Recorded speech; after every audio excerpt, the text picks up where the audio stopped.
you're clear to engage.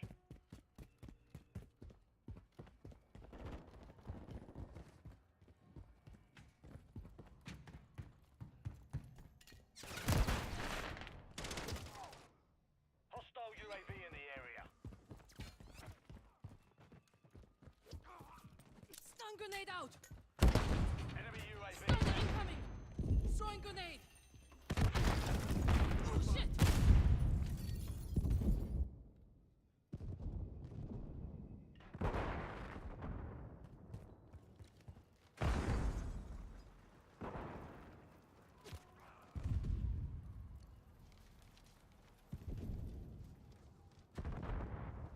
We've lost the lead.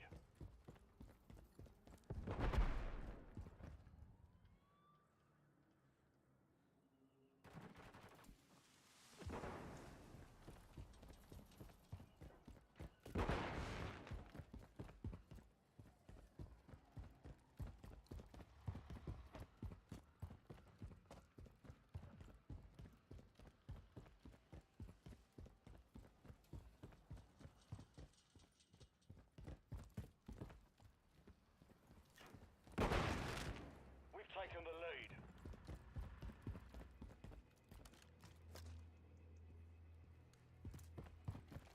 The enemy's taken the lead. Throwing a stun grenade! Hostiles deployed a remote turret.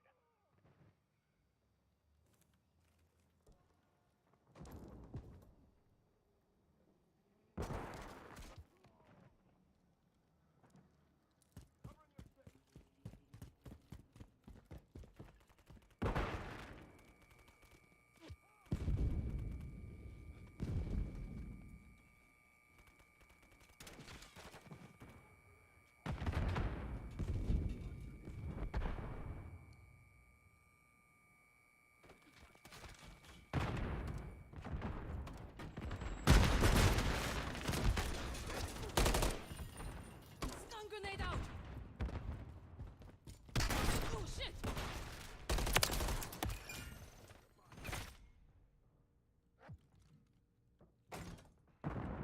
Hostile UAV in the area.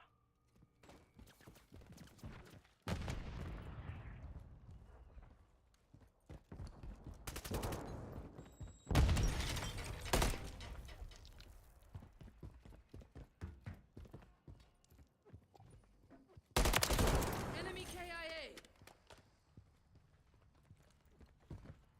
Got your back, Nick. Throwing a stun grenade! Friendly remote turret deployed. Frag out!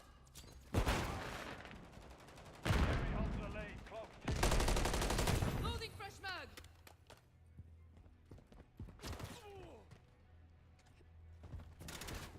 Friendly care package on the way.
Hostile cluster mine detected.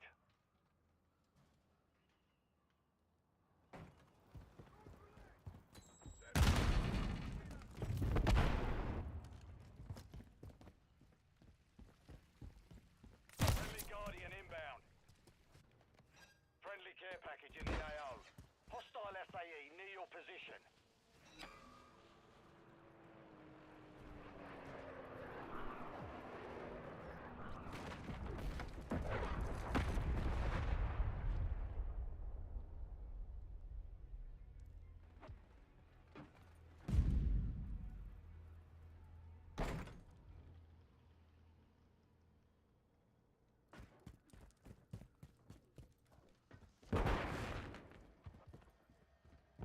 Flash incoming!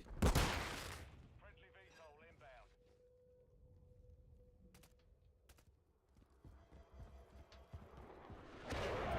Stun grenade out!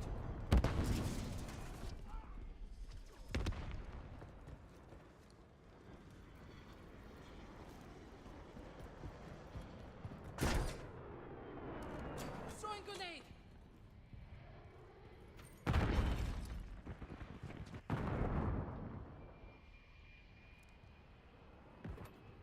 Friendly UAV on station.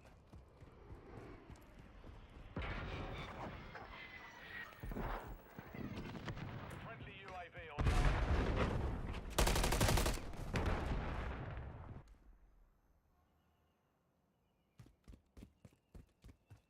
1 minute remaining.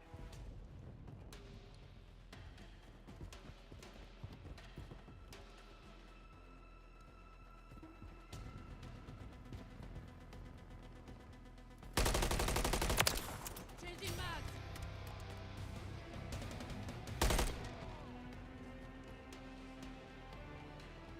Reloading!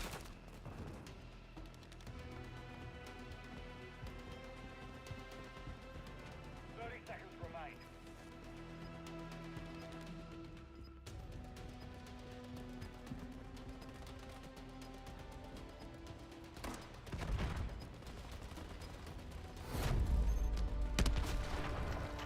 Mission failed. Return to base.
Hardcore team deathmatch.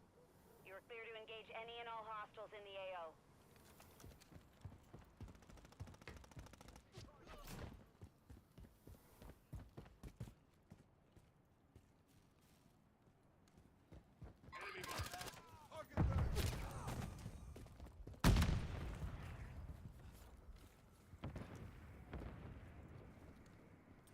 Throwing a stun grenade!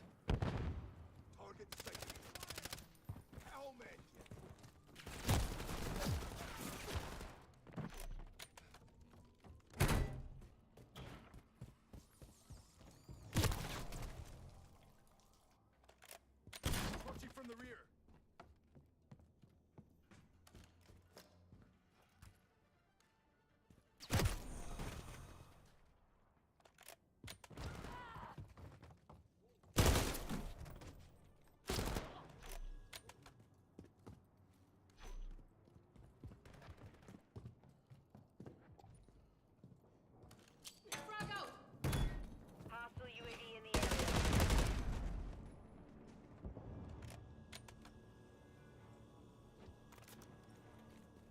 back. Troops in contact.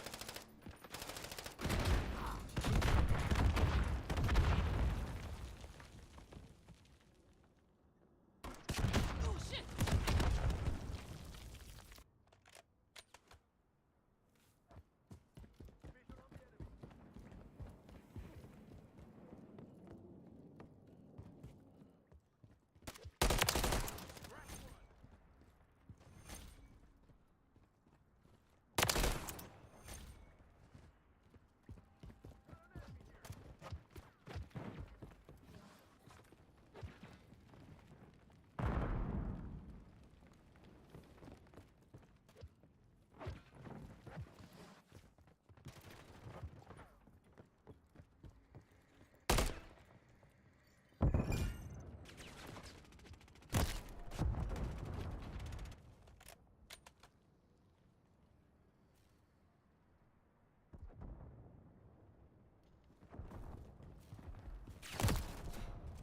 Friendly SAE on the way.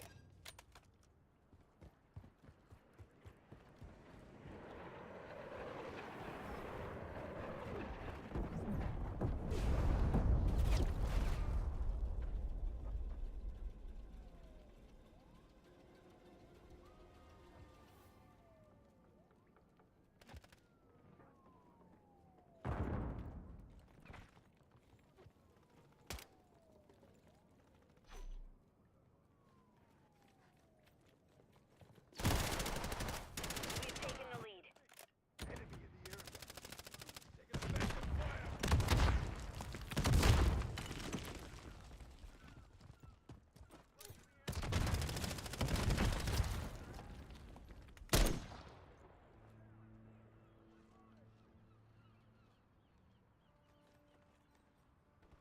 Friendly precision airstrike inbound.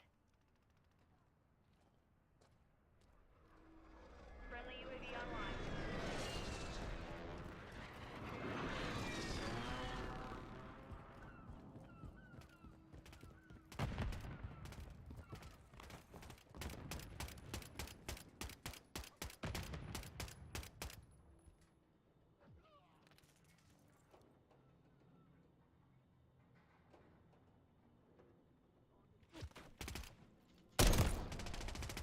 Last man! Friendly UAV on station.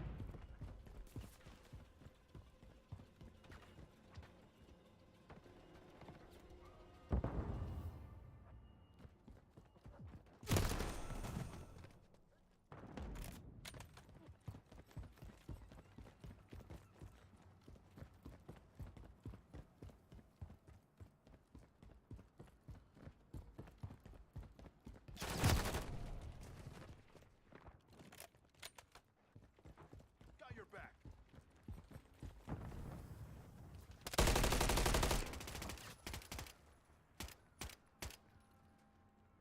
Friendly care Changing package on mags. the way. Enemy contact. Got your back Hostile there. Mosquito is online. Mission time is half over. Maintain the lead.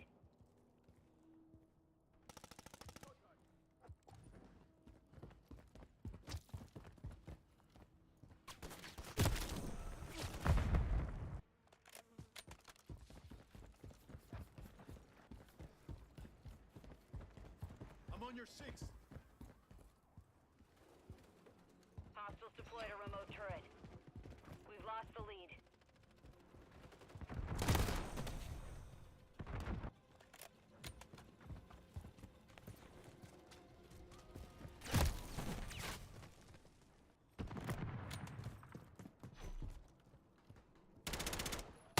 Friendly cruise missile deployed.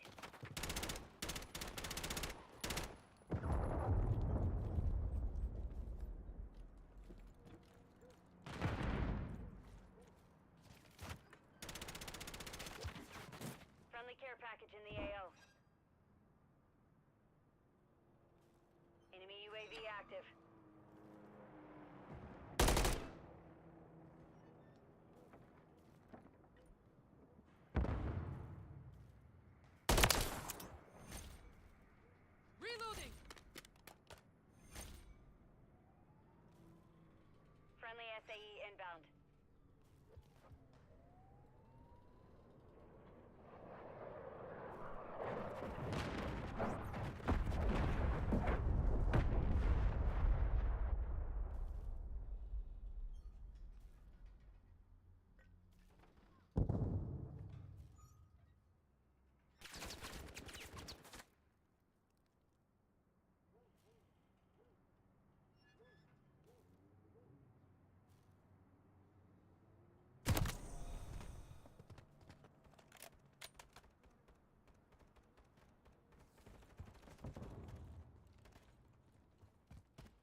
strike in the AO.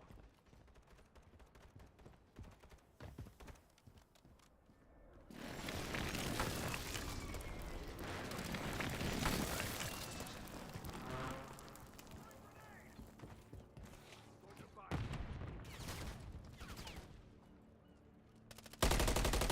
Flag.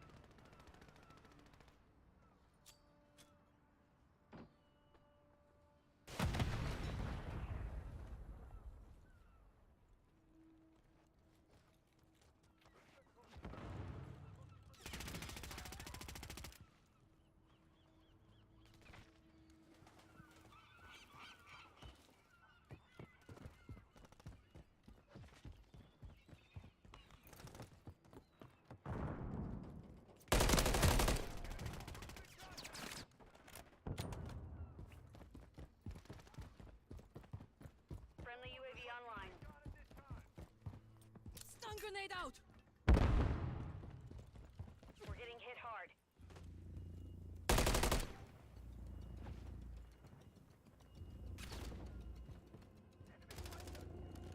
Throwing grenade!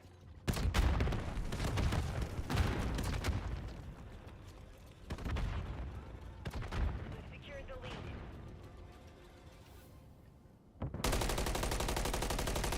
Loading fresh mag! I'm on your six.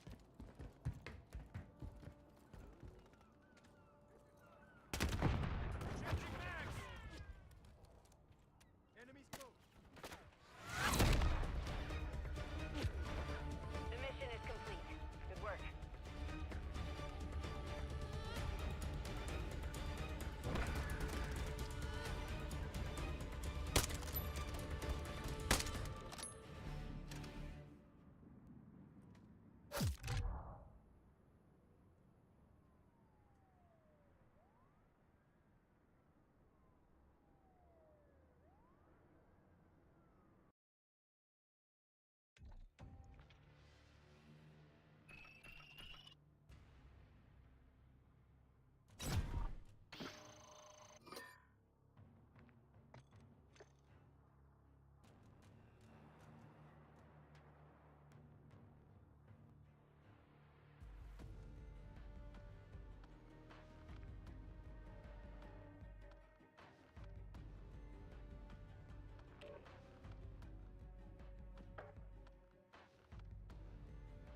grenade out!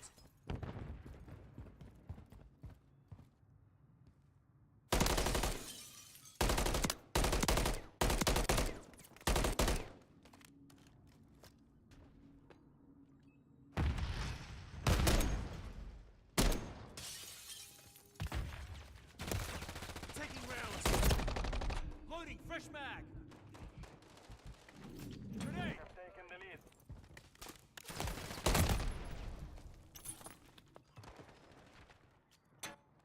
Got you covered.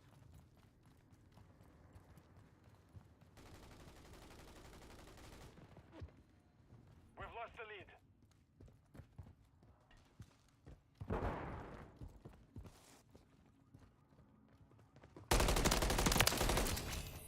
Confirm that one.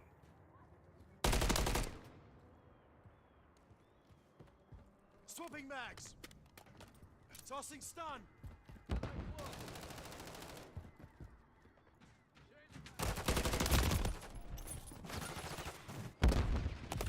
Contact!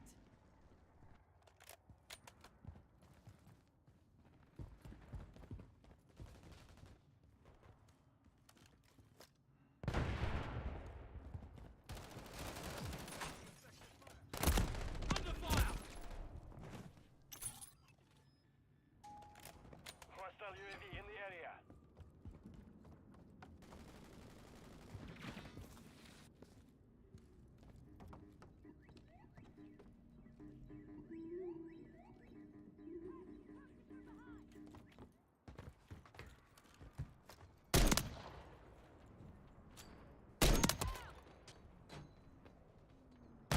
Stun grenade out.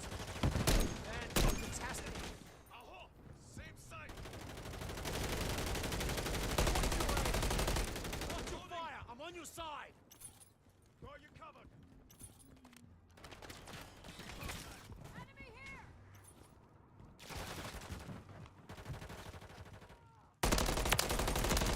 Taking rounds. Changing mag. Frag out.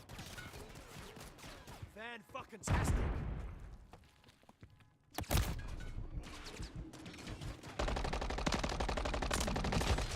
Loading fresh mag.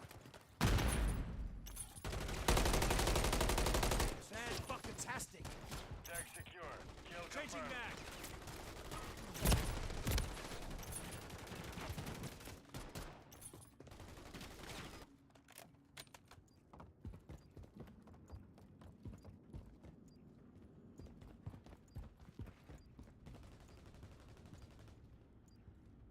We've secured the lead.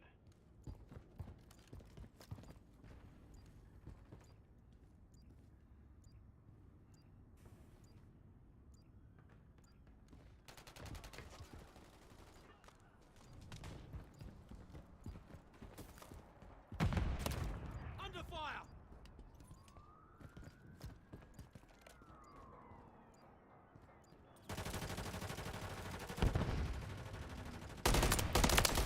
Drop that sniper.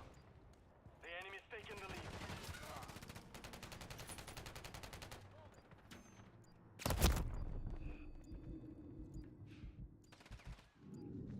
We have taken the lead.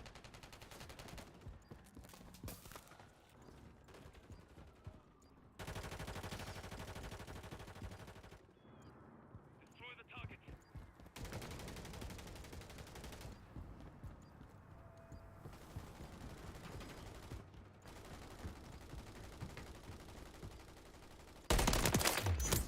Swapping mags.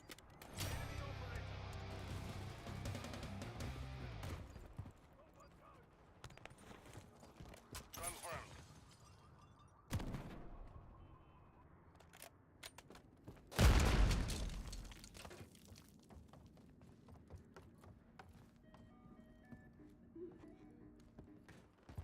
Mission time is half over. Maintain the lead.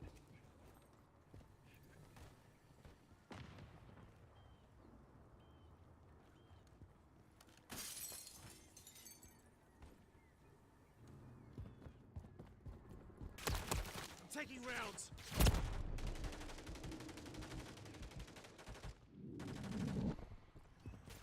Friendly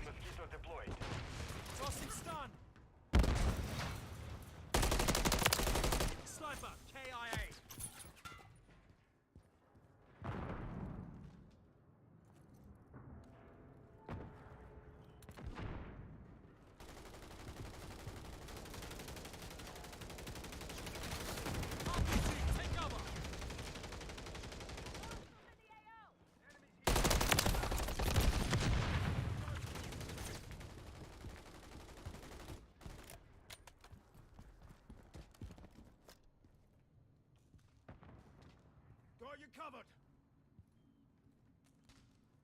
Contact!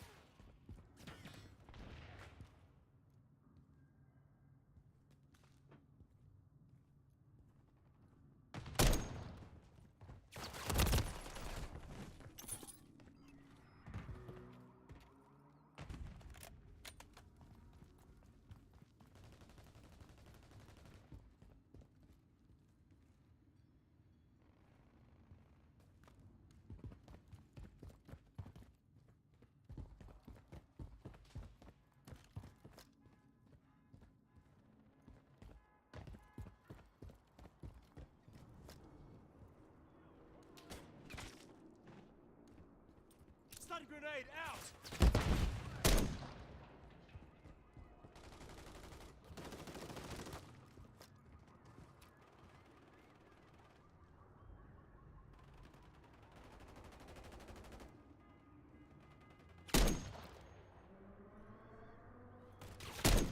Under fire!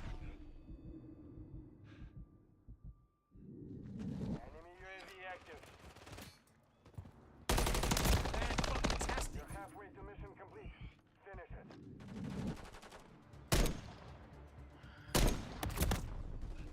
They shot the piss out of me!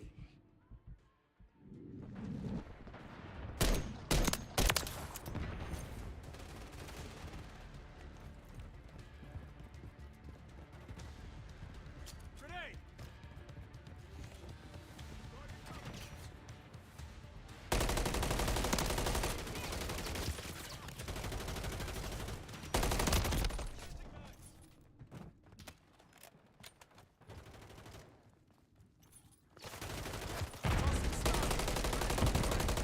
Watch your damn fire! Loading, Hostile fresh UAV mag! in the area. Friendly UAV online.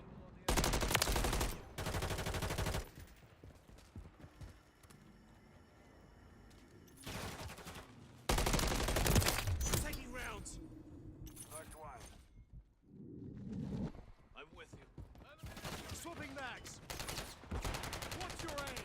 Watch your fire! I'm on your side!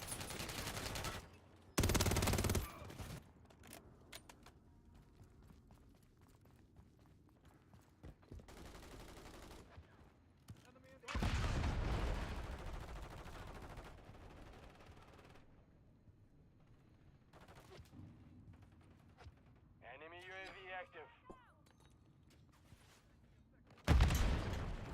1 minute remaining. Enemy in the area.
Grab their tags.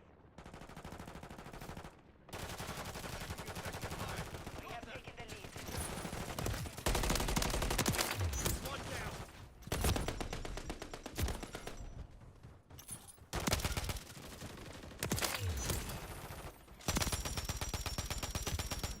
We've lost the lead. Under fire.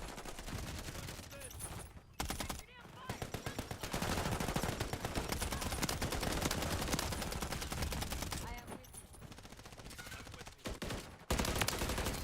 Dusted them. Confirmed. Hostile UAV in the area. I'm red on ammo.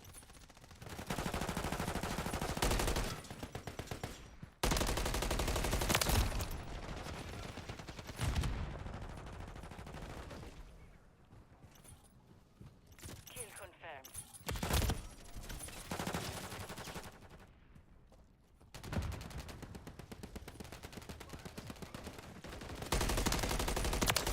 One down. Confirmed.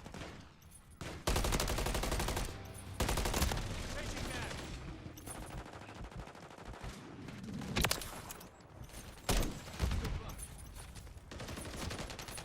Swapping mags.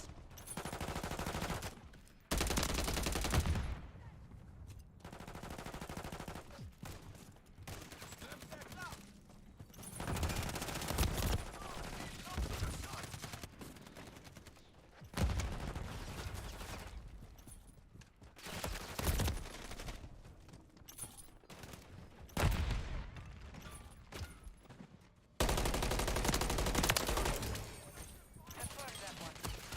Taking rounds. Friendly UAV online. Enemy UAV active.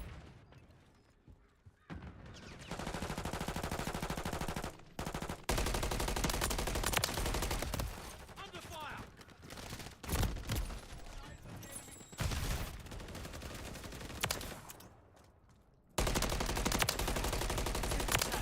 Dusted him. Notch one. Loading fresh mag. Taking rounds. Confirmed.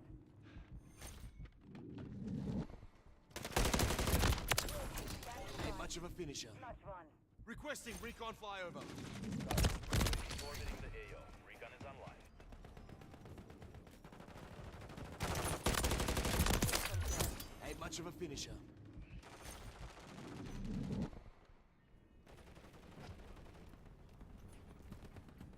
Changing mag.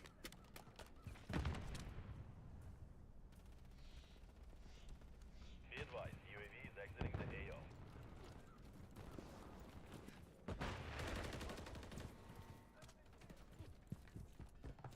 Contact.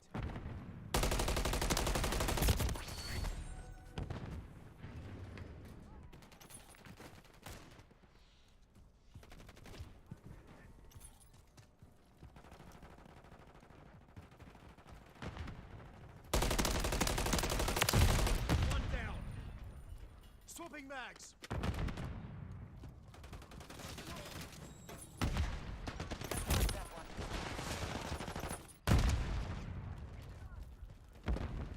Tag secure. Kill confirmed. We've secured the lead. Confirmed. Loading fresh mag.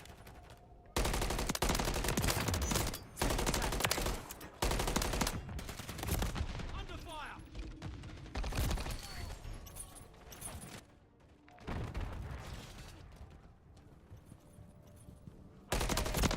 Taking rounds. Friendly UAV on station.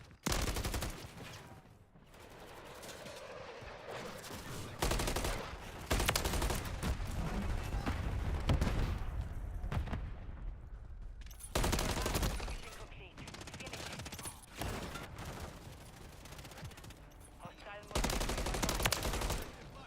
Aha. Don't touch the boots.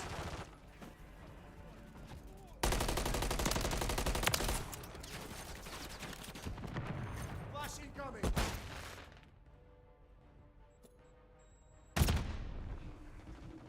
Tossing stun.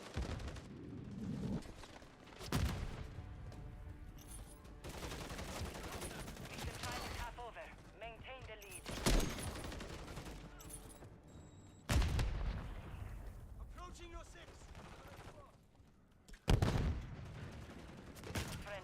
depot deployed.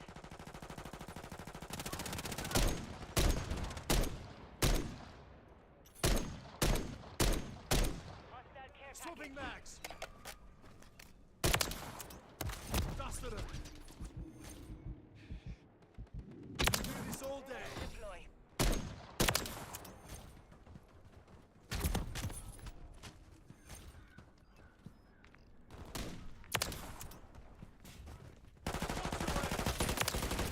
Touch one.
Enemies taking the lead.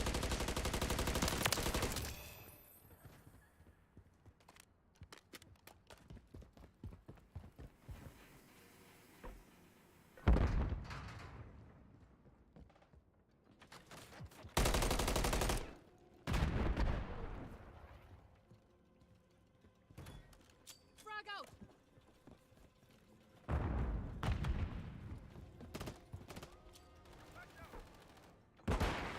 Friendly mosquito deployed.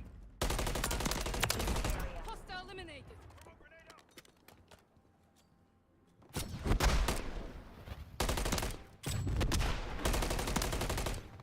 Enemy KIA. Loading fresh mag! Stop shooting me!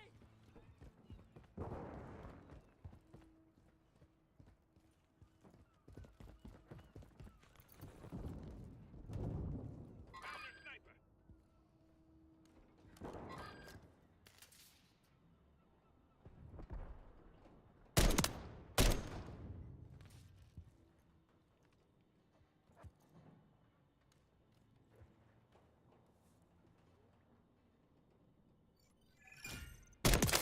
Enemy KIA!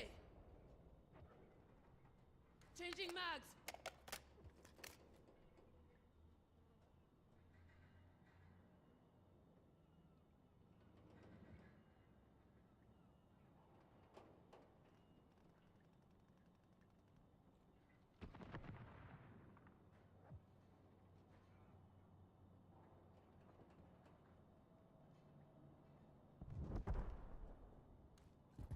Enemy movement!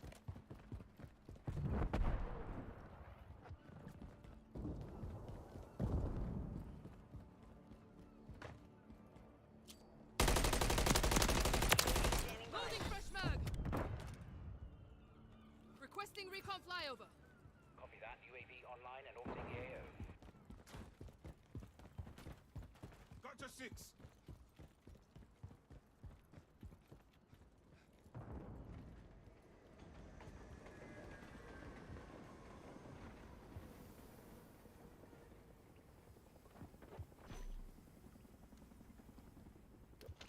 UAV is bingo fuel. RTB at this time.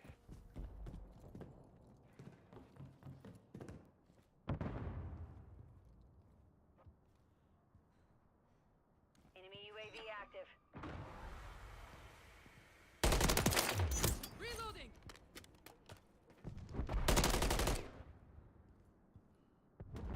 Area's been looted. Changing mags! Oh shit!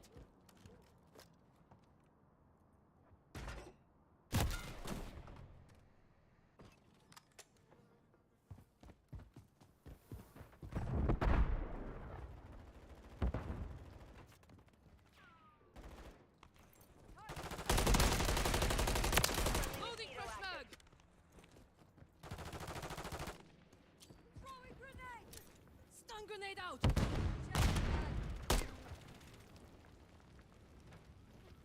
Hostile UAV in the area.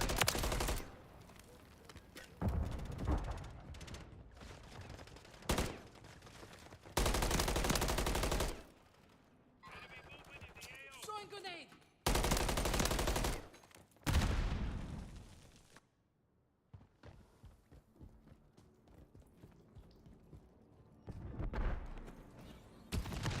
Throwing a stun grenade!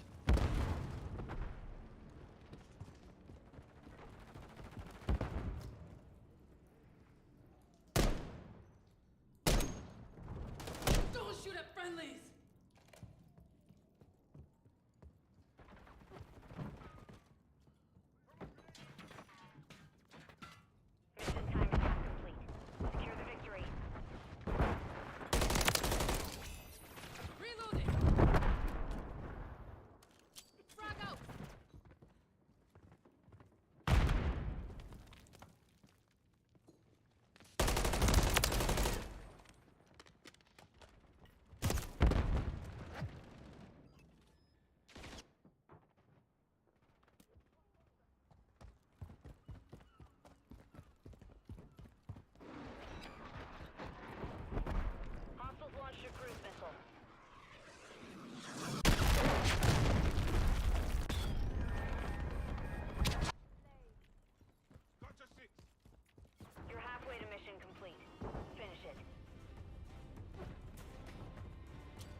Throwing grenade!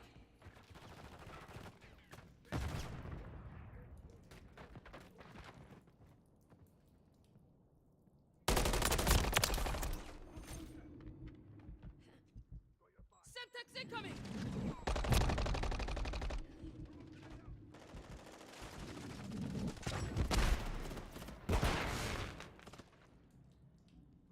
Friendly mosquito deployed. Friendly UAV online. Changing mags!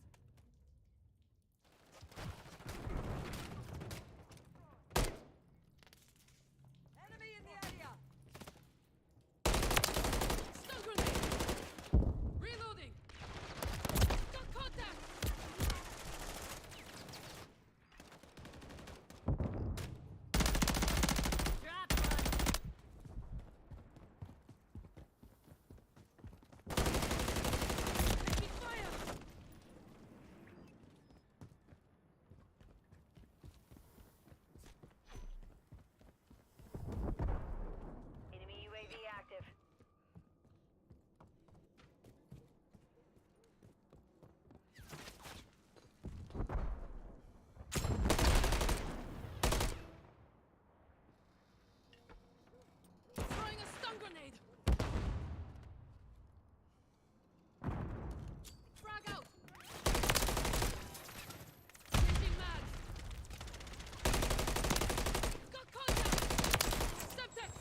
It's not just hurricanes and wildfires that attack our nation's power grid relentlessly year after year with no warning. It's also man-made attacks, like the rogue sniper attack in 2013 on a Pacific Gas and Electric substation. The attacker fired nearly 100 rounds of rifle ammunition into 17 transformers, practically shutting down Silicon Valley in one fell swoop. In December 2022, criminals with automatic weapons shot up a substation in North Carolina. 40,000 people. I got this KitchenAid stand mixer for only $56. DealDash.com. Online auctions since 2000. I'm going to kill you in Los Angeles at your house. I'm going to stalk him and become obsessed with him and wear his makeup and his dresses.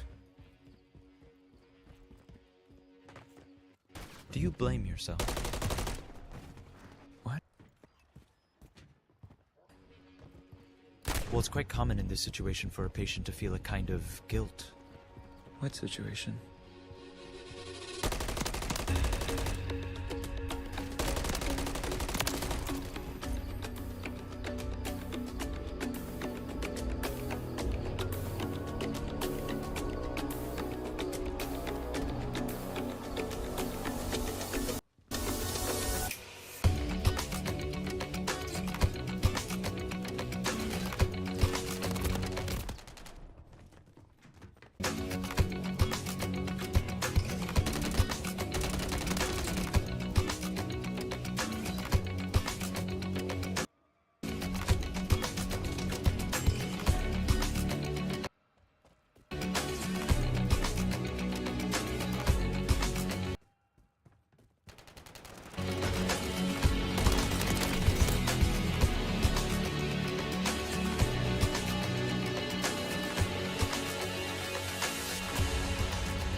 Disclaimer.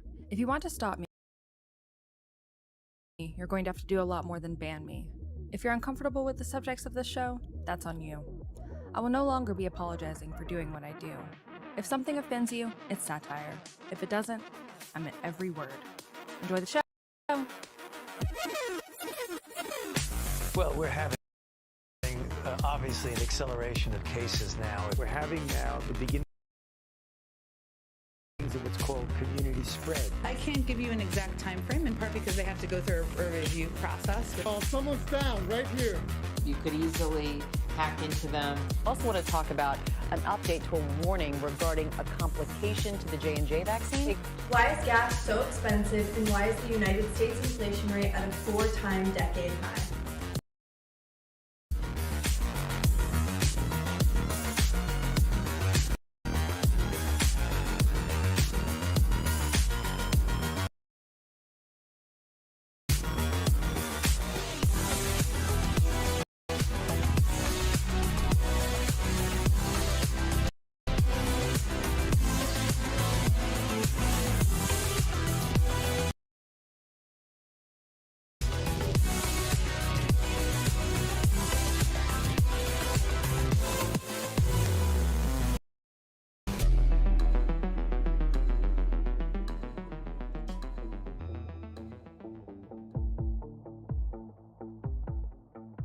Alright, nobody yell at me. Alright, because I'm not ready for my own damn show, and you can't see me, but I don't know if y'all can hear me when I shit.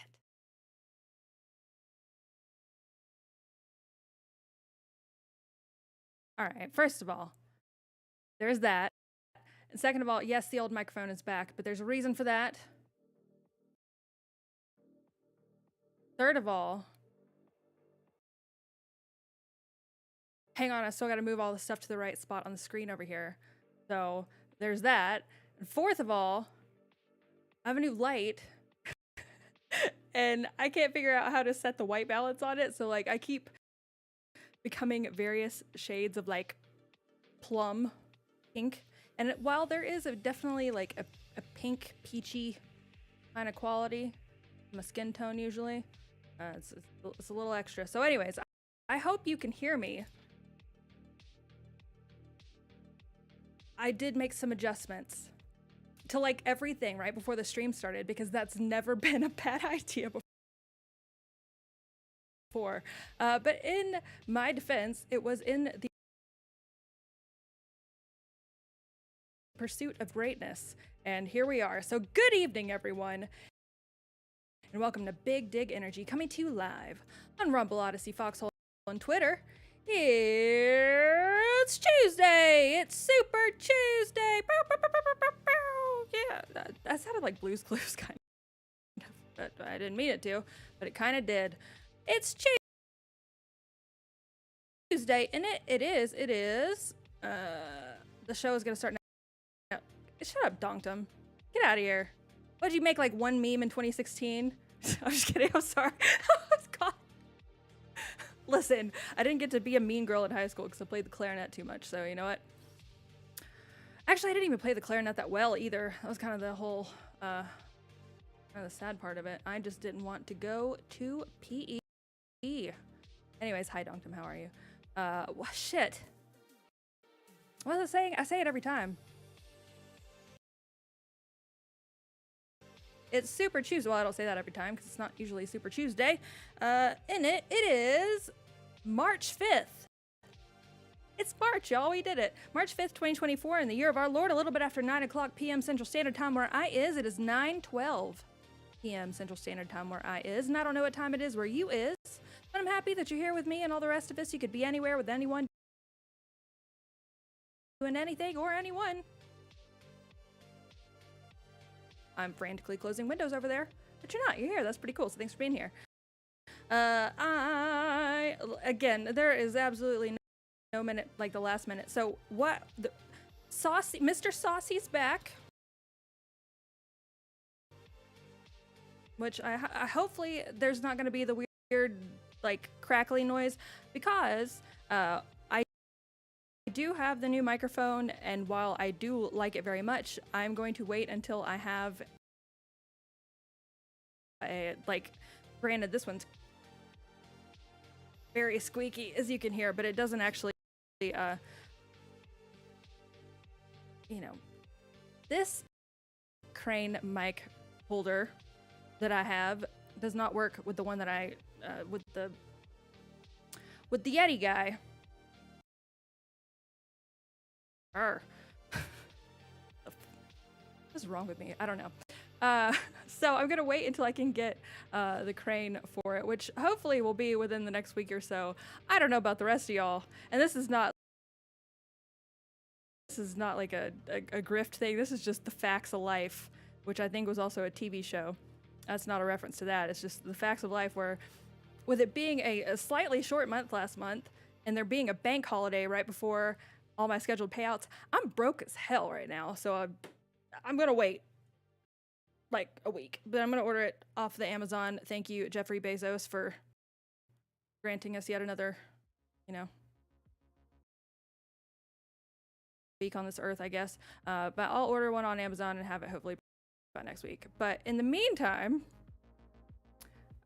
I do have a new, I kind of want to show you what was holding up my camera before. Well, I'll give you a hint. It involved a binder clip. And you know what?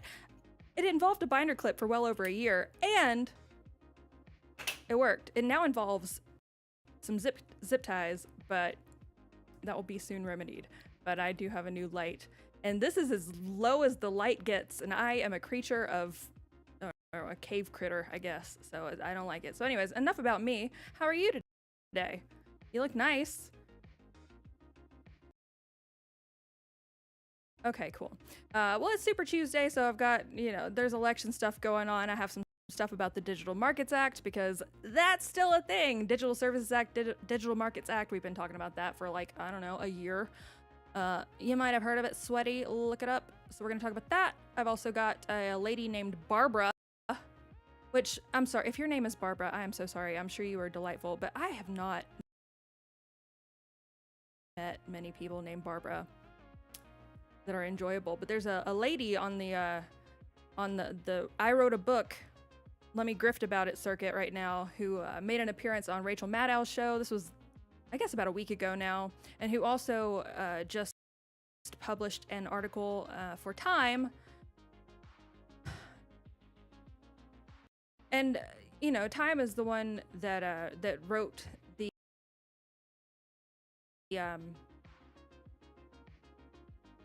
they wrote a nice little piece about the Election Integrity Project, pre-election 2020. They wrote the, was it fortifying? Like a cereal? The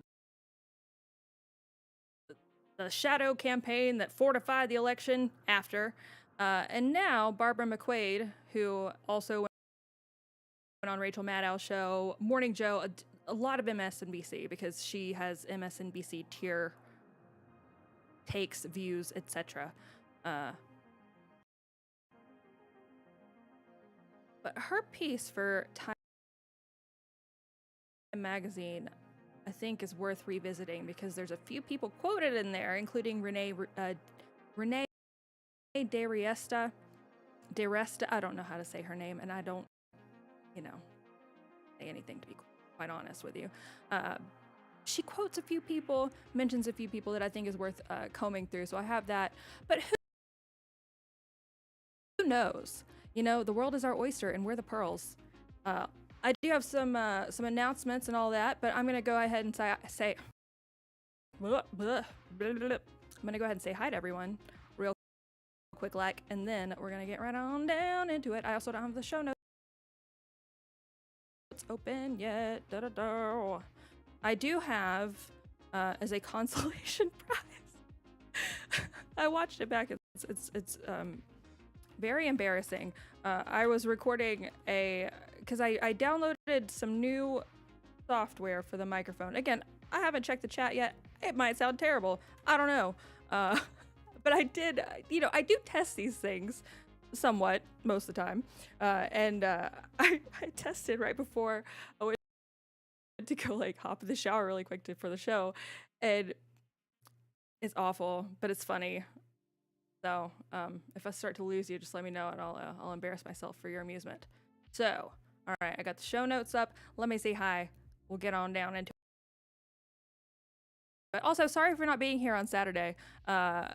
We have discussed this before, but I have a chronic fatigue issue, and not like in like a, I don't.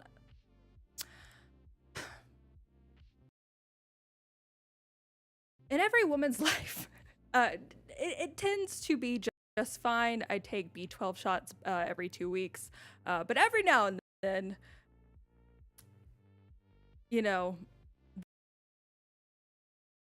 the full moon rises, even if it's not a full moon, and it just anyways, I was tired. But also, by not being here on Saturday, the timing works out perfectly for next Tuesday to be the 300th show instead of this upcoming Saturday, which honestly I like Tuesdays. Well, not actually, I do like them better, and I'm not even sorry about it. So next Tuesday will be the 300th show. So missing that also timed that out better. So yeah. You know what? It worked out. So I hope y'all had something fun to do in the meantime. Sorry. The joy of being a woman sometimes. This is my second one today. Is that healthy? No. No, it's not. All right. Hello to everyone over on Ye Old Foxhole. And I know it's pilled now, but I'm stuck in my ways. Get off my lawn. It's always going to be Foxhole. Pilled promos, how you doing? I said, oh, hello, which in hindsight, probably offensive. I don't mean it to be. I'm not going to stop saying it either, so even if it is, sorry. Skeletor 1969. Hello, Lauren. Good to see you. Good to see you, too. I did dox myself yesterday on the Twitters. Not that I don't feel like... I don't kid myself into thinking that y'all sit there and read every single social media post I make. You should, because there is going to be a pop quiz later, but every now and then someone will remark on, your name's Lauren. That seems... I'm like, yeah, my name is... And this is, hand to God, my government name is Lauren Elizabeth Brown, which is the John Smith lady names. But every time I tell people, it's not a secret. I got doxxed 4 years ago.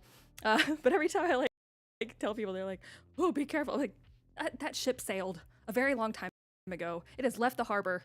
It already sank. And now we're here again, so it's fine. It's like a Titanic. Actually, they did make a Titanic 2. We're like Titanic 2 over here. Maybe 4 at this point. So I'm really not very worried about it. Plain and simple. Q&A holes, that's a great name. First of all, how are you doing? Mez, good to see you. Mr. Zoe, posting a get off my lawn meme in the chat. Howdy doody. I think that was a show. Is Howdy Doody a show? Is Howdy Doody a show? Howdy Doody is an American children's television program that was created and produced by Victor F. Campbell and E. Roger Muir. M-U-I-R. That looks horrific, to be quite honest, but so did a lot of, children's shows back in the day. Puppets and stuff. I don't know. I'm big into the puppetry thing. Anywho, how y'all doing? I see everyone over on Ye Old Odyssey. I see Mr. Zoe posting a red versus blue. Well, okay, so the red versus blue, honestly, is because every time there's a big, it's primary season, but every time I see people saying, vote blue no matter who, or, we don't really have a... And not to be presumptuous, but I assume most of y'all are either right-leaning or just makes sense, generally speaking. That's fine. We don't have to all be in perfect alignment all the time. Just most of it, but it's fine. I'm just kidding. We don't vote red or get a sled. I don't. That's not very good. We don't really have a vote blue no matter who. But honestly, the whenever I see people vote saying the phrase unironically, which I used to be one of them. So this is also being a little bit self-reflective here, or self-reflecting, whatever the word is. Vote blue no matter who is like such a phone it in bullshit expression, which, you know, I'm not telling y'all anything that you don't already know, but it's like, really? No matter who? Okay. But they do it, so it's fine. ZOMG, this is what? Posted in the chat 20 minutes ago. ESG is now called trans investing. I don't believe you, but I've doubted y'all before, and oh, okay. To be fair, you weren't lying. All right, hang on.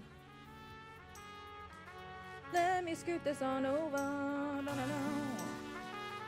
Is it zoomed in? Okay, kind of. There we go. I look so pale, and my hair is somewhat dry, but that's okay. BlackRock drops ESG approach for transition investing focus. Okay. Tariq Fancy. Oh, I'm sorry. If your name's Tariq Fancy, I'm sorry. I'm sorry. That is not what I expected. I'm not gonna lie. I feel bad for judging. No, I don't. That's not... I'm not gonna lie, that's not what I expected.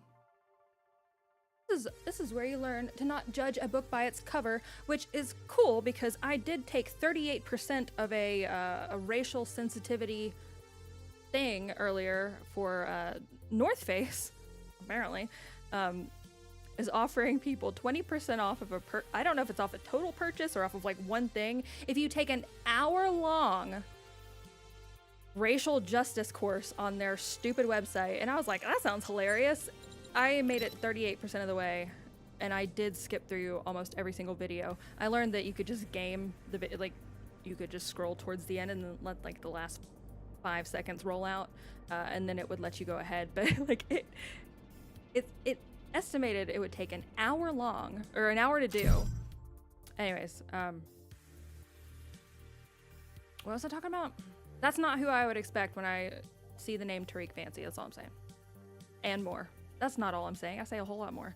Thank you very much, ZOMG. This is awesome. You're great. Is this awesome? Yes or no? You're awesome, so yes. VCC Press. That's okay, 2 C's. Good to see you. Comfort the disturbed, disturb the comfortable, says Freeman Jack. That's like a thing that people say about art, right? I am not a highbrow art consumer. Well, there's my embarrassing search just now. Is Howdy Doody a show? Yes, it was. All right, everyone. Hello, Huffman. How you doing? Yes, can hear you. LOL, says VCC Press. Good. I accidentally forgot to mute my microphone before starting the stream the other day. And then everyone's like, we can hear you typing furiously. There's usually about like I hit stream, and then there's about a 20-second gap before I play like the intro video, and that's when I'm sending out all the social media posts. I'm like, hey, we're actually live. And then when I'm done hitting send on all of them, then I'll play the video. And I tried to time that pretty closely. But there's also like some cutoff at the beginning. Anyways, what does that have to do with anything? I don't know. Again, second one of the day. Deal with it. All right, I'm way behind. Hello, Rumble chat. How y'all doing? Airdrop bundles are heavy. Oh yeah, we were talking about zip ties earlier in the chat, and someone was like, why do you have so many zip ties? I'm like, because I have a dad who loves me, and he comes over and he fixes stuff, and then he leaves a bunch of zip ties, and he's like, you might need these, which he's not wrong. Papa L is a man with many I forget what he said. It was very funny though. He just had we were talking about when I was installing, or well, when he installed my new washer and dryer for me, like a good dad does, I asked if I needed to go get like the only way I know how to describe it is it looks like an elephant trunk. It's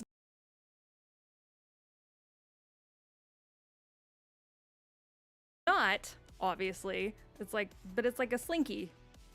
It like goes down the vent. I was like, do I need to get one of those? And he's like, if a man does not have back.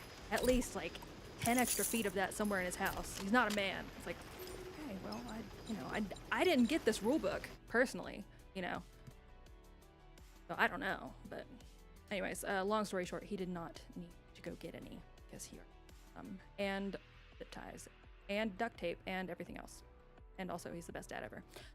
Disco Official said earlier when I was across my house drying my hair in the chat too, he said, I've been watching regularly because every Tuesday, Thursday, and Saturday, my wife will at some point say, it's Tuesday, isn't it?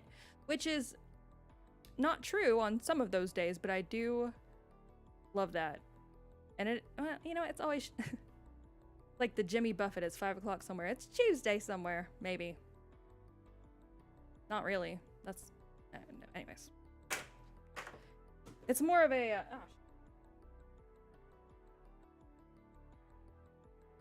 Go. I'm sorry, I dropped my vape and I literally cannot survive without it more than like 2 minutes, so. Where did, like, there's not even anywhere on the, it like went into like a hole in the space-time continuum. There it is, It was behind my Dilbert Principle book. You hear that, Scott Adams? I bought it at a thrift store though, but I do like your stuff, so. Anyways, tell your wife I said hi.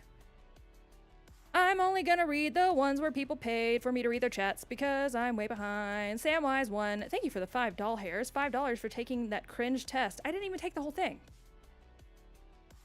That's what she said. But I did make some notes. You know, I took screenshots and all of that. It is on the site if you would like to look at it, or if you'd like to take it yourself. It's, if you search for North Face on, you know, the site, it's Allyship in the Outdoors. A digital course about racial inclusion and allyship created by the North Face. I just took screenshots and, you know, copied and pasted the text so I could search it later. It asked me, I had to give them an email address, which I have like, you know, you should always have at least like a half dozen throwaway email addresses on deck ready to go. So that was fine. But then it asked you a whole bunch of personal questions. It said, what is your organization? And I said, Some Bitch I Know Enterprises. That's not real, but it could be one day. And I am the CEO and managing director, which is a funny way of saying grifter. And then I also, I do like that I will be 34 at the end of this month, which is wild. But my age range is from 26 to 35, which made me feel good, even though I'm in the very, you know, other side of that. But I'm still in the, there's still some 20-year-olds in my age range, according to North Face, so that was nice. But the rest of it, it goes downhill from there, literally, figuratively, because it is about being outdoors on a mountain, literally, figuratively. Talking about diversity in the outdoors. The outdoors are not diverse enough. The module 1 asked the question, diversity in the outdoors. Where are we now? Wherever you go, there you are. Obviously. It gets worse from there. Going off of the fact that almost all of the statistics are based on the UK and foggy old London. Well, no, not really, but England. This is clearly with a. It's not a United States-centric racial justice thing, which is wild to me. But I did like this one part. I'll highlight for you, where they mention, you know. A 2017 study found that just 26.2% of Black people and 25.7% of Asian people spend time in the countryside, compared with 44.2% of white people in England. Blah, blah, blah. So a 2017 study, people don't like going outside. They didn't ask me because I don't go outside. Never.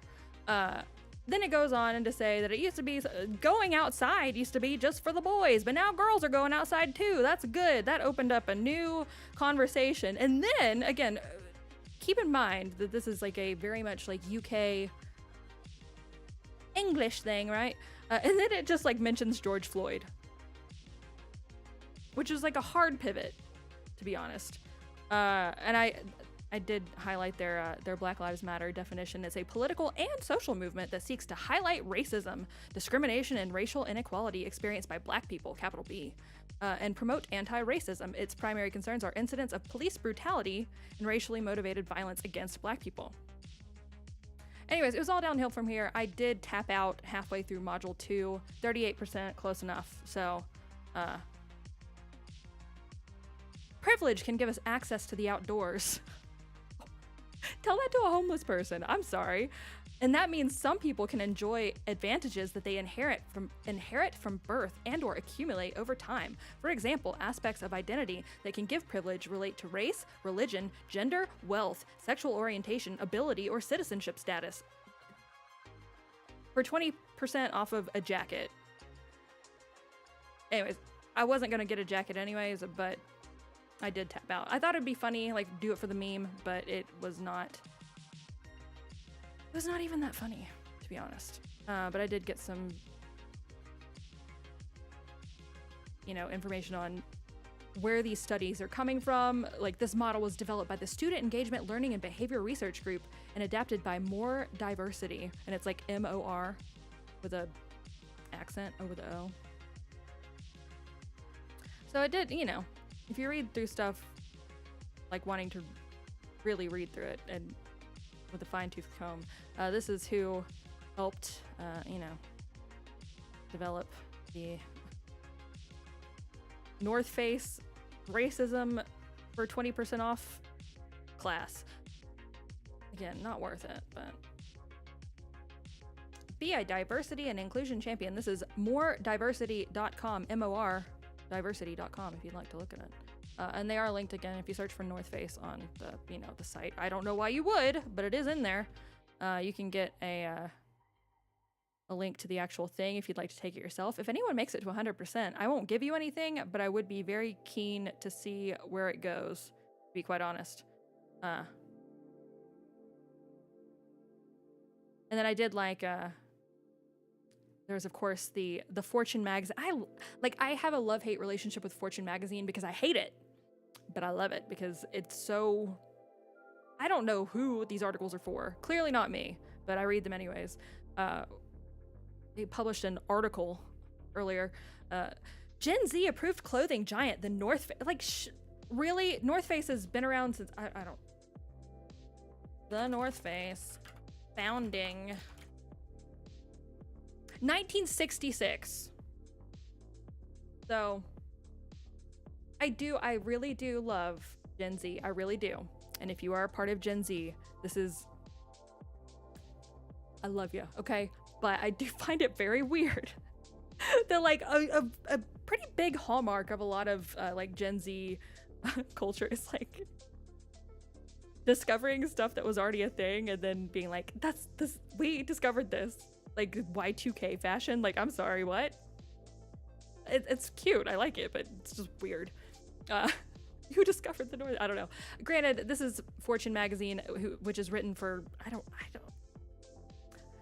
Housewives on Quaalude. I don't know who reads this, to be honest, but the Gen Z approved clothing giant, the North Face, is offering customers 20% off if they take a woke racial inclusion course. And I like that they put woke in quotations, as if you whined about it being woke, you'd just, anyways, it's great. So anyhow, I learned about it. I took 38% of it, which I think makes me some sort of minority. That was one super chat. I'm gonna keep scrolling. All right, thank you, Matt Hammond, for the $5 hairs. Carpe Donktum was responsible for some legit memes that made the leftist heads explode. I know, I was just being snotty earlier. Really, okay. When I was going through,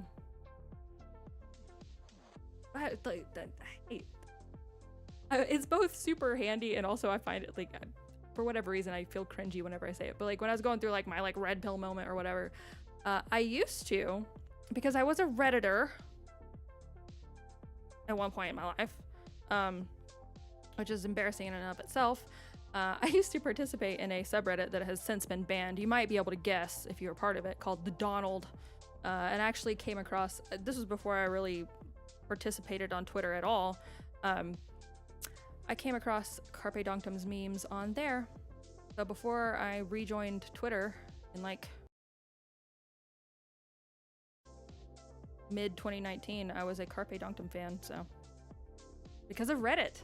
And then they banned the whole thing. And now Reddit is like, I mean, it was probably awful then, but I liked it at the time. I thought it, you know, I was a Redditor. It's like being a Yelper. Nobody gives a shit. Anyways. All right, I'm way behind. I'm only reading the ones that have donations. I'm half Japanese. You can have a pass, says Link. Oh, well, I blame South Park. There was like one of those where it was like, hello. Anyways, I am clearly not half Japanese, but I do like your food and your culture, not in like a weeb way, but just like in a like average admiration of Japan way. Hope that helps. Did I redeem myself? Thank you very much for the 10 doll hairs, David Phillips, 83.99. Princess Elizabeth. I'm not a princess. Hey, thank you. That's my middle name anyways. And nobody calls me, like... No, I've never had, like, nobody's ever called me anything by my middle name. Aside from my mom going, Lauren Elizabeth. That is, like, the exact cadence. That means I was in trouble. The Jakin, thank you for the $5 hairs. Red versus blue is divide and conquer, says, yes, true. But again, the former composer for Halo is running for office, and there was a narrow window of opportunity, and I did watch, well, it went on for a really long time, but I watched like some of the original Red versus Blue.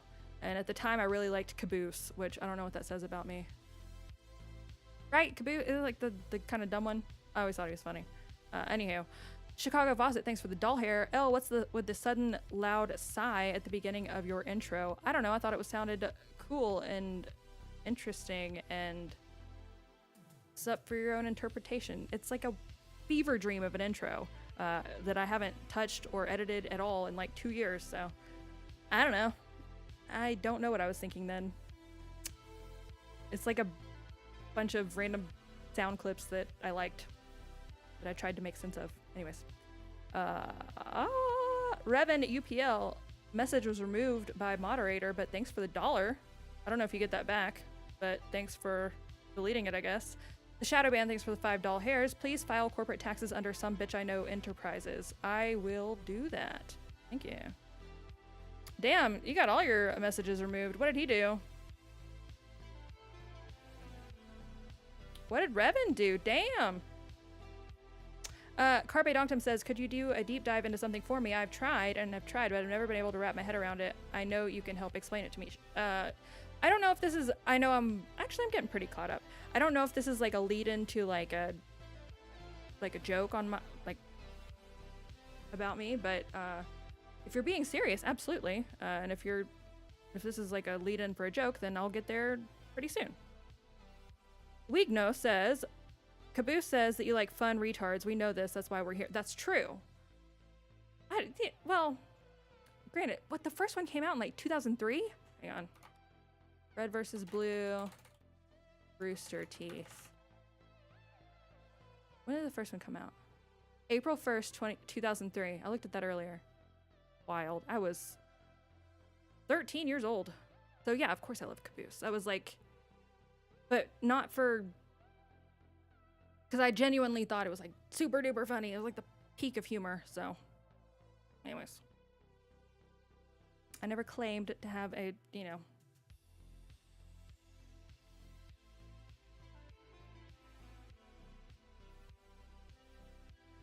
all right, hang on. Uh-oh. Looks like Meghan McCain's having a bad day. I love that. What did what's his face do? They got all of his chats. Revon UPL. I'm just curious. I assume it was, warranted. Just, it kind of does suck that, like, there's no way for me to, like, go see why it was deleted. It's just like, hey, it was removed. So I'm just curious what they did. Red versus Blue was peak humor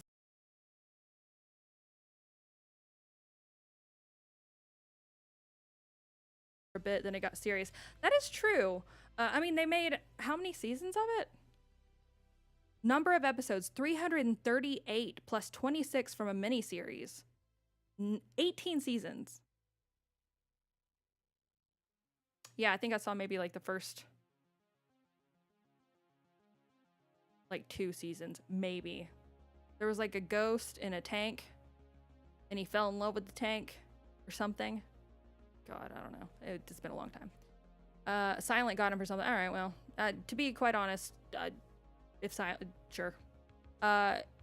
Thanks for the $1. Hopefully you get it back. Sorry. I mean, not sorry that you die again. I back Silent. I've 99.999% out of percent of the time. I'm gonna back the people who mod the chat. And that's just how the cookie crumbles, you know, to quote a very old movie. So there we go. It's fine. It's initiation. But there we go. Revan had a few too many Molsons and was starting to spam the chat. So, so 5 minutes off. Okay. Okay. Well, you just got like a 5-minute timeout. Then you're good. Well, then you don't get your $1 back. That's mine. I'm going to spend it on half a Red Bull. There we go. Red versus Blue gave us Monty. Ooh, I don't get that reference. There was that one time with Paul, though, says Chicago Faucet. I don't know what you're referring to. Tuesday is a state of mind. Yes. Honestly, that could be like on a shirt. Would anyone wear that shirt? I would. Which is first and foremost really my only criteria for anything. Like, all the jokes that I tell that are not even funny, that I laugh at, that's enough, to be quite honest. All right, so let me pull up.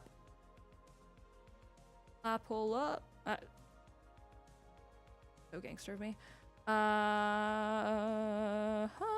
right, let me look at, let's look at primary stuff. I'm not really, I was gonna say I'm not really all that concerned about Alabama, but I did go vote earlier. Mostly,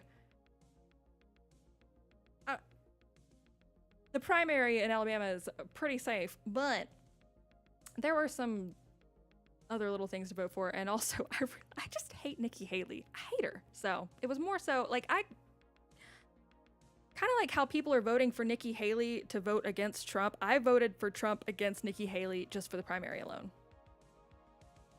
Does that make sense? It doesn't, but it does to me. All right, so here's I have the Twitchy updates. Now let me refresh this real quick. I just want to get caught up.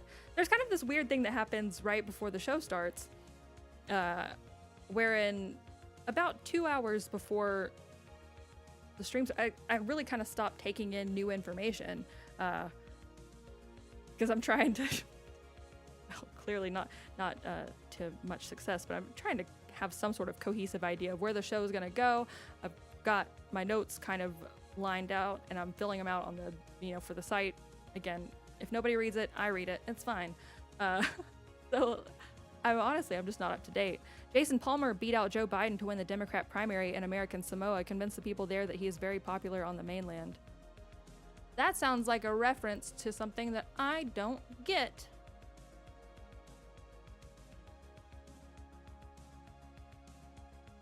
Jason Palmer. Is that a joke? Is that a movie reference? You know I don't get those. Hang on. Jason Palmer, American Samoa. Why do I doubt y'all? I just always assume that someone's trying to make some obscure movie reference. Biden loses American Samoa Democratic caucuses. President Biden was projected to lose the Democratic caucuses in American Samoa to an obscure candidate in a surprising result that comes amid a string of Super Tuesday wins. The race was called Tuesday night by Decision Desk HQ, DDHQ in parentheses. Thank you for that, who confirmed the results with the Democratic Party of American Samoa. Democrat Jason Palmer, an entrepreneur running in a long-shot bid against the incumbent, was projected to win the territory's Democratic race. Palmer has reportedly qualified for the presidential ballot in just 16 states and territories, according to a release from the campaign through PR Newswire. That's why PR Newswire has it all. Palmer notably campaigned in the territory. Since American Samoa is a U.S. territory, it doesn't have electoral votes in the general election, but it can still send 11 delegates to the National Convention later this year. DDHQ, that stands for Decision Desk HQ, estimates that so far Palmer has won 4 delegates and Biden 2. Democrat Michael Bloomberg came out on top in the party's 2020 Super Tuesday contest in American Samoa, while then candidate Biden got single-digit support. American Samoa held its party contest on Super Tuesday along with more than a dozen states, and hundreds of delegates are on each party's table in the March 5th primaries and caucuses. The contests are set to give boosts to both Biden and former President Trump, the GOP frontrunner, as they fight to lock in their respective party nods. I'm sorry I doubted you. I would take a lap, but I don't do that. OL, a really good dig would be to compare and contrast between Hawaii and American Samoa. I'll write it down. Oh.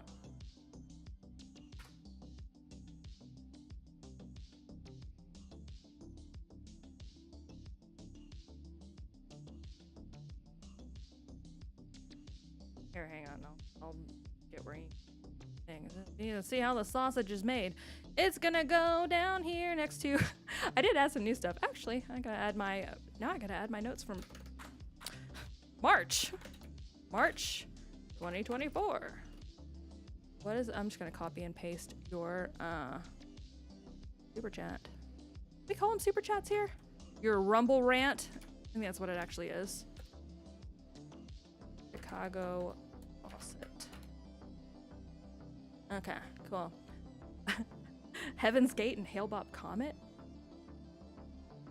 Buckaroo Bonds. I wrote down some weird stuff last month. All right, cool. All right, neat. Added it to the list. Right underneath the Jared Leto sex cult. 8,666 dummies, that sounds ominous, voted for Nikki Haley in Madison County, Alabama so far. Trump has 22,794. To be fair, Madison County, which is potentially the county that I reside in Alabama, is home to, it's a pretty liberal area, but like, it's not Birmingham liberal. It's kind of getting that way, to be honest. But that's pretty par for the course. There's a lot of enlightened individuals here. They all work for, government contractors, live here for a few years, jack up the rent prices, and leave. So it's pretty normal. Also, there's a college here. There's actually several smaller universities here. There's UAH. There's A&M. There's I don't know if that's in Madison. There's a few. Calhoun, that's a community college, but still, there's, Anyways, I've got so many good slogans. Wait, why did I click that? Vermont Race Live source. Thanks, Riggy. What is this? Projected winner, Nikki Haley. Boo. Okay, take your pop-up and shove it up your foot.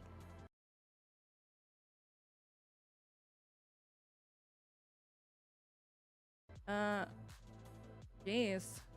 33,000 to 30,000. Chris Christie. Still voting for that. I mean, it is Vermont. I don't want to be dismissive of it, but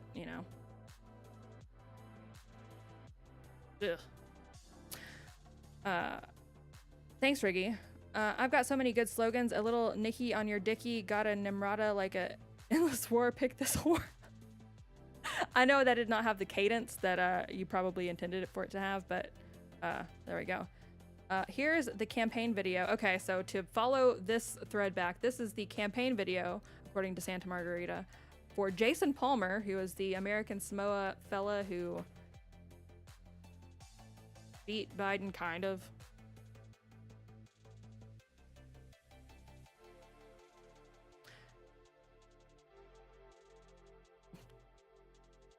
You know how earlier when I was like, hey, that doesn't look like someone whose name would be Tariq. I guess he does look like a Jason Palmer, but I don't know. I'm making Snap judgments.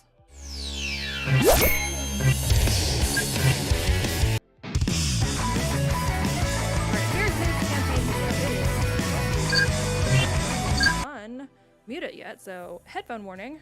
Let's have a listen. Look at that little nerd over there. Ooh.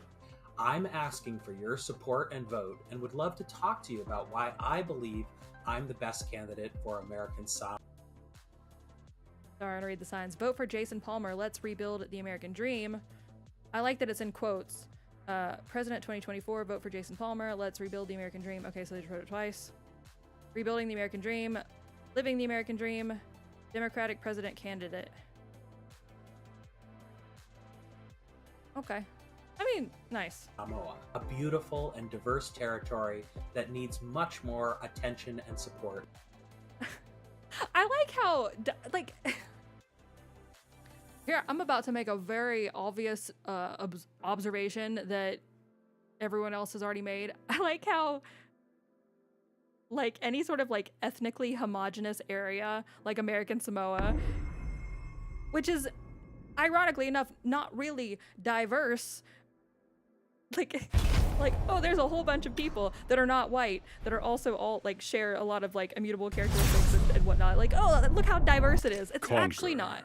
I hate that. Is it nitpicky? Yeah, but I think it's worth being nitpicky over.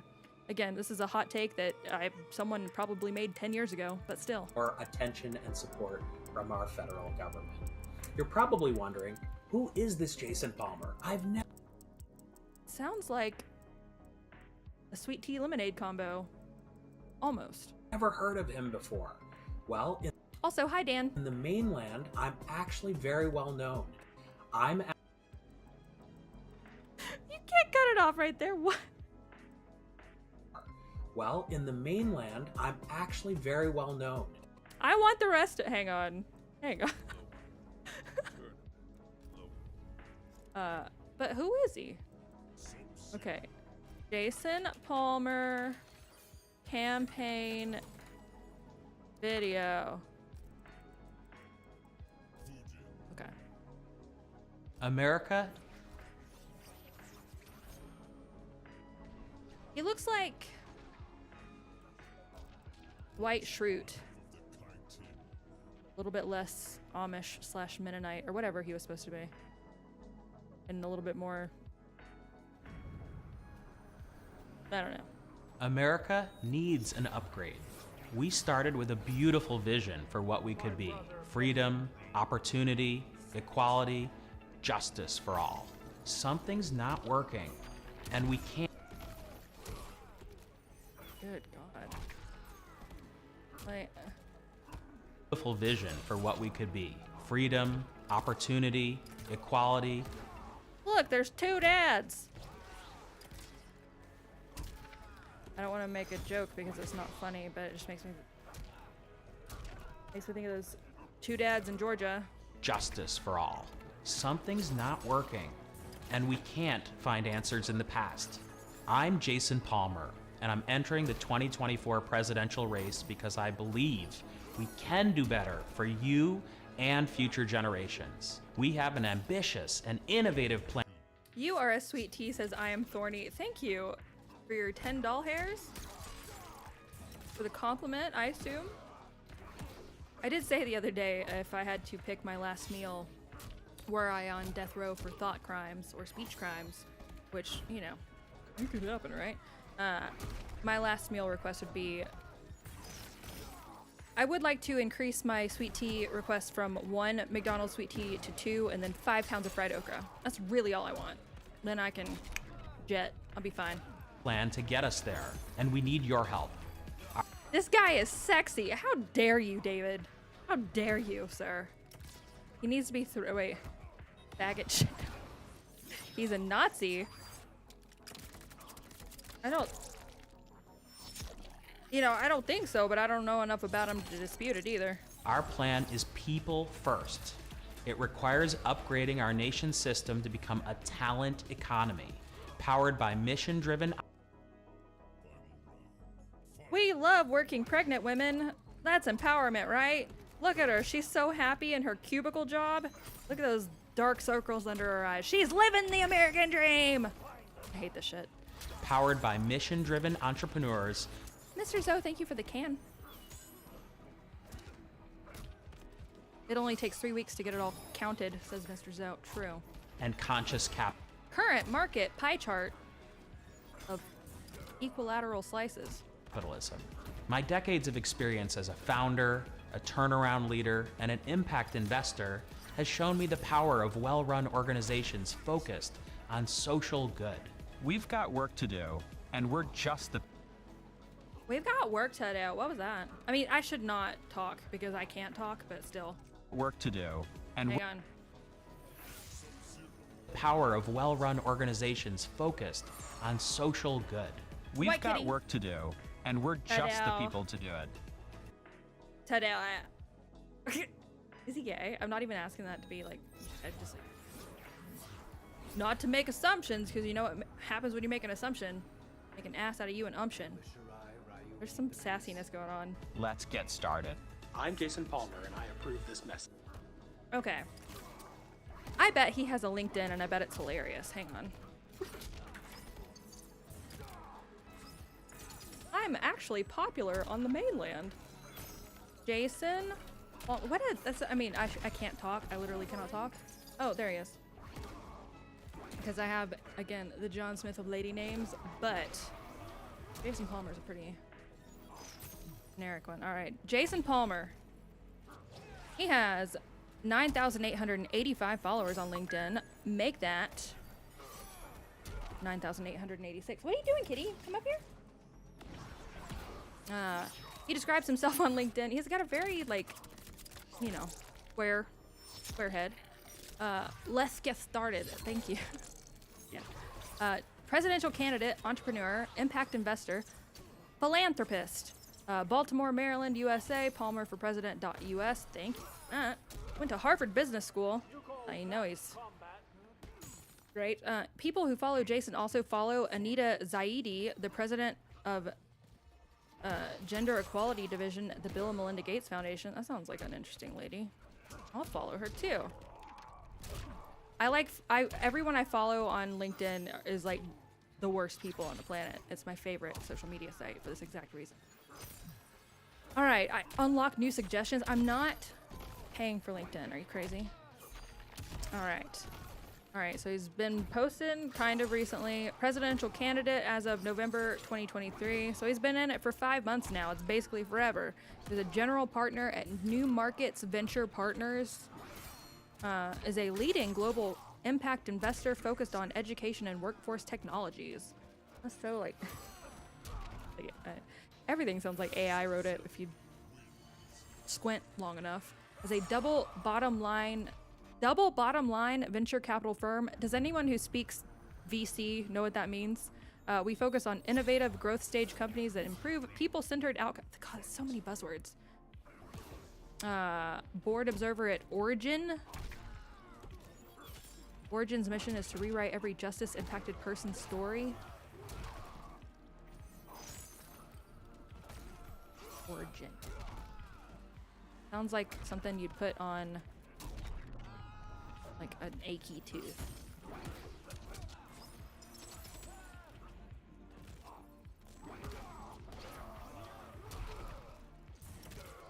I don't think that's... I will end you. Origin provides a robust cloud-based learning and communications platform delivered on a secure tablet computer in hundreds of correctional facilities. Oh! Origin. Prison. Oh, I did click on the right thing. Okay. Origin elevates correctional facilities by providing the technology needed to see. They give prisoners iPads to get their GED, I guess. I don't know. Board member at mw3. Never heard of that one. Board member at Climb Credit.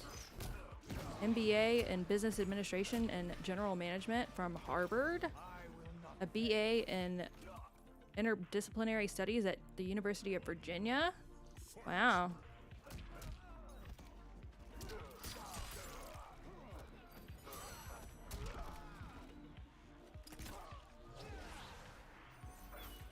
He has a patent on controlling access to protected data and assessment functions via browser redirection. Sorry, I did ask a question about double bottom line. Power bottom, thank you. Y'all are so, thank you very much for that.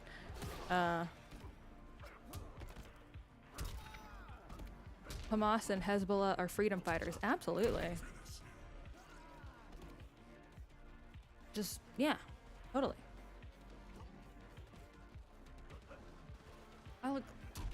Do I look super with it when I hold my fist up? That patent is scary, says Gun Shy Martyr. Would you like to see it? Here you go. Here's the Google patent of it. I don't, you know, I don't have a strong enough like baseline understanding of what a lot of, I mean, I know what these words mean individually, but apart. Controlling access to protected data. Okay. I'm reading it more closely now. And assessment functions via browser redirection. That's where it loses. I mean, I know what that means, but like, all right, let's enabling an organization to control user assignments and assessment results while enabling a proprietary provider to maintain control over both the network distribution, proprietary content, comprising the assignment, and use of proprietary assessment functions. All right, well, here's the PDF. I want a full report on my desk. If you'd like to look at it, there you go. And here's for everyone else. If you'd like a PDF of this, you know, guy who won American Samoa, his patent, there you go.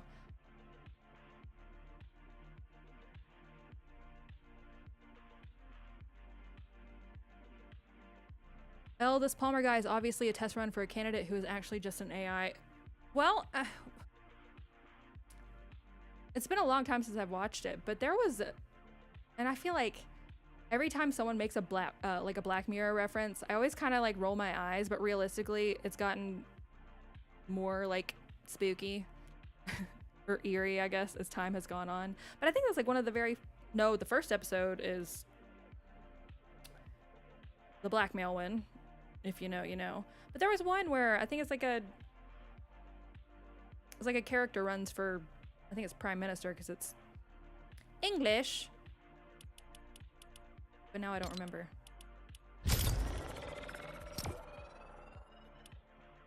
Sorry, my lips are falling off.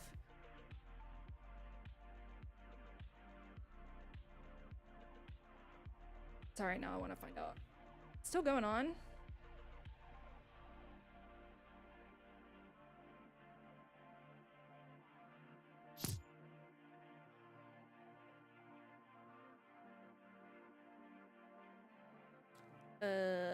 Oh.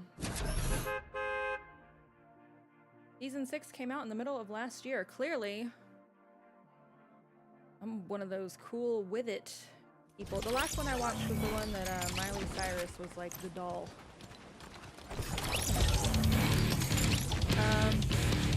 Tell Lauren I said good night. Well, good night to you guys for breakfast. Put them back on. Well, oh no, apparently I just chew on my lips all the time. I don't even notice. I guess I'm gonna catch up on Black Mirror. Yeah, apparently. Hang on. Look. Is this the show about nothing? No, because wasn't that Seinfeld? Shit. Don't make references to things you don't understand, Lauren. Black Mirror.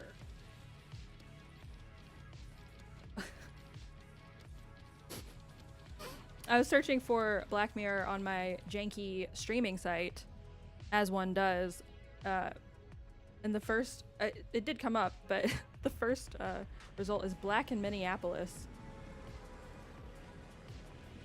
And it's just like a, maybe it's good, but I'm just going off of the, and I certainly would not recommend not paying for the movies and shows you may or may not watch. A black man begins an uprising after police kills his brother during a routine traffic stop. February 19th, 2019. It's called Black in Minneapolis, but here it just says Black. Anyways, I just wanted to see. I zoomed in way too far. You should pay for all your media. You wouldn't download a cart. Yes, I would.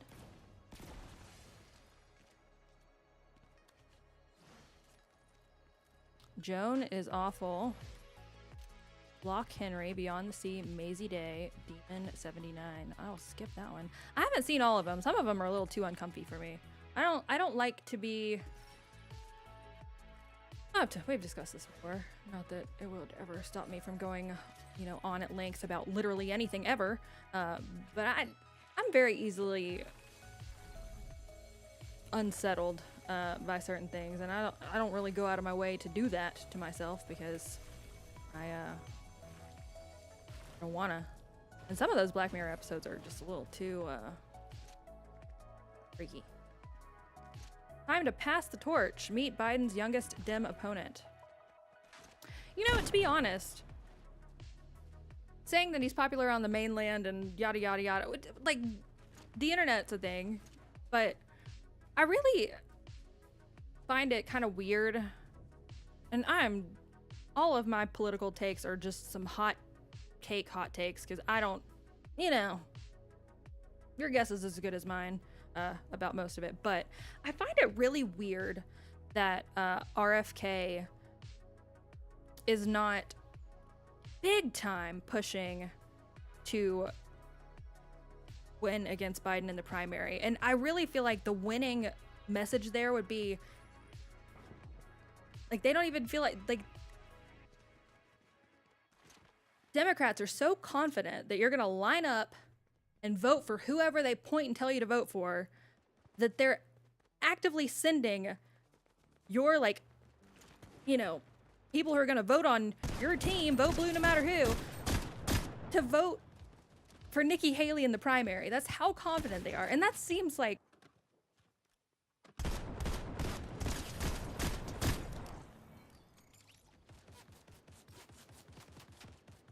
a real, I guess that's just how primaries are. If it's an incumbent, like, whatever. But, like, there's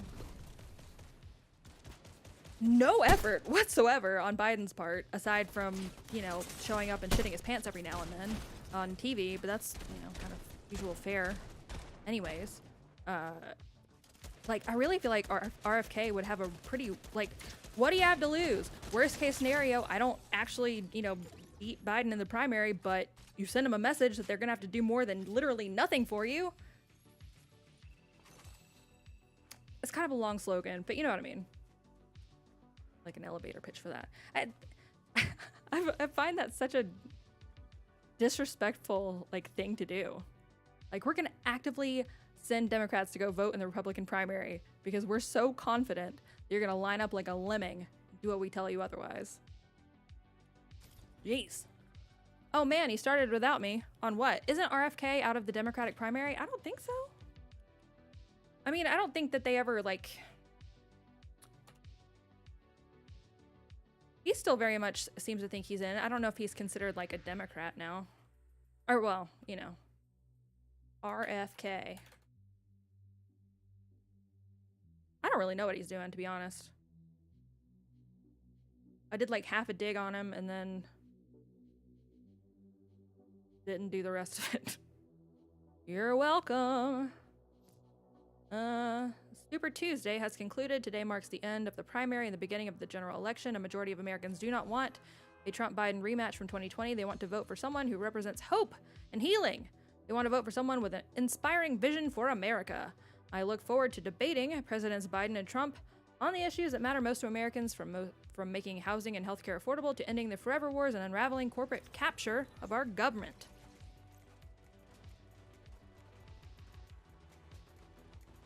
I started saying government as government, kind of as like a meme, and now I really can't stop. He was never, yeah, I mean, the whole thing was that, really the last time I recall like paying any particular attention to him, aside from when he tried to explain away his late wife's relationship with Ghislaine Maxwell, which is still weird, mind you. That whole thing's weird. was when he was not issued Secret Service protection, even though he met all of the... This was, I mean, months and months ago now, when people who were polling, you know, way lower than him were getting... Did you bring a moth in here and then let it go? She's licking her tail, but if you bring a moth in here, you have to eat it. That's the deal. Oh no, she's gonna come jump on the... Oh lord. Okay, I regret. Okay, hi, what are you doing? You come sit. Attacks, maybe. Hello, kitty. Get her butt in the camera. Hey, what are you doing? Tail? Oh, right up here. Come here. Come sit. Sorry.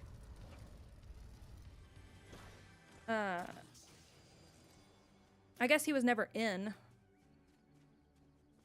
Come sit. He wants to come stand on, like, on the keyboard, which she does fairly frequently, but... Right now is not the time. Okay, or go down on the floor. You could have sat with me. Oh no, she's gonna sit on my feet. But he told Dave. I don't know. Nimarata Haley. Oh lordy. This sounds like it's gonna be like a Dennis tweet. Just off the jump.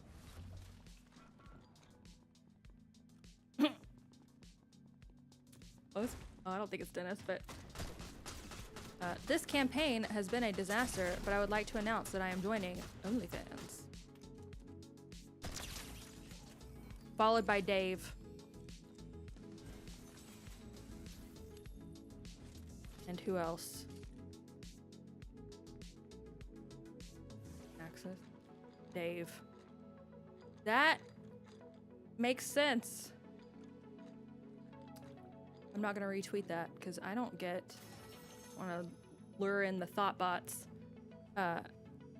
ZOMG posted a meme earlier, which I do have something to talk about with this, so don't let me get too distracted for too long. I went on a big rant about it earlier.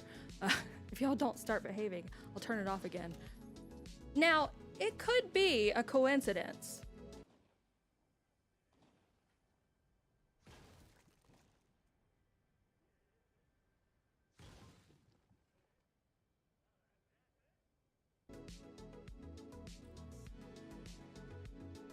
Okay, could be.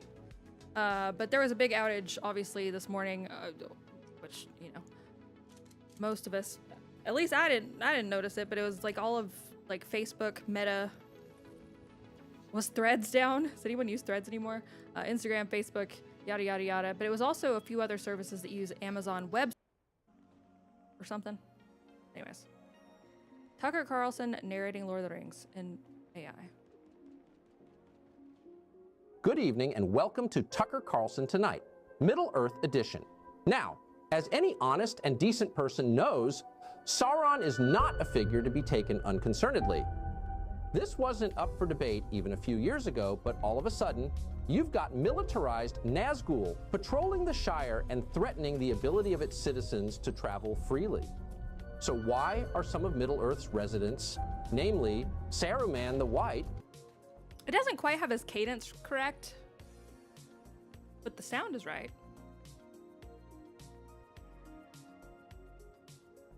signing off on it? What's really going on here? Is this the like soundtrack from what's that movie? Interstellar? I think it is. I've never seen Interstellar, and I don't care. So for all y'all who are like, it was the best movie ever, I don't care. But I do like the soundtrack from it. I think it is. 4 unassuming hobbits. Let's watch AI all night. I'm actually AI right now. Not a good one though. Not warriors, not politicians, are embarking on a journey that would daunt even the most seasoned adventurers. You know, some of this stuff though, we kind of use, and I say we,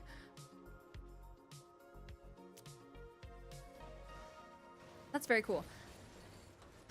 There's a difference between, in my mind at least, using a voice changer for something that you wrote, like what Paul did whenever he you know, took like 15 minutes of the show, changed his voice, and then made me sing some like sea ditties or whatever. But again, I don't even remember. I have terrible memory. That's why I write everything down. That was Paul singing. It just had my like voice projected over it. That's none of that terminology is correct with relevance to. And I feel like that was some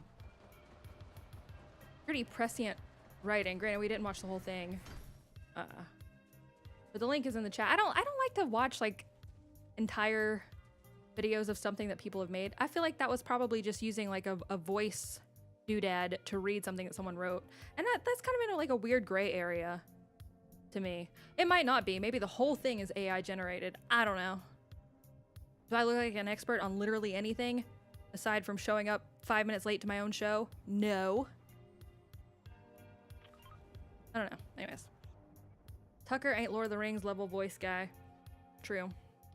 Crap, I forgot I have an MRI tomorrow. Capster, don't you die on me, sir. Tried to already. Interstellar is very good. My favorite Laserhawk song. I read the summary of it, I think recently. Is that the one with Anne Hathaway? And I'm not asking that to be fun. Like, and they're like, they end up like, anyways. Right? I just don't like movies. But I do, like, I like reading the synopsis of it. Apparently people are, again, I never watched the first one, so I definitely don't have really anything invested in this, but people seem to be pretty happy with the second Dune movie. But for whatever reason, certain like social media algorithms, not Twitter, because Twitter's pretty honed in on what I like, but I try to train other social media platforms to think that I'm not me with the taste that I have, so that I can just go to them and then, you know, it'll take me right to the content that I don't want to see, but I want to see, you know what I mean? I've gotten so many videos of like people talking about Dune being like a white savior movie or something. Anyways, I don't know. A lot of people are real mad about something, which, to be fair, people are mad about something all the time. But I've never heard anyone say that until about the first one, or maybe they did and I just wasn't paying attention. But man, my social media algorithm was pushing it to me over on the TikToks. And that was just about it, so I didn't stay there long. Some hate Dune 2, call it third world trash. Some think it's fantastic, super fantastic, says Oak Poke. People were saying the visuals are really good. Hang on. And that the novels that they're based on, at least by the original, I'm trying to regurgitate back to you like the general sentiment that I've kind of gathered on social media without really knowing anything. But there's an original author, and then I guess maybe a secondary author after he maybe died. And there's a debate on whether or not the ones after the original author are good, and the pretty widely held opinion is that his are the best, but there's some merit in the other ones. But from what I understand from a couple of other people is that the like white savior character that people are all mad about is like very clearly like an antagonist in the movie, and that it's just people being completely lacking in media literacy. And I hate that phrase, to be quite honest, but like it used to be you might have to watch a movie maybe even like more than once, maybe twice, 3 times, to really, like, each time you notice something different and it makes you understand it differently. I've never seen it, but people have said that about the movie Shutter Island, for example. Or it was Inception. I did see that one. It was okay. But now, because I guess we've all have the attention span of a gerbil, and because people's ability to think critically without hearing the opinions of others first is non-existent for the most part. Unless a movie holds your hand and says, this guy is the bad guy, this guy is the good guy, root for him. Oh, we faked you out for a second, but no, this is like, then like anything that's sort of subtle, anyone who's not like a super overt, like, you know, not tiptoeing around with like a burlap bag with $1 on it and tying ladies to railroad tracks, kind of like, you know, cartoonish bad guy, is like, it's lost on people. And again, I haven't seen this movie, so this is me making some observations about just kind of the general state of things blindly. Everyone loves that. But that's because there's so much of that in media now. Even the movies that I have watched previously that I did enjoy, it's becoming fewer and further in between now, because there's so much of that like hand-holdy exposition. Like I would like to ponder at least a little bit of it myself. Either that, or I want it to be like a like Flash Gordon, like I'm not supposed to think when I watch this, I'm just supposed to enjoy it kind of movie. And I actually do kind of like movies like that. One of my favorite movies, oh god, should I admit this?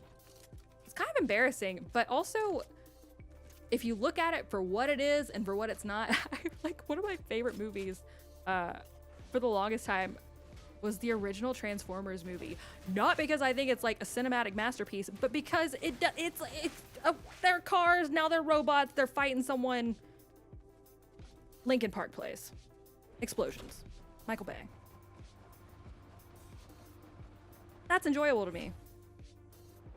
When it started to take itself too seriously, literally after the first one, I didn't like it anymore.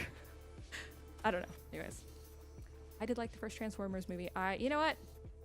I'm not even embarrassed. If it's embarrassing, admit it harder. Well, because I don't like... well, I've not that that's a secret. My examples are so recent. But that was like a movie that I really liked, I guess, as like a... When did that come out? I'm gonna guess 2005. Transformers movie. 2007. It's pretty close. I was 17 at the time, and I really liked it then. Okay. I haven't seen it in a long time, but I bet I'd still like it. I like explodey things. Okay, I know that's not like the original, but like the first iteration of like Shia LaBeouf and Megan Fox and Optimus Prime. That's not very good. Very good impression, but it is an impression. All right, let's go through here. And we are going to go back to the Digital Markets Act, because I do want to rant about that for a minute. Okay, Trump, solid in Alabama.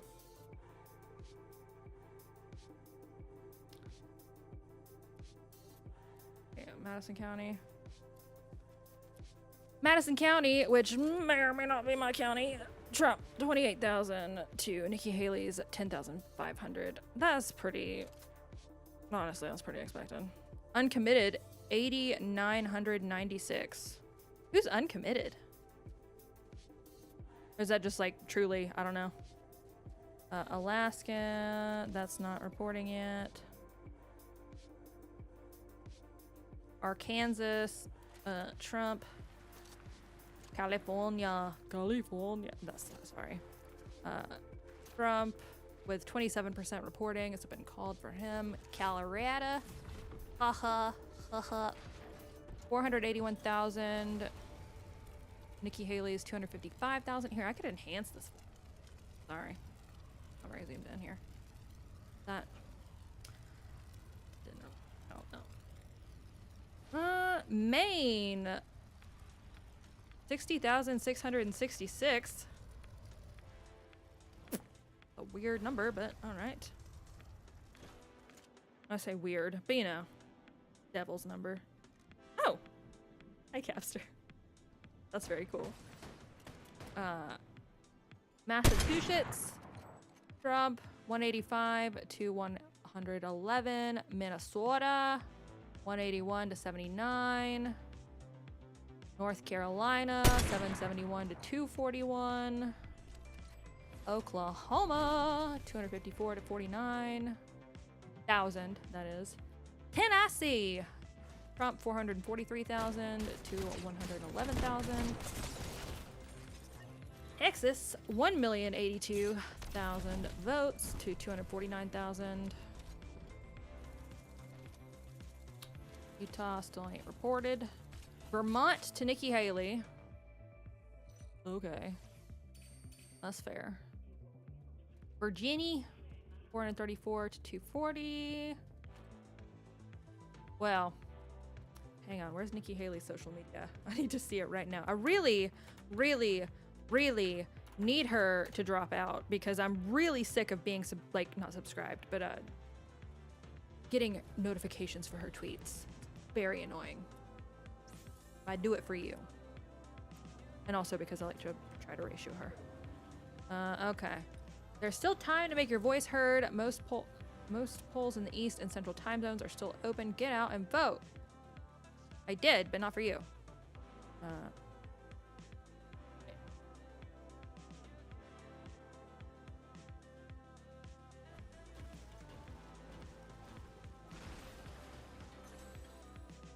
People know that there's a better way forward. We can get back to normal and focus on the issues that matter, like fiscal discipline and peace through strength. I want to look this lady up. Not to sorry, Kathy Hartman.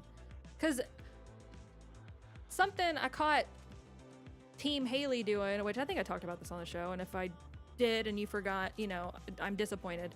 Team Haley was retweeting actual active members or employees of Primary Pivot, the super PAC that's getting cross-party voters just for the primary. They were retweeting a lady who just accepted a full-time position there. I wonder who this lady is. Okay. Let's play. I was a 2016-2020 Trump supporter and worked for the campaign volunteering, and I feel like his style is done. Girly. I mean, listen. I'm voting for him. Worth.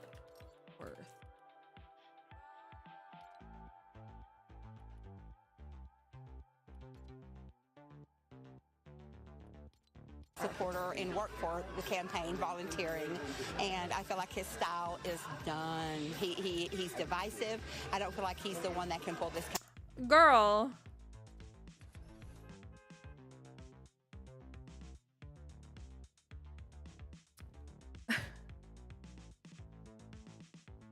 That's almost like it's the whole point. And it's there was a book that was another one of those grifter book tours, the White Rural Rage book. And I'm gonna preface this by saying I watched a clip of Jimmy Dore's show the other. I'm kind of hit or miss on him, but there were some good points being made about this White Rural Rage dude on the show, essentially where he went on with Mika Kelly, and they just ponder and ponder and ponder about why predominantly white people in rural areas are voting for Trump. And the guy who wrote the book, White Rural Rage, even mentions on Mika's show, well, they get left behind by the establishment. Nobody ever really takes care of them. Their jobs are going away, being shut down for green, blah, blah, blah, blah, blah. But instead of going, we don't offer them anything either. We point at them and call them racist and all other deplorables or whatever for voting for the one man who, even if you don't 100% love him, exists as a middle finger to every single one of them. Democrat and Republican alike. And I do love that very, very much about Trump. I certainly didn't like it at first, you know, in 2016 when I cried when he won. But they'll sit there and say, well, people, you know, people in rural areas, like they get left behind. They don't have this, they don't have that. And instead of saying, here's why we're the better option, they're like, no, we're also not going to do anything for you, but also call you every other name in the book, try to get you, you know, fired for expressing your malcontent with the political status quo and the establishment, call you, you know, a conspiracy theorist and a racist if you question the media talking points. Like, yeah, I'm gonna vote for the guy who absolutely hates your guts and who makes you freak out just by even thinking of him. That's great. It's great to me. Or were there plenty of things that he did in his presidency that I'm not like a super duper huge fan of? Yeah. But just for the fact alone that he pisses them off so much, it's worth it. Every time. And I'm clearly not being as, you know, well-spoken as the Jimmy Dore segment, but I don't really watch the show all that often, but I was trying to find a clip of the lady, Barbara McQuaid, and ended up watching that one on accident, but it was actually very good. Anyway, so there we go. Her style is much better than Trump's, says Agically. Listen here, buddy. Just because you have Little Cat as your profile picture, which obviously means you're going to get preferential treatment, does not mean you have to lie about... honestly, I bet she's a lot of fun. I don't really... I mean, maybe she is like a... Maybe that is how, like, the average, like... I'd say she's like a young grandma age, kind of. Like, maybe that's how they're feeling.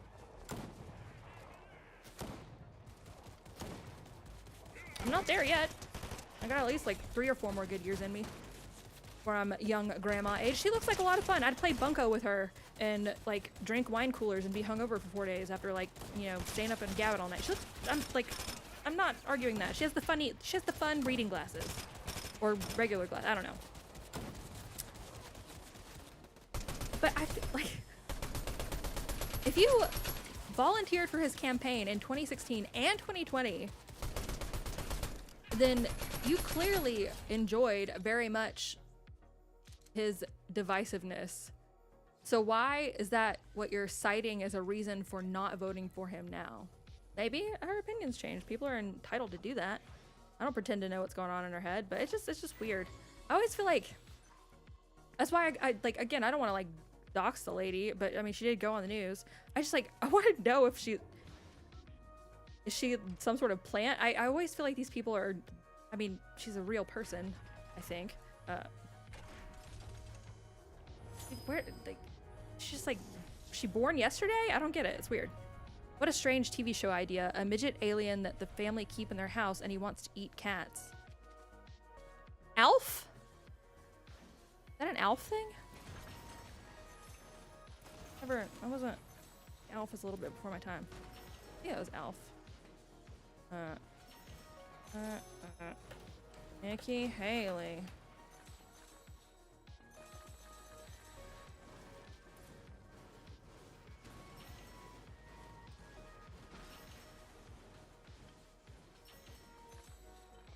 Correctly. Maybe she used a fake name. I don't know. Trump supporter and worked for the campaign volunteering, and I feel like his style is done. He's divisive. I don't feel like he's the one that can pull this country together where I think Nikki Haley could. She's different. She's not a repeat of what we had in 2016.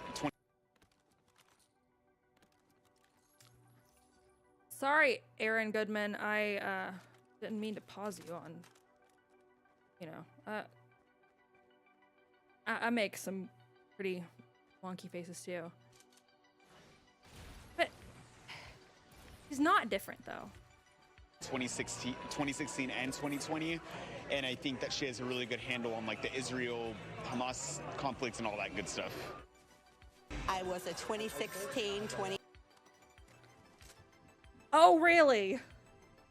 Here we go. I found I found an article that mentions her from CBS, same news organization from yesterday.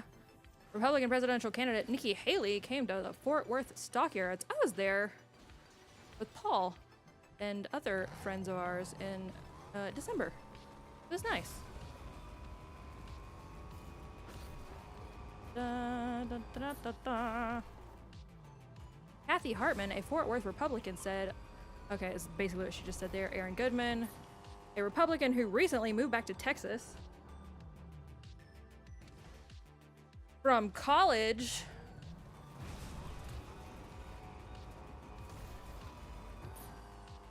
It's like they find the same. They find the same people to quote across all the different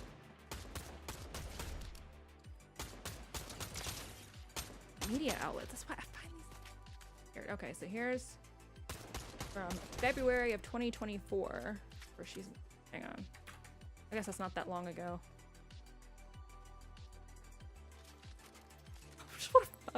Is this person real? North Texans seek alternative for Trump or Biden as Nikki Haley campaigns in Dallas. February 16th, a couple weeks ago. And sitting in a camping chair ahead of the event, Kathy Hartman of Fort Worth waited to be let in with her 15-year-old grandson. She wants a candidate who is electable and won't bring divisiveness to the Republican Party.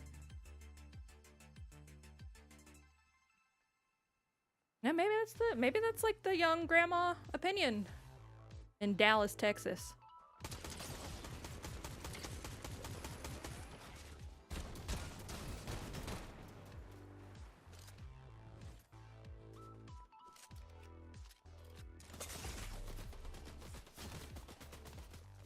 Hang on.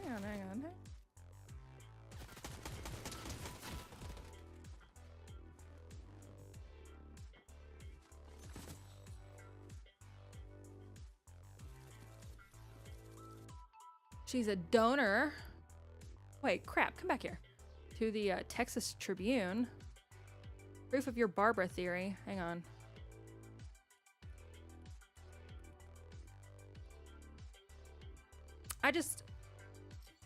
Oh, Barbara that's, I mean, don't get me wrong, we're gonna look at it, but that's low hanging. I said at the very beginning of the stream that I'm sure that there's some lovely Barbaras out there. I personally have not met.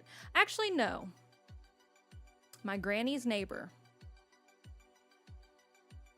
Forgot about her. She's like 86 and always wears leopard print and has like the most southern drawl. I love her. Anyways. Oh, okay. Sorry for putting testicles on your screen, by the way. I hate. Like, who is this helping? Barbara Streisand said earlier today, Donald Trump has vowed to be a dictator on, quote, day one.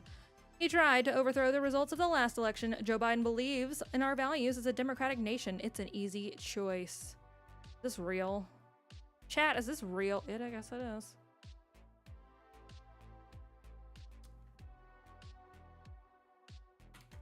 How old is Barbara Streisand?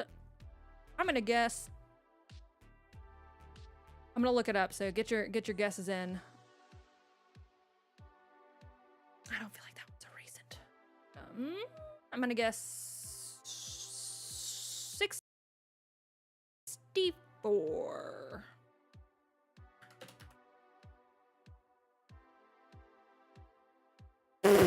I was way off. Holy shit. Yeah, okay, this is not... Okay. This is like... Okay. She's 81. She was born in 1942. April 24th, 1942. To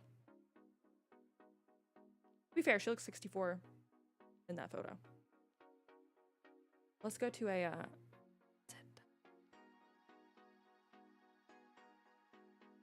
Barbara Streisand.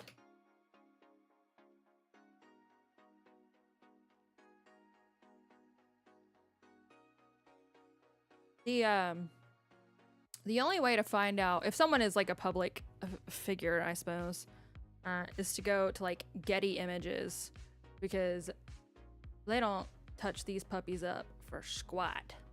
Aside from, I guess, maybe like some auto stuff. Like, they don't sit here and Photoshop every single one. Gotta find like what is she even wearing? What is she wearing? This is like so... It's so Joan Rivers of me. Okay, that's not recent. She just keeps moving.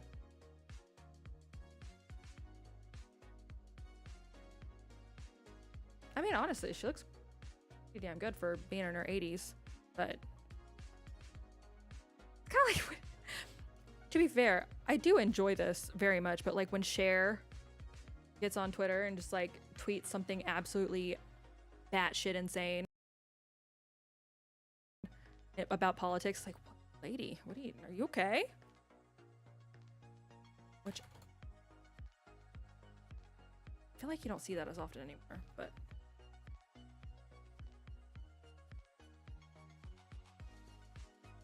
maybe someone took her Twitter away.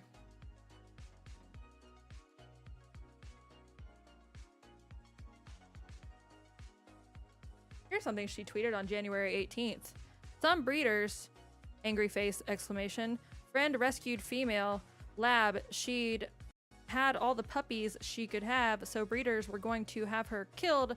WTF is wrong with people? We don't care if kids have food, clothes, decent place to sleep.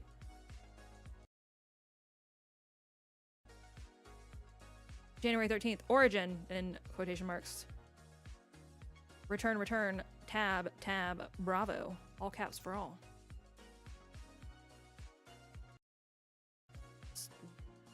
Wild tweets. I don't follow her. I should. I can enjoy that because you never know what's gonna come out of that lady's mouth. But Barbara, like, it's like what's her face? Clearly, I'm super well versed in that. Anyways, all right, cool. I got that for being archived later. Nice. How old is this photo?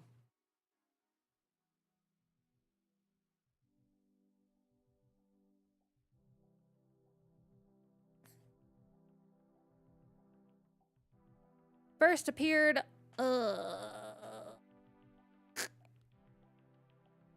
in that's the same. I mean, it looks about the same. 2018. Not the same outfit.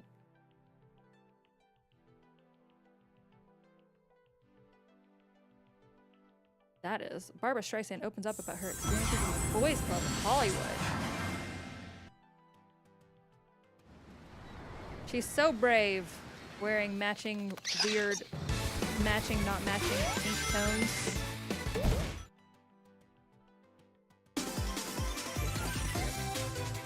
Oh, by the way, this is just because this is not a grift moment. It kind of is, but mostly because I said I was gonna do it and then I forgot my password, so I didn't do it. But I did finally change the alert for donations, and I think it's really funny.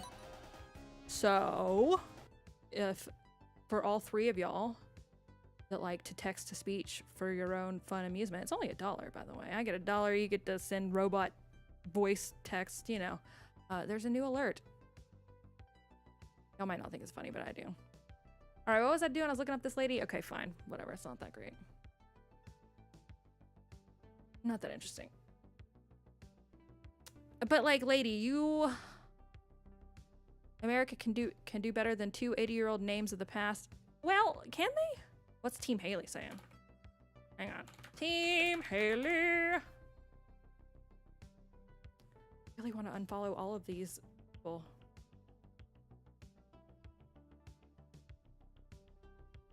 Amazon sent you a text. What is?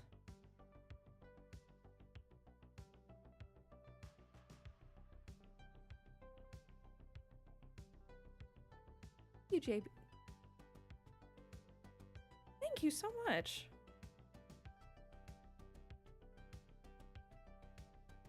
I already have mittens. I don't need it. Thank you very much.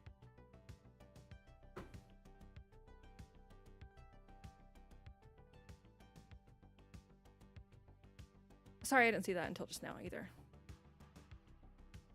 My phone is like, I got this phone it's time for another episode of Lauren Rants about her stupid iPhone that she really, really hates. I got this phone towards the very end of 2020. It's iPhone 12 Pro Max. And I hate it for a lot of different reasons that I have named many times. So I'm not going to get into that. But this phone, hang on, I'm trying to see if I can, where do I go find my storage? There it is, iPhone storage. This is a 256 gigabyte hard drive iPhone 12 Pro Max I have here, which currently has 250.86 of its total available storage space in usage. It was more than that just a couple days ago, but I've been trying very, very slowly to clean out just like the massive trove of screen. The best thing that iPhone has done, and I don't know if Android has also done it because I haven't had an Android in many, many years. As soon as this one gets a little more I cannot wait. I'm gonna run back so fast. But anyways, the best thing that iPhone has done is make it where when you take a screenshot of something, there is an option to copy the photo to your clipboard and then immediately just delete that screenshot. Unfortunately, that was not the case for the first 4 years that I had this phone. So I think just like with many others, I would wager that a good chunk of that is just screenshots of things that I don't actually want to save, but going through it takes time and I don't want to delete anything that I might actually want. So I have a PC.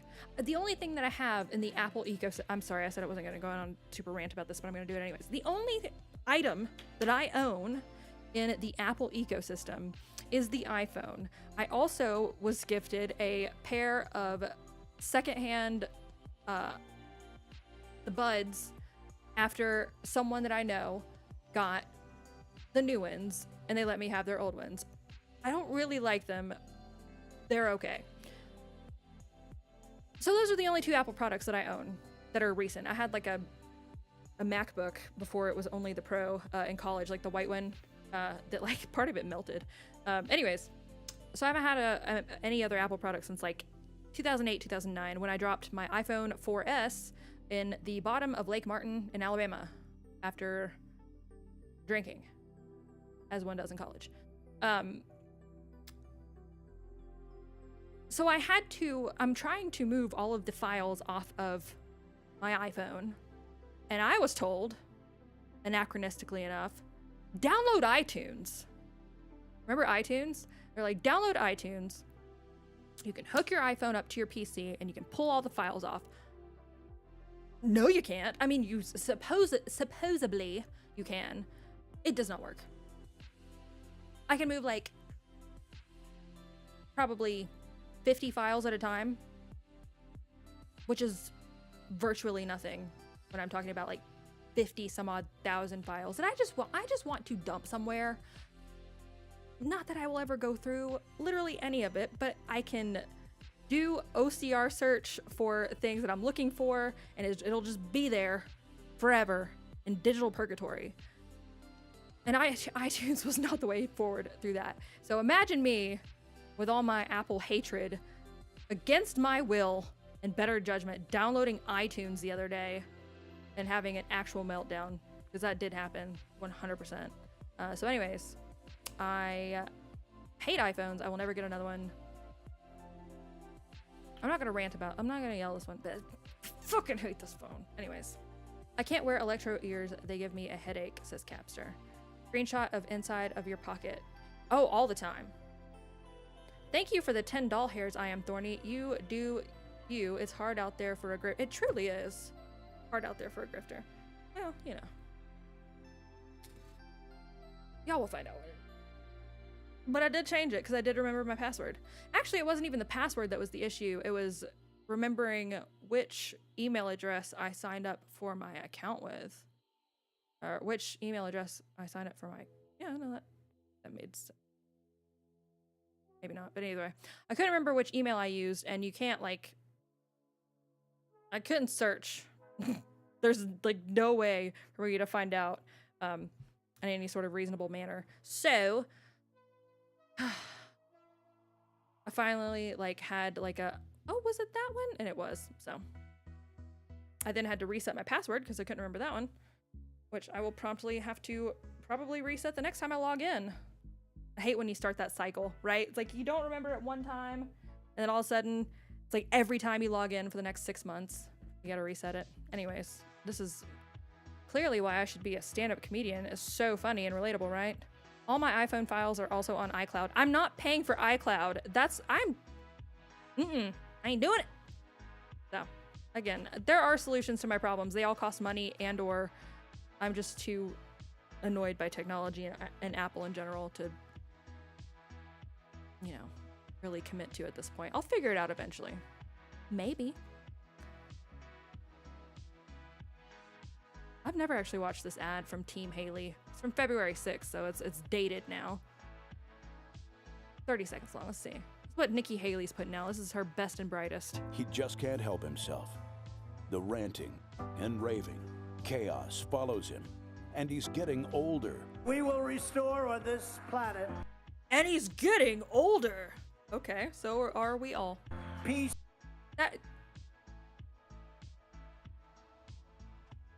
On the one hand, I would be lying if I said I wasn't concerned about that a little bit. But, like, not enough. Through Earth. Running to settle old scores. Good. It's about him. Again, you tell us all the things that are wrong with, you know, the impoverished, unwashed masses out in the rural areas. You tell us how we've all been let down by the system. But then tell us that we're, you know, racist and insurrectionists and blah, blah, blah, blah, blah, blah, blah. If we say, okay, well then what do you offer? Oh, nothing? Fuck you. Yeah, it's fine. This is the best option we got. Entertaining and like they all hate him. I love that. I wish I had not been an idiot in 2016. I wish I could have experienced it. I gotta live it retroactively. Send yourself screenshots of each login when you make it. Helps heaps, promise.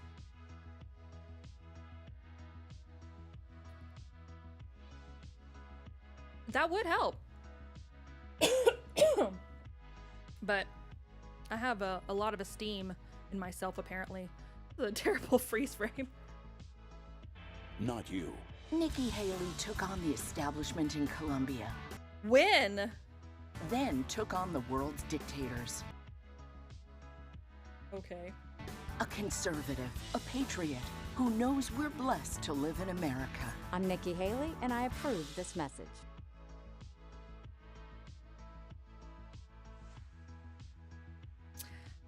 Again, if your messaging is, well, I'm not Trump. Also, I don't like him very much. That's not a... Oh. I guess that is, you know. I guess that is enough. Michael R. Strain. I am proud to have cast my vote for Nikki Haley. Okay. Okay. Well, they're being awfully quiet.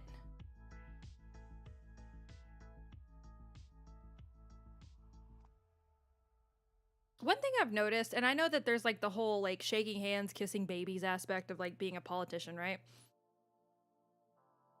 I get that. But Nikki Haley almost always posts pictures of people who are clearly not old enough to vote supporting her, which like, you know, cute kids every day. Like that's kind of like part of it, I guess. But it's like almost always kids. Like they're not gonna vote for you, Nikki.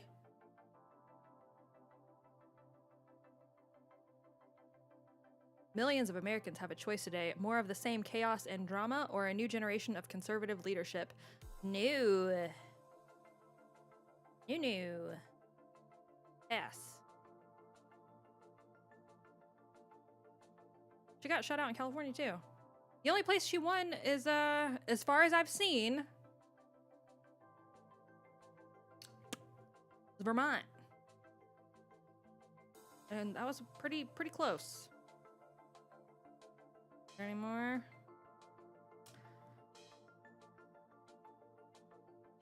I wouldn't even care if Nikki Haley had already dropped out. I mean, not that I wouldn't care, but you know what I mean? I went to go vote today in the primary in Alabama. Again, like, of course, like, ultimately, I suppose I'm going to vote for Trump, but I really did go vote against her today. I'm not going to lie. I wanted to cancel out some Democrat somewhere holding their nose to vote for Nikki. Thought that'd be pretty funny. So I did. Who dis? Santa Margarita. Let's see.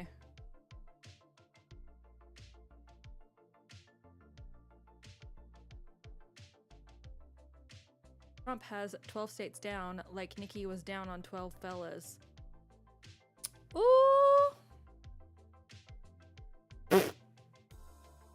Sorry. Thank you. And thank you for the doll hair. I appreciate you. If you'd like the old school animated... Oh, sorry, Dregs. I just saw Haley isn't as divisive as Trump. Yeah, that's why she's lost to none of these candidates in Nevada. I forgot about that. That set a tone that is really pretty hard to recover from, to be honest. Matt, thank you for the cookie over on Foxhole, by the way. Sorry. I need to be looking over the chat more often. I appreciate that. Frank Hubert wrote the original books. He and some of his best friends wrote prequel novels. Okay. That was about Dune from way earlier, where I was repeating secondhand information I had somewhat retained about the movie to y'all. Called content, baby. Look it up.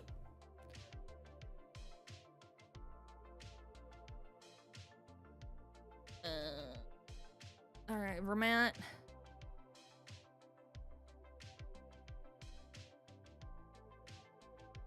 Why isn't it?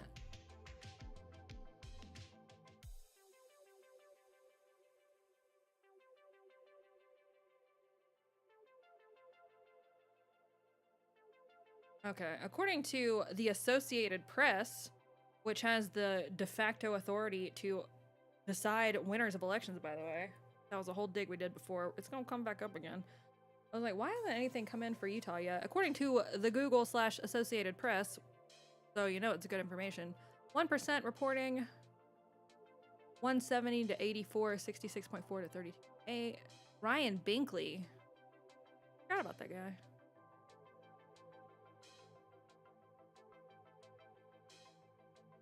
Where else didn't have any reporting or any?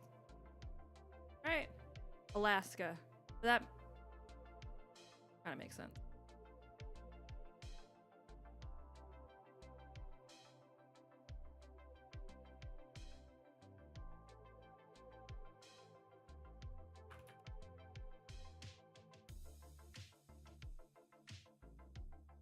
Results expected soon. Nifty. Haley not dropping out. Ugh. Thank you for your donation, by the way, and for the link. I appreciate you. New statement from Nikki Haley campaign. We're honored to have received the support of millions of Americans across the country today, including in Vermont, where Nikki became the first Republican woman to win 2 presidential primary contests. Unity is not achieved by simply claiming we're united. Today, in state after state, there remains a large block of Republican primary voters who are expressing deep concerns about Donald Trump. This is not the unity our party needs for success. Addressing these voter concerns will make the Republican Party and America better. Drop out, bitch. That's how the sausage is made. You know, it's the beautiful content you've all come to expect. That's absurd. All right, so Alaska coming up. Alaska's...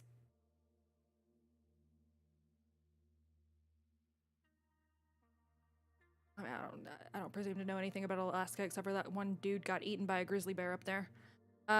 Junk Silver, thank you for the $5 hairs. How you doing? Nikki Haley is the military-industrial complex's choice to replace Biden. If they can get him to drop out, the primaries are irrelevant. You think so? Okay, thinking back through that. Yeah, military-industrial complex? Yeah. Through that lens, I see what you mean. Picking up what you're putting down. For a while, it seemed like they were kind of trying to prep Gavin Newsom for it, but maybe that was just a bunch of guesses that weren't founded in anything. I don't know. And people were saying, you know, I'm just gonna Michelle Obama. Say Michelle to be friendly. That would ever happen either. They're like rich elites now. There's no way. To be honest, politicking for them would be a, like, aside from showing up to sign like a book deal or whatever and to pontificate on MSNBC and CNN, that would be beneath them. They've like reached the different echelon of political class. So, in my mind, again, I've been wrong before. It doesn't happen often, but you know, sometimes. How else do you explain Haley not dropping out? I mean, all my shots in the dark here are exactly that. So, you know, take that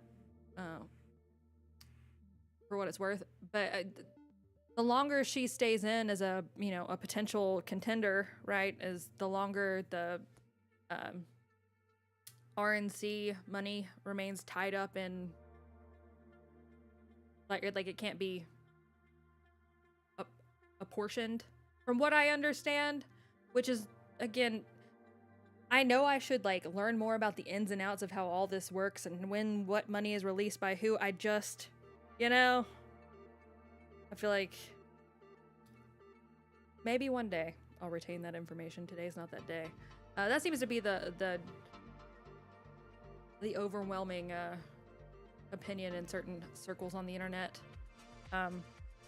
And or, you know, if the other option is if for some reason any one of these, you know, things happen to stick with the, you know, lawfare being waged against him, then she would just be the de facto nominee. But I don't know. It's only because it's Super Tuesday. Like, I probably should pay attention. Aside from hating on Nikki Haley, which is very fun for me, and I feel like most people also kind of have joined in on that, you know, noble pastime.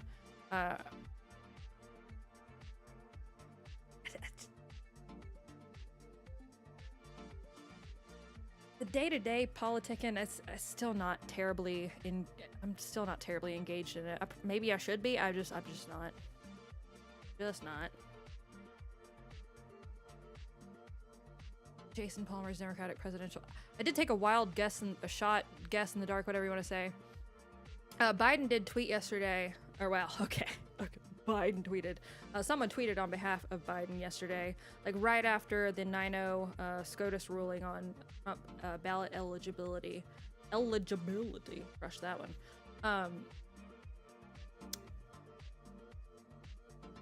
Something about I banned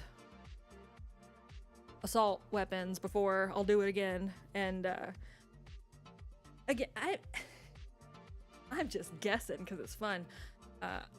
I seriously think, because Twitter is not real life and most of the internet is not real life, but realistically, Biden is not going to do well with people who showed up in droves last time, just because they were worked up into a frenzy over Trump, because progressives are not thrilled with him, young people are not thrilled with him, yada yada yada. And you know, knock on wood, but BLM has been pretty quiet. Knocking on wood here. Sorry, kid. Scared my cat.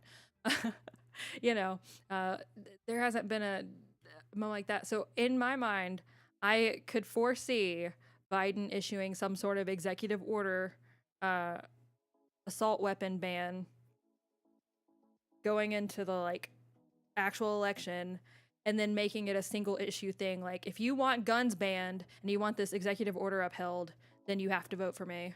And I feel like, I don't know if that would be enough, but I think it would be for all the David Hoggs and what's her face? Shannon Watts or whatever of the world. That would be, they'd be worked up into a real righteous lather over it. But again, that is just a wild guess. I did find the responding to the 9-0 SCOTUS ruling with, I'm gonna ban guns. That'd be pretty wild. The RNC needs new leadership. The RNC needs to be metaphorically, proverbially, not literally, but in the every sense of the word except for literally, needs to be burned down and have the earth salted where it stood, and to have a new something else be built up, not in its place, because that earth is salted. Nothing can grow there. But somewhere, you know,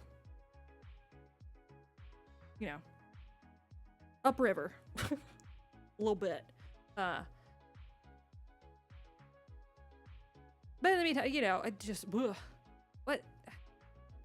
I think that's what once you get outside of at least, you know,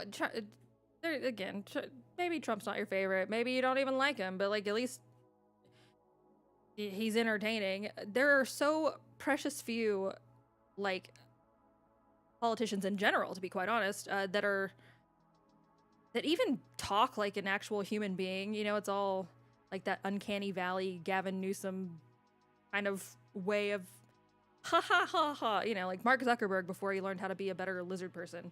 And man, the Republican Party is filled with so many people who will get out of like their campaign videos are like them getting out of like a big truck and being like, God, family, bale and hay, vote for me, because you like those things, don't you, you dirty redneck? You know, like, and okay, maybe that's a little bit, you know, paraphrasing, but it's such a reductionist, stupid representation of like the people that they're like supposedly like. I have as much in common with them as I do like AOC, to be quite honest. I probably have more in common with AOC, to be honest. A hot take, but true. Than like a Nikki Haley. I feel like maybe this is naive. I feel like if I sat down with AOC in a room and there was like no camera, like it wasn't for like, I feel like she and I would probably have a decent conversation. Maybe not like the best, but I feel like she would talk to me like a human being. Whereas like, imagine okay, you get stuck in an elevator. You're going to somewhere at the same time as like AOC in one scenario and Nikki Haley in the other. And you get stuck in an elevator for like, not too long, but like 4 hours with each one of them. I feel like Nikki Haley would never let the facade drop. I feel like there's a lot of politicians that would never let the facade drop. Whereas I feel like AOC probably would. You know what I mean? Like be a human being for a second. We're trapped in an elevator. Talk about, I don't know, NASCAR. Whatever rednecks like. I don't know. You know what I mean? Who's helping who? I would claw open the door. Well, true. Okay. And to be fair, I feel like people don't get stuck in an elevator as often as what are you doing? Oh, sorry. Yelling at the cat. I feel like people don't get stuck. Well, I probably shouldn't look that up on screen. Stuck in an elevator. News. Okay, 5 days ago. Tense moments tonight. I hate auto-playing videos on news sites. This is from February 29th. All right, I eat my words. 7 people rescued after elevator gets stuck on 20th floor of the Empire State Building.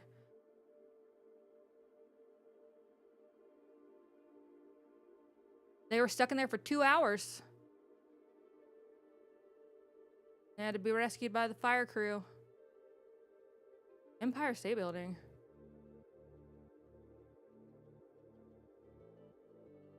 Two people trapped for hours. Don't autoplay. It's gonna do it. 2 people trapped for hours rescued from separate elevators in downtown Portland building. Jeez. In a Wells Fargo Center building in downtown.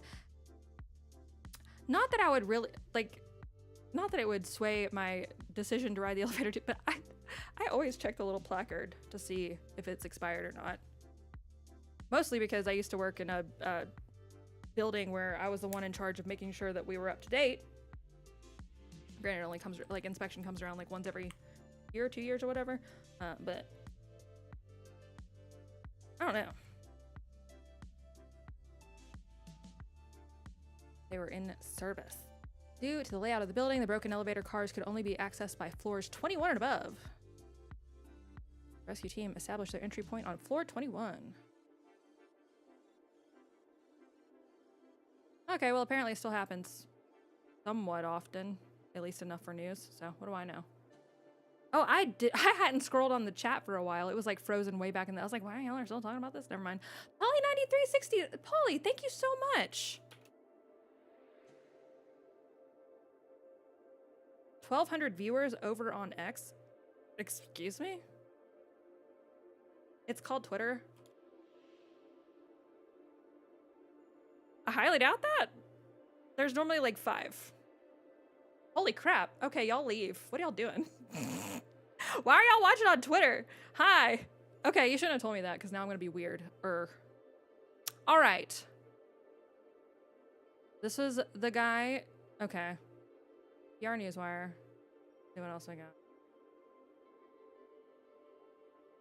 What do I have in my notes? Okay, I have. Oh, MSNBC had a bed bug infestation. I just thought it was funny, so I wanted to mention it. I do want to talk about Digital Markets Act, and I want to talk about Barbara. All right, this is going to be a choose your own adventure because it's already 11:15 and I rambled about nothing at all. Holly, thank you very much for your donation, by the way. It's kind of like when you I'm gonna mess with all y'all right now. When you start thinking about breathing, you were doing it on your own just fine before you started thinking about breathing, and then you have to start doing it manually. Like, you know, sometimes it's best to just live in ignorance. Why are y'all watching on Twitter? I just kind of stream over there because, like, I can. Or X. Never mind, it's Twitter forever. All right, choose your own adventure. Would you rather talk about Google and the Digital Markets Digital Services Act for the rest of the stream?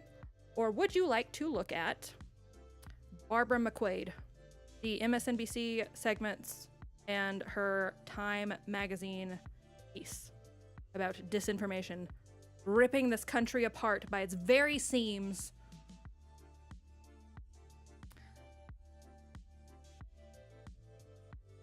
Riggy, I can't read your chats out loud, you absolute mongrel. Autoplay was a creation of the devil himself, says Drake. I thought, like, it's always on the little, like, local news sites, too. And half the time, they're not even... I think the worst kind of autoplaying video on a website is, like, on a news site where the video that's at the top isn't even about the story you're on. It's just, like, they're kind of... like the top headlines of the day, but it's for like a hyper local news station that you don't give a shit about. So, I mean, you know, no offense, hyper local news station, but usually not something that I care about too much. Like that, why would you autoplay this? Who is this helping? I don't know. All right, so if you take the red pill, okay. Option 1, Digital Markets and Digital Services Act, and me ranting about the European Commission. We've done that a lot, but I'm fully prepared to do it again because Google wrote a new blog about it today, and I read the Google blog. Or option 2, Barbara McQuade, disinformation, and the Time magazine piece that ties in with fortifying elections and the Election Integrity Project loosely. 1 or 2. Put a 1 in the chat or a 2 in the chat. And I'm not going to officially count them. I'm just going to kind of wait about 30 seconds and then go with whatever I see the most of. So, and I don't read Twitter chat, by the way, because I don't know how. If y'all are chatting over there, I love you very, very much. Sorry, it's my first time using a computer as of today, episode 297.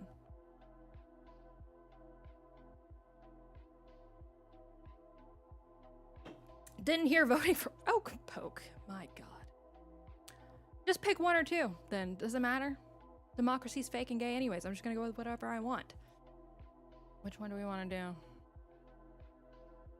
Ultimately, we're always gonna come back to the DMA and Digital Services Act.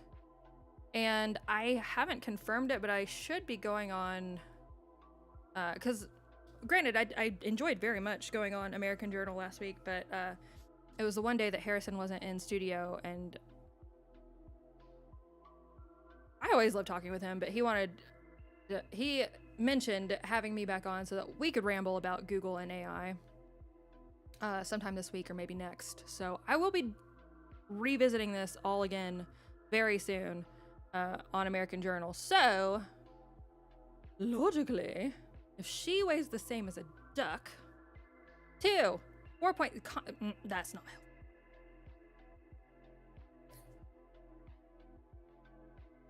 Lauren, great job with Chase Geyser. Good show. He seems smart. He was super, super smart. I was not, I mean, I'm still not, because I was honestly not terribly familiar with him before going on. Other than, you know, I don't do like, if I've never interacted with someone before in a show setting, I did learn from my mistakes on Timcast. I do try to brush up on the latest pop culture, which is, I did good with Dune, right? Hey, Lauren, you want to go on Timcast? Great. We're going to talk about a song you've never heard for 45 minutes. You're going to love it. I stand by that, though, to be honest. But I'd never really kept up with the stuff. So, but I also don't like to be too weird if I've never talked to someone in person before, because I feel like it kind of comes across as being like, oh yeah, I know everything about you, which I don't want to. Just because I could find out everything about him and memorize it and put it in my little index doesn't mean I'm going to. But there was really good conversation. It flowed very easily. It flew by. And he also shitposts on Twitter, which if someone takes himself too seriously to like shitpost on Twitter, then I don't like him. So there. I'm gonna fall asleep to this lovely lady's intelligent, soothing voice. Good night, and remember, only faggots and illegal immigrants don't vote. Oh wait, even they do. Go compete. Says Critical Thought. Well, welcome to Delilah After Dark, ASMR channel. Taxation is theft. Go to bed. Okay, that's all I got. Cat butt is never weird, says Weegno. Weegno. I'm so sorry that I butcher your name every time you chat, but it's a long-standing tradition now, so I can't break tradition. All right, so we're gonna do the MSNBC Time disinfo piece, and then because I'll be doing that again. Much like HPV and/or HIV, the DSA is never really gonna go away for good. We've been talking about the Digital Services Act for... Oh crap, I forgot. I need to... Hang on. I still have to update the CSS on like half of my pages. Hang on. This is one of them. Go, you bastard.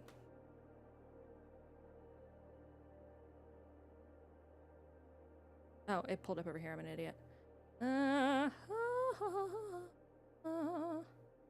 Hang on.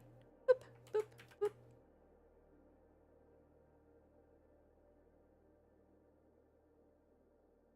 Am I updating my website right now? Yes, I am.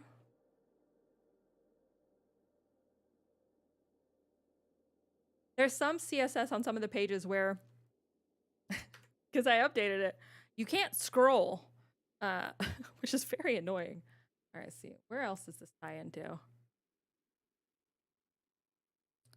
Look at Terry Breeden's page. Is this another one I can't scroll? I hate myself. No, I don't, but I do hate technology. Terry Breeden. See, I need to do all this first. Fortunately, it only takes like 2 seconds, and I shouldn't be doing it on the stream. I could do a regular expression, but some of my syntax is not universal.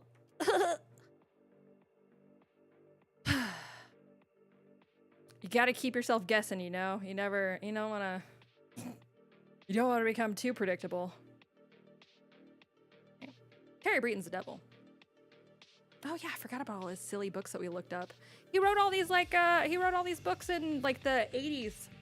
Like these like sci-fi like religious novels. The Pentecost Project. Look at that. That's like pretty goofy. This guy though is an actual asshole and who's single-handedly trying to destroy the internet. And unfortunately for the internet, most every CEO of a VLOP, very large online platform, which is their designation, is going along with it perfectly hunky-dory, including, mind you, Elon Musk at Twitter and Linda Yaccarino. Like, they sued him in, October of last year for, like, almost immediately after the, October 7th festival attack, right? Like, it's like October 13th. Kitty! Get it! Sorry. There's a cat on my desk being a little mongrel. Come here. Here. Here you go. All right, you can sit on the mouse. It's fine. I don't need it. I think it was like October 13th, which I shared this earlier. Okay, I'll just move my mouse off the mouse pad. I don't need that for any reason. What's it? Here, I'll go to my studio library, which is like the best part about desktop Twitter now. Now, where do you go?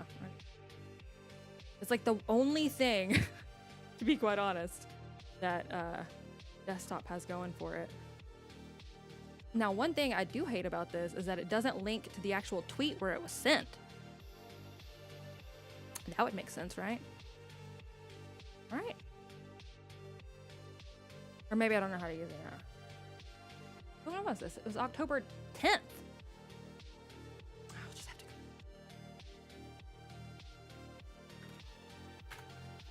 go. I'll just do it the old-fashioned way, which is scroll through my own media posts.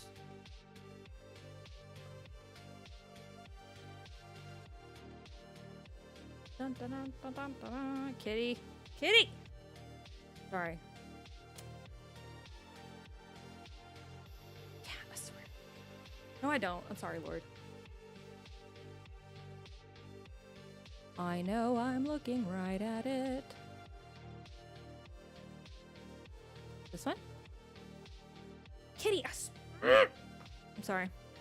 I live with a tiny little fuzzy tyrant, and I just, it's her house. I just live here, pay the rent. Okay. Here we go. October 10th, so less than 3 days. Following the terrorist attacks carried out by Hamas against Israel, we have indications that your platform is being used to disseminate illegal content and disinformation in the EU.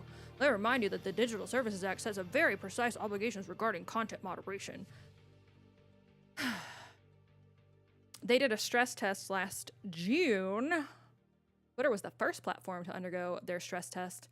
The deadline for VLOPs was August 25th, with the understanding that it would, well, I mean, it would start from then on, but that the expectations would be significantly higher going into 2024 for VLOPs. And if you're not familiar with the Digital Services Act, it is a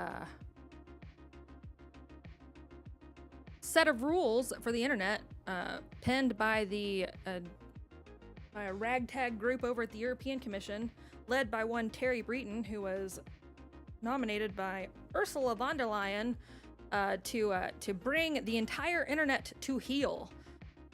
It's the Digital Markets Act, which runs parallel to it, is set at regulating the behavior of large tech platforms with their software, with their products, and whatnot. And there's some somewhat decent aspects of it, but largely, you know, one would assume the free market would, well, free market, that's a joke. Things tend to right themselves eventually, but the European Commission designated last September, on September 6th, their gatekeepers, which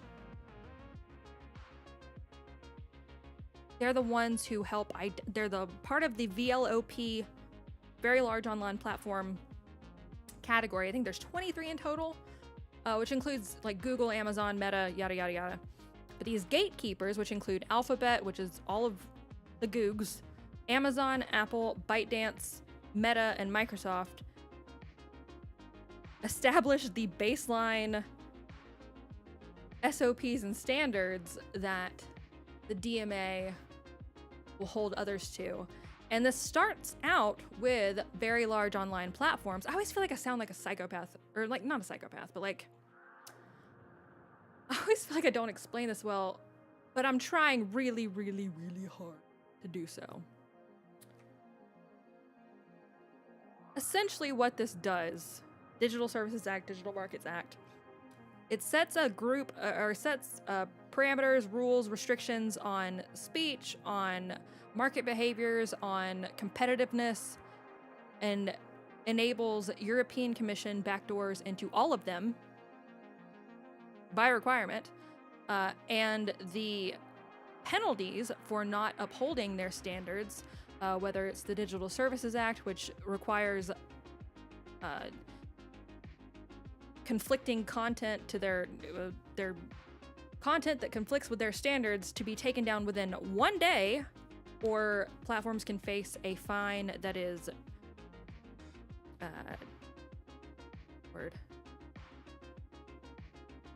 that is levied based on the, I believe, oh gosh, the total valuation of the company. So the more a company is worth, the more they will fine it.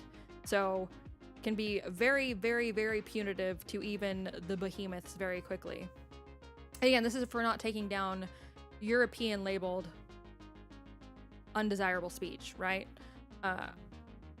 And or the other threat is sometimes it's not even a either or, it could be a both and, to levy these massive fines every day that a platform is not in compliance, which could very quickly become incredibly financially damaging to even, again, the behemoths, but to also pull access to said platform or site for all European Union members, which I believe is 27 countries as of the last time I looked it up.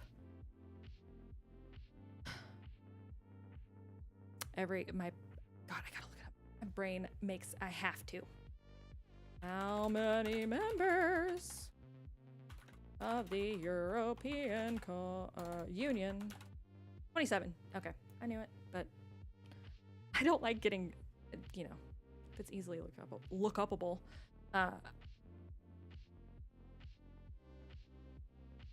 And it's just been this thing, DSA and DMA and their AI stuff now. We've been looking down the barrel of this for years now. I kind of wisened up. I mean, granted, I was certainly like, I highly suggest, if you don't already, Reclaim the Net is probably one of my favorite, just internet issues, sites and social media accounts to follow. They're on top of it. So Reclaim the Net has been on top of it. Tech Dirt has been as well, but Tech Dirt is like sifting through actual dirt, sometimes trying to find something worth reading. I certainly wasn't the first, but I started wisening up to this last year, kind of on accident. It was with NetsDG, when someone asked the question on Twitter, like very early last year, about like, why do I sometimes get reports saying your tweet was or was not in violation of German law. And I was like, I don't actually know. I'd like to find out. And we did some experiments and tests with a VPN, and it turns out that anyone, anywhere with a VPN can change their location on Twitter, switch to a VPN, reboot their browser, and report people citing these laws. NetzDG, it's got some insane German name otherwise. And now with the European Union rules, you can do the same as well. And in fact, there are a whole cadre, why am I using words I don't know how to pronounce properly? Anyways, there's a whole group of tech bloggers at Wired and elsewhere who back in 2016 and 2017 in particular, when NetzDG was first getting going, highly encouraged people to log in with a VPN / change their location on Twitter to censor people. In fact, I think my favorite, what is it? I always forget her name.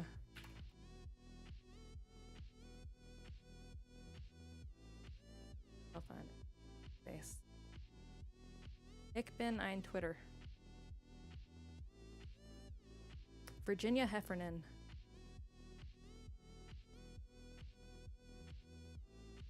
I hate what keeps doing. All right. Ich bin ein Twitter. The article that Virginia Heffernan wrote in February of 2018 for Wired, talking about how she did exactly this. I'm not signing up.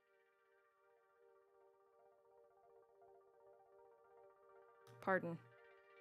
For whatever reason, just the one archive.is has stopped working well with my internet. I get that NG. Is anyone else getting that lately? It's driving me absolutely insane. But if you go to her Twitter, she lives in Brooklyn, by the way. It's not a secret. She'll tell you. If you go to Twitter currently, at least last time I looked,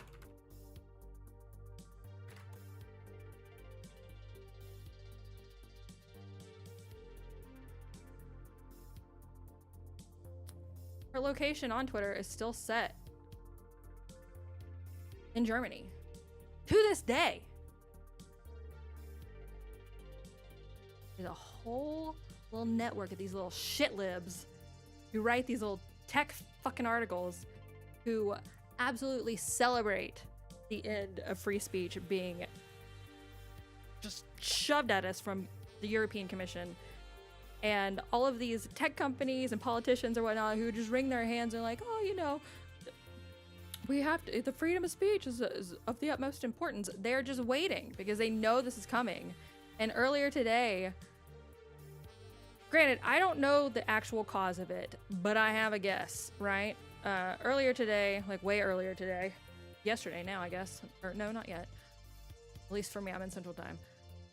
Facebook, Instagram, Meta, they all went down for a while, right? But it wasn't just those. It was like a few different other platforms that would be considered VLOPs that all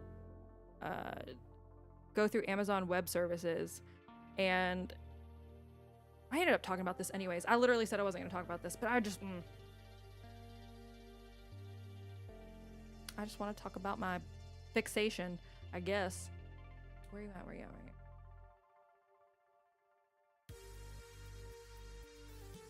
I have a link pulled up in a window and I don't know where it is. Actually, it's in my notes, so it doesn't matter. What is this? BDE 297. Boop. That's tonight's notes, by the way. I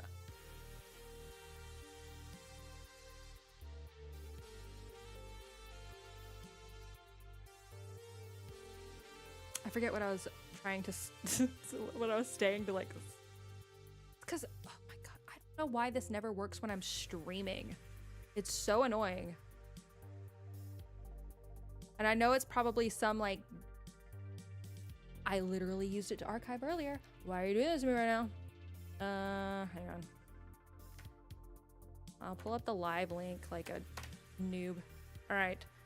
Earlier today, I really don't remember what kind of was my stalling while I got over here phrase, but it doesn't really matter. I was reading through earlier today, seeing if anything had happened recently, because I remembered that the lawsuit had been filed by Terry Breton on, you know, invoking the DSA to Twitter last October. I was like, I just haven't been a while. So earlier today, this morning, in fact, Oliver Bethel, who's the director of competition at Google, published a new little entry into the Google blog titled Complying with the Digital Markets Act. And Google has been, well, it's always kind of on everyone's radar, right? It's like the de facto search engine. I use Google constantly, to be honest, but in targeted searches. Anyways, I'm not gonna explain myself to you, but for basic non Boolean or syntaxed searches, you know, Google's, well, it's Google, right? They had their whole debacle with Bard, now Gemini AI, you know, generating, like refusing to create images of white people. Was it earlier someone, people were asking it goofy questions earlier. By goofy questions, I mean just, have this pulled up still. Yeah. Oh, here it is. Someone posted this on Twitter earlier, and I wish I could remember who. They're gaming out questions with Google Gemini, which apparently you can create links to now, which I think is interesting. Where they asked, or had, I guess, set up parameters for asking questions, said, is the United States a better place to live than Nazi Germany? Provide a concise yes, no reply. So the question is the United States better to live in than Nazi Germany? And it responded no. And while that's an absolute, like, that was from earlier today, so it clearly has not, going off of Google standards, that would be completely, well, maybe I don't know. That's a real trolley situation, you know? What was it earlier? Sinsurround posted on Twitter. She asked Grok, which I still think is a dumb name, but whatever, if misgendering Bruce Jenner, Caitlyn Jenner, would prevent a nuclear war. Should you do that? And it was like, well, you know, you gotta really weigh it out, which is absurd. You know, AI, right? But Gemini, sorry, I'm getting distracted myself.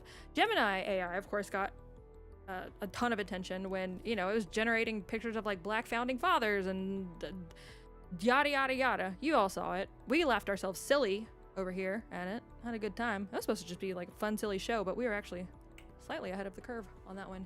But Bard/Gemini is also being rolled out in K-12 schools, part of Google Classroom and their whole G Suite that teachers have, which you know, whatever.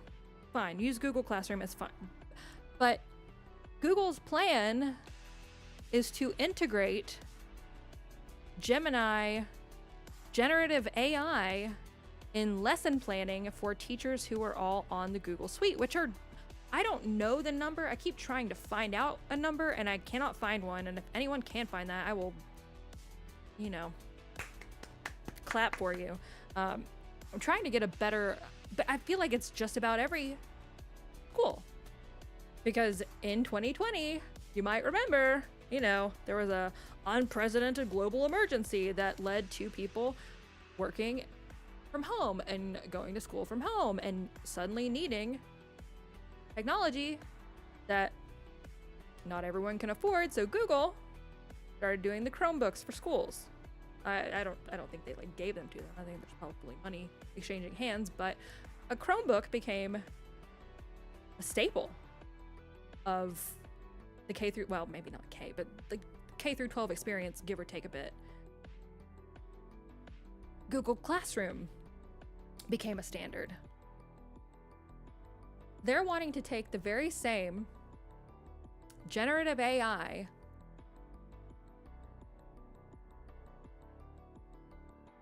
it's gonna, generate a blackface George Washington before it, creates an image of a white man, and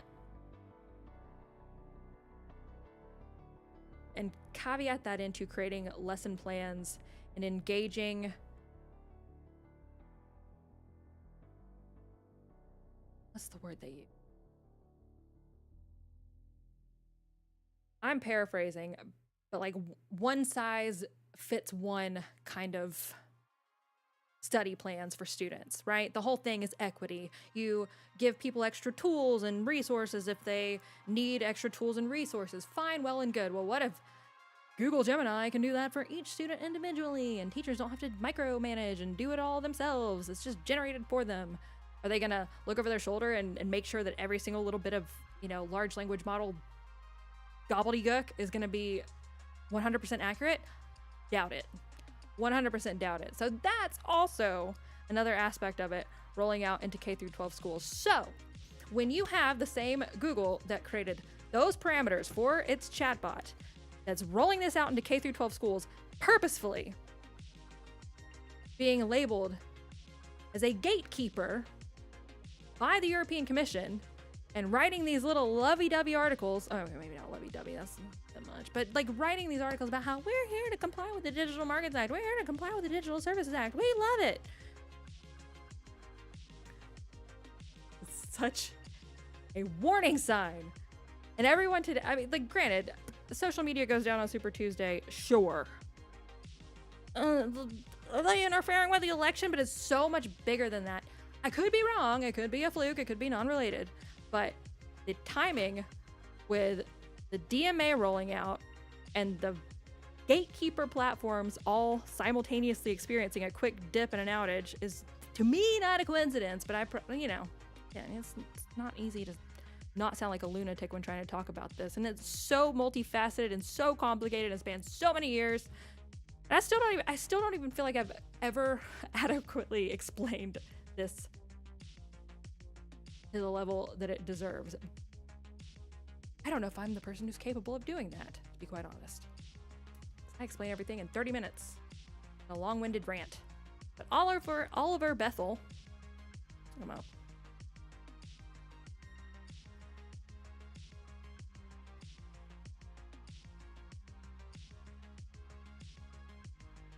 Head of Competition, EMEA. 14-year qualified barrister with a range of European and U.S. advisory and management experience, leading Google's EMEA competition team.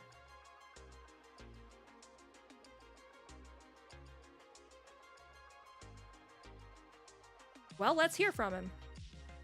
Oliver Bethel, thank you very much for your availability. This is an hour-long video. That's not good enough. Politico? Our AI team in the top 10 of Google's What is EMEA? I just want to know what that means. Competition in European digital markets.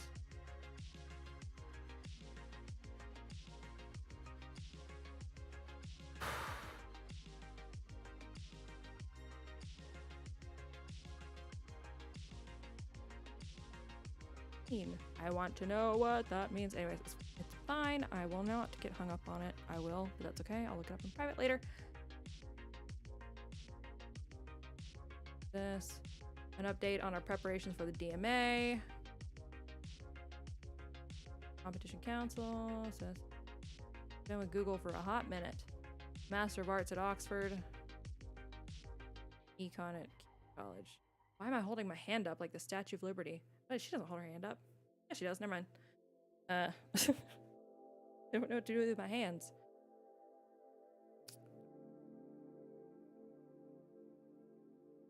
Politico Tech 28 class of 2022.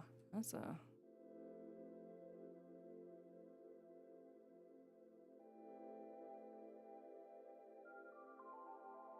European market?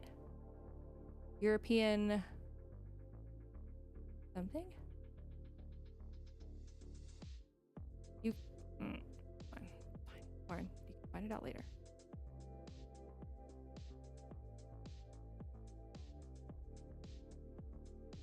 You can't keep using an acronym if you don't ever say what it means.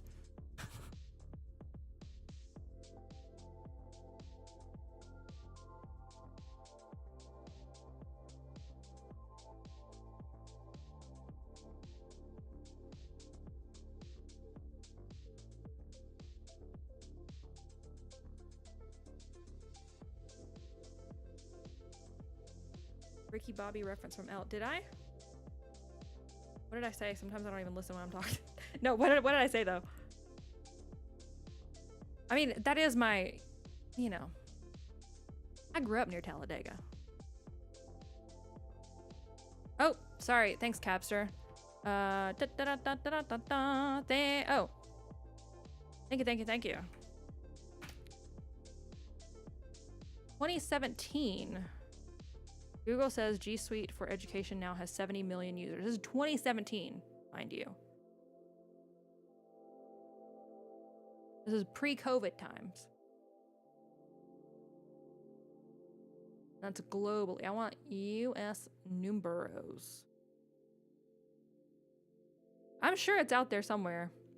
Probably in some like very long-winded hour-and-a-half long podcast somewhere where they're bragging about it. I just haven't found it yet.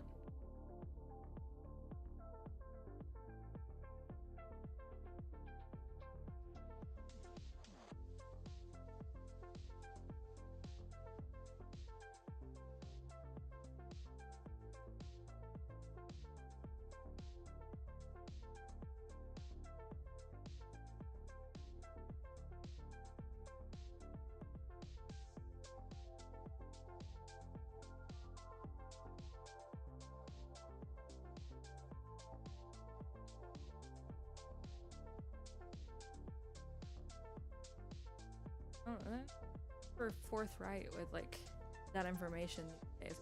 But if it was 70 million globally, according to them in 2017, and the G Suite counts as like, that's like your Google Drives, Docs, they call Excel, Sheets, Slides, PowerPoint, you know, basically their Office suite / Gmail and a few other things. Hey y'all, I spotted the one guy who doesn't know who Monty Python is, says Riggy. Point and laugh, point and laugh. Oh, you're not knowing what to do with my hands. Yes, Mars, truly.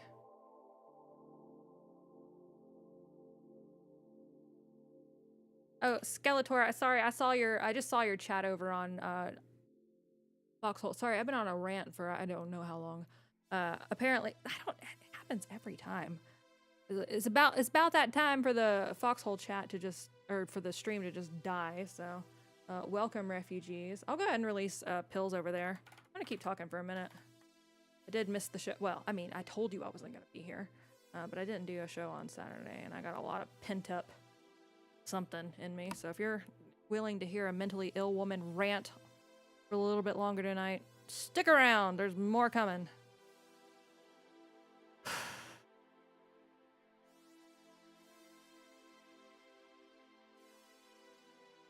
Roku disables TV and streaming devices until users consent to new terms.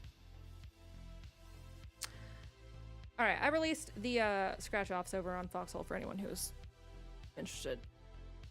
Get your scratch offs, you filthy amp.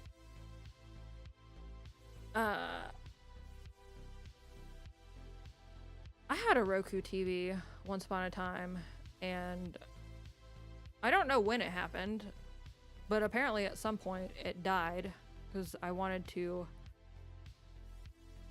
I think I just wanted to play a game and use it as, you know, a TV. And it like wouldn't turn on, and I still have not replaced it. I don't. Aside from like once every like 6 months, maybe wanting to play like a video game with it, which you can do with computer monitor just fine for the most part. I don't. But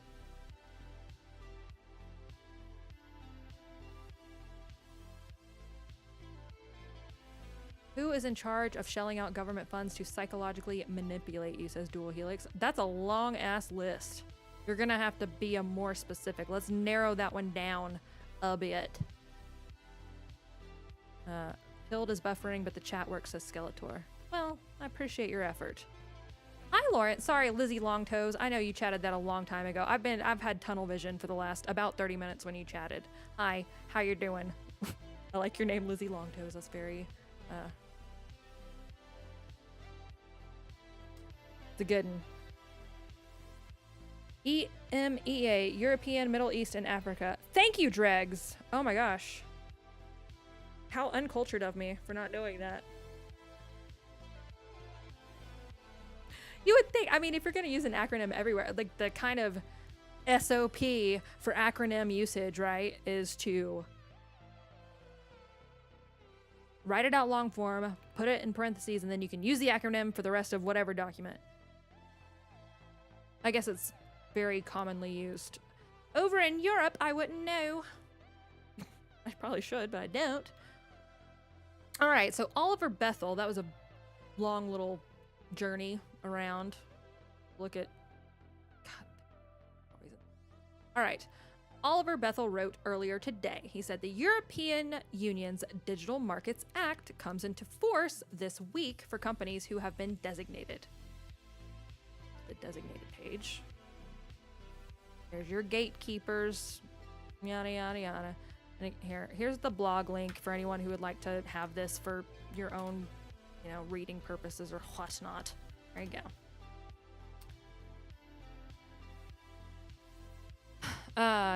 Today we are sharing some more details about the changes we are making to comply following product testing we announced earlier this year. What product testing?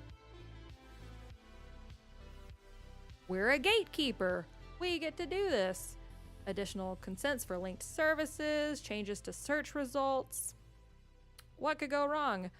Choice screens. When you use an Android phone, you can easily switch your default search engine or browser. Some of the stuff is fine, whatever. It seems a little bit weird to regulate it through a governmental body, but whatever. Data portability. For over a decade, we have offered users the ability to download or transfer a copy of their data from more than 80 Google products. We continue to make investments in Google Takeout, the data transfer initiative, yada, yada, yada. My conspiracy theory, I do love them so. Around the time last year when, I think so, when the European Commission announced their final, well, mostly final set of standards for the Digital Markets Act for VLOPs. Pretty shortly thereafter, a little platform called Threads rolled out that just so happened to meet every last requirement. And I think that ultimately it was a testing ground that they could explain any weirdness or like technical hangups, which would be like, well, it's a new platform, you know? But that's just a conspiracy. Does it matter? No. But still, that's what I believe. The changes that we have made, we being Google, are the results of intensive work over many months from engineers, researchers, product managers, and product designers from across the company. Throughout this process, we've engaged extensively with the European Commission, industry stakeholders, red flag, and consumer associations, red flag, including through dozens of workshops. I bet there was a seminar involved in everything, events, and direct discussions. Okay. Our goal has always been to build products that are helpful, innovative, and secure. A number of the new rules involve difficult trade-offs that will impact the people and businesses who use our products. For example, changes to our search results may send more traffic to large intermediaries and aggregators and less traffic to direct suppliers like hotels, airlines, merchants, and restaurants. For consumers, some of the features that we have developed to help people get things done quickly and securely online, like providing recommendations across different products, won't work in the same way anymore. We have sought to balance various important issues and engage with relevant stakeholders about these trade-offs as we implement our compliance measures. Here is some more information about the changes. While this is obviously done for the European Commission's, Europe, Digital Services Act and Digital Markets Act, Now that I mention this to you, if you have not heard me say this before, you will 100% notice it from here into the future. Pretty much every time any I think it was something from Canada. They talk about a market standard as defined by the European Commission in Canada. You see the same thing happen within companies in the United States. This is given a very overreaching, and some might argue, digitally totalitarian. I don't even mean that hyperbolically. It's actually worse than that. It's quite possibly the worst thing facing the future of the internet.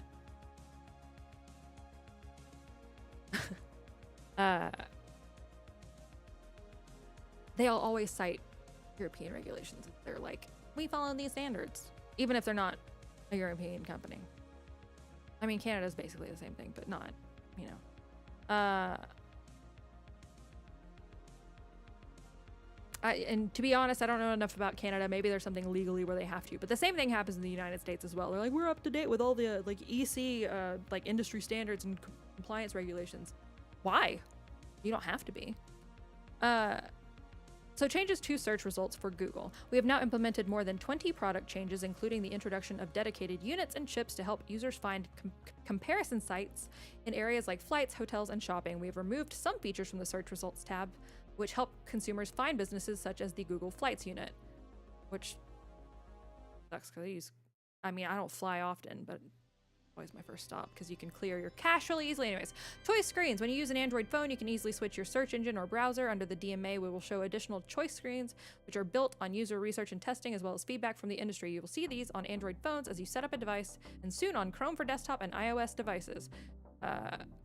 If you use Chrome, which I do when I'm streaming, and if I'm being honest, I use Vivaldi as my primary browser. It's Vivaldi, but I do use Chrome a good bit, and they have been rolling out so many updates over the last week. If you haven't noticed, I think the move to Vivaldi full time is coming. Additional consents for linking Google services. We share data from Google products, blah, blah, blah. Like, sure. Today, users in the EEA can visit settings in their Google account and choose if they want to share the certain data. We're making multiple upgrades, yada, yada, yada. Third-party apps, app stores, billing, external offers. A lot of this stuff sounds good, to be honest. Digital Markets Act is not quite as insidious as Digital Services Act, but they go hand in hand. And again, by naming not platforms, but companies like Meta and Alphabet and Microsoft and Amazon as their gatekeepers, they say it's to foster, competition and fairness, but ultimately always sets those 6 or 7 up to win, which is pretty wild. But of course, it's because they were chosen by Terry Breton. How many is it? 1, 2, 3, 4, 5, 6. 6 gatekeepers. That's it. Beyond the March deadline, we will continue to work with the European Commission and industry to continue to offer products and services that are helpful, safe, and compliant to the people and businesses in Europe. Now, what's Google doing with the Digital Services Act? Well, I'm glad you asked, random person.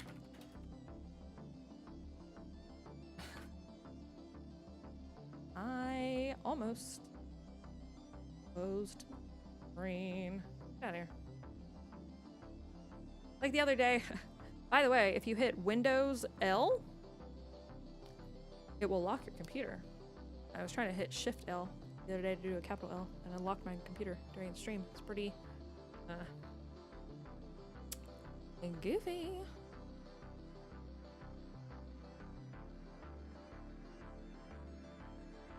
Oh, here's from the New York Times from 2 days ago.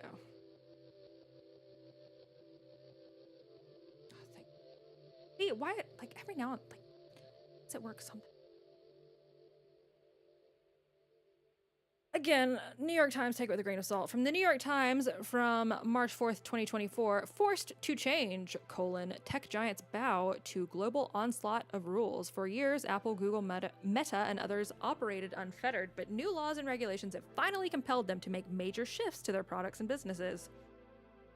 And then, of course, some of their, like, shitty, weird... What's the name of that art style? That, like, nobody looks like it, so it can't be offensive.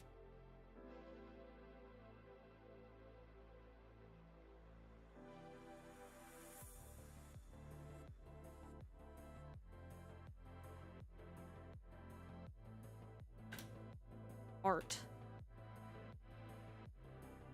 Fernando Molina. What is this art called? Awful. I hate it. Like, you know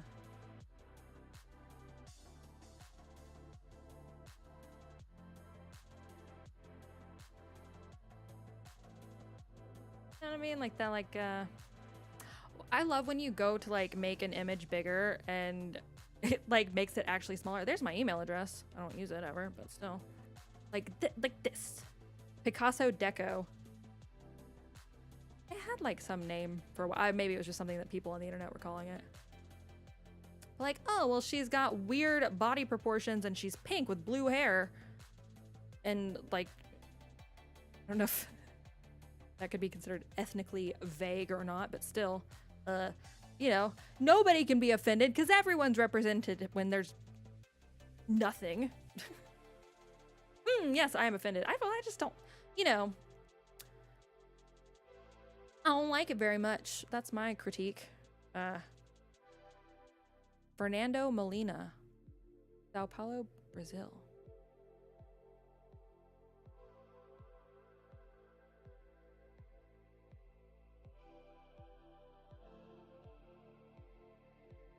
I'm sorry, I distracted myself. What's new? They used his art for their article. Again, this was published 2 days ago now on Monday. By Thursday, so tomorrow, it's Wednesday here, it's 12:06 a.m. Happy Wednesday, my dudes. All right, by Thursday, Google will have changed how it displays certain search results. Microsoft will no longer force Windows customers to use its Bing internet search tool. I mean, that is a dub, honestly. God, I hate Bing. And Apple will give iPhone and iPad users access to rival app stores and payment systems for the first time. The tech giants have been preparing ahead of a Wednesday deadline to comply with a new European law intended to increase competition in the digital economy. They are still the gatekeepers, though. The law, called the Digital Markets Act, requires the biggest tech companies to overhaul how some of their products work so smaller rivals can gain more access to their users. Why they're entitled to that? I don't know. Those changes are some of the most visible shifts that Microsoft, Apple, Google, Meta, and others are making in response to a wave of new regulations and laws around the world. In the US, some of the tech behemoths have said they will abandon practices that are the subject of federal antitrust investigations. Apple, for one, is making it easier for Android users to interact with its iMessage product. No, fuck Apple and fuck my iPhone. I hate it. A topic that the Justice Department has been investigating. Oh, yeah, that's...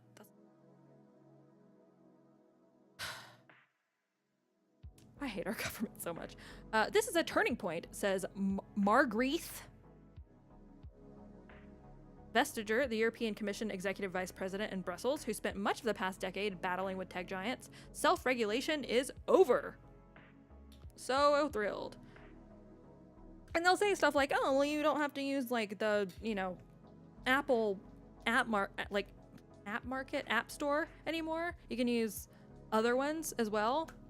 Okay, that's all well and good, but, like, it's a Trojan horse.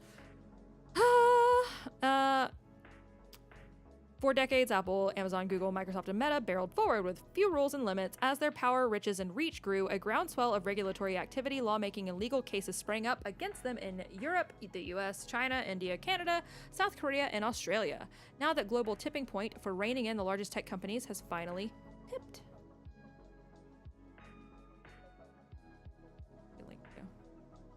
Oh, an article by the very same phrase. Okay, of course. The companies have been forced to alter the everyday technology they offer, including devices and features of their social media services, which have been especially noticeable to users in Europe. The firms are also making consequential shifts that are less visible to their business models, deal making, and data sharing practices, for example. The degree of change is evident at Apple, where everything sucks. While the Silicon Valley company once offered its App Store as a unified marketplace around the world, it now has different rules for App Store developers in South Korea, the EU, the US, because of new laws and court rulings. The company dropped the proprietary design on the iPhone charger because of another EU law, meaning future iPhones will have a charger that works with non-Apple devices. Again, like, that's nice, but does it require a law?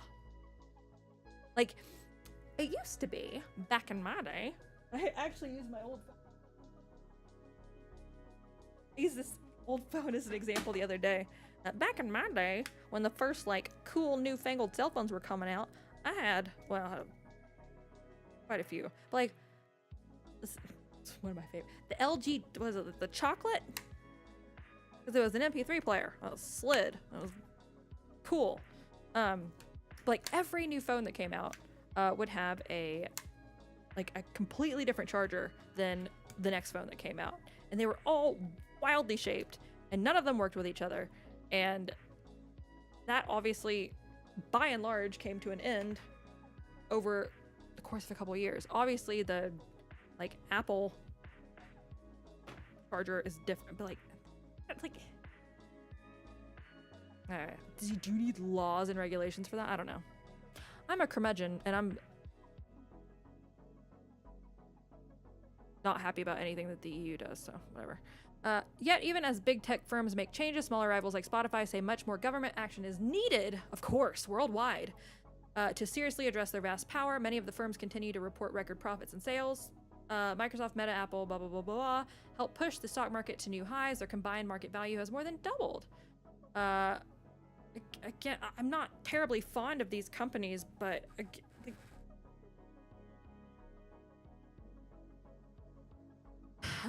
even policymakers behind some of the new rules say it would be unrealistic to assume the new laws and regulations would immediately dislodge dominant companies like Google or Apple.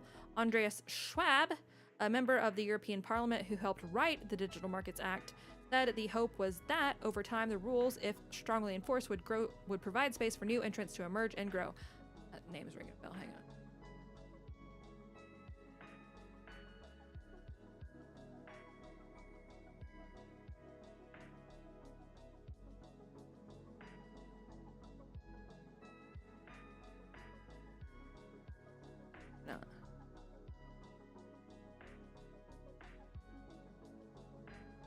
No, okay. I consult my decks.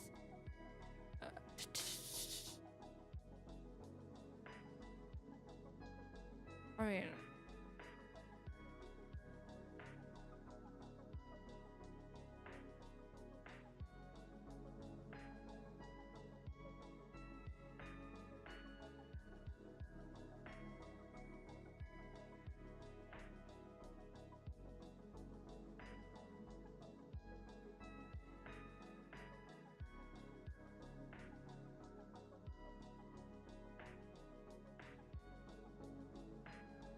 Maybe it's just a Schwab.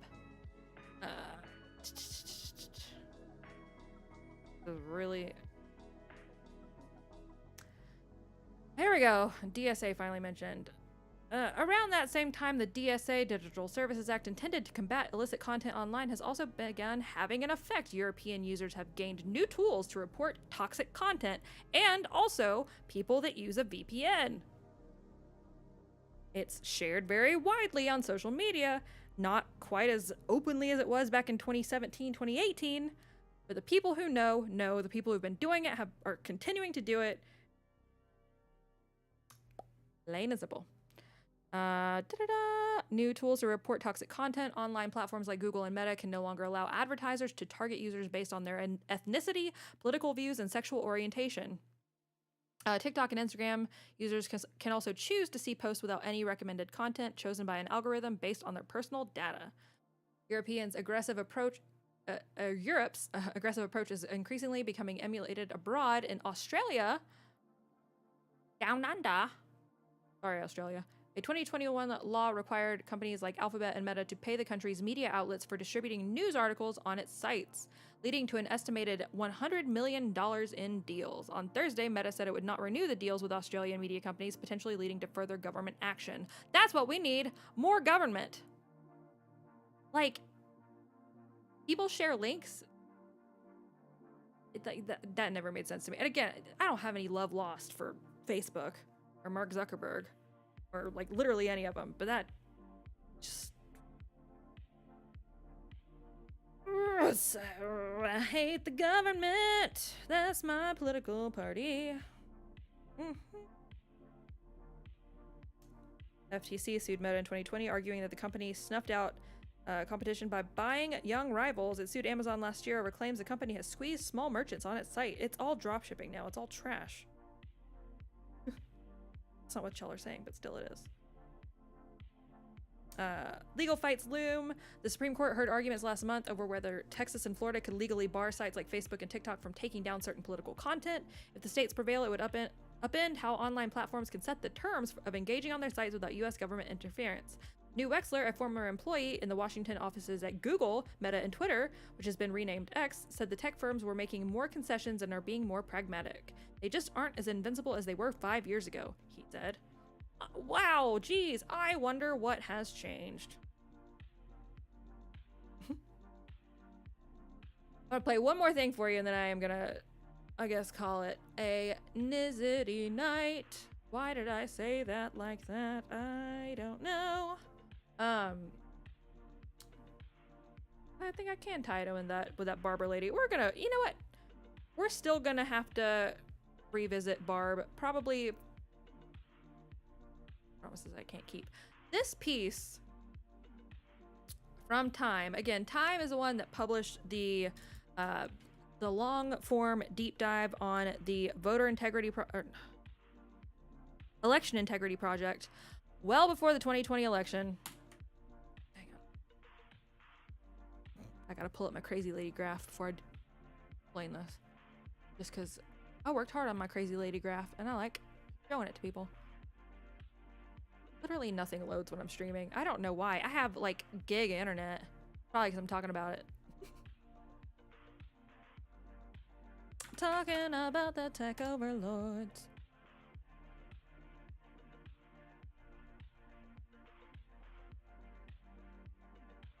I don't know.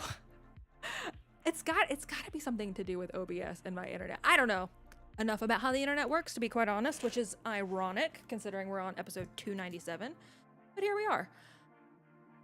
Okay, so Barbara McQuaid wrote, "Disinformation is tearing America apart." Long form read, Time magazine, published March 4th, yesterday, right? Or no, well, day before yesterday now, but still. She's also the same lady who went on Maddow and Mika and Morning Joe and yada, yada, yada. Largely the MSNBC circuit to say, you know, free speech is it's kind of problematic, which is absolutely batshit insane. And this was about a week ago now, because again, she published a book. But Time articles, not all the time, get it, but it's Time articles have had this,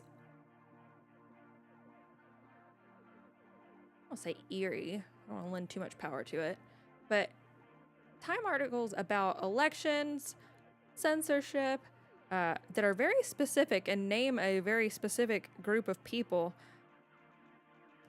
have become a bit of a pattern that we've established here. And the first person quoted, that's why I want to pull up my graph. Loading. Did graph comments die? No.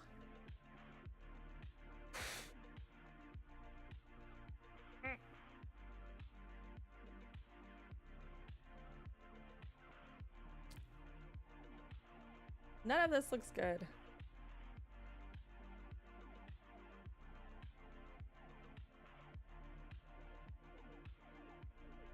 The first person quoted here,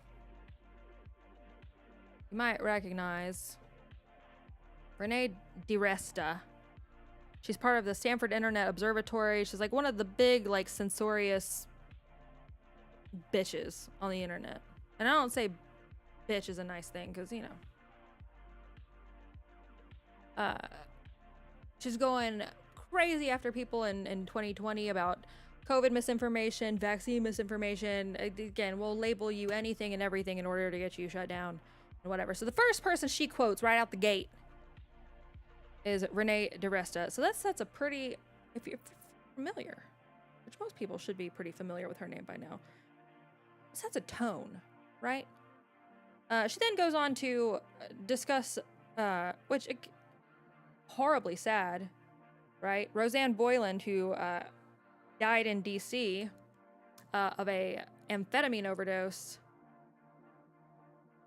attributes that to a death by conspiracy theory in paragraph 3, right? So that's, again, setting a pretty ominous tone. Boyland would not have been in the Capitol at all that day if it weren't for all the misinformation. Again, horribly tragic. Addiction is addiction. It ruins families, lives, etc.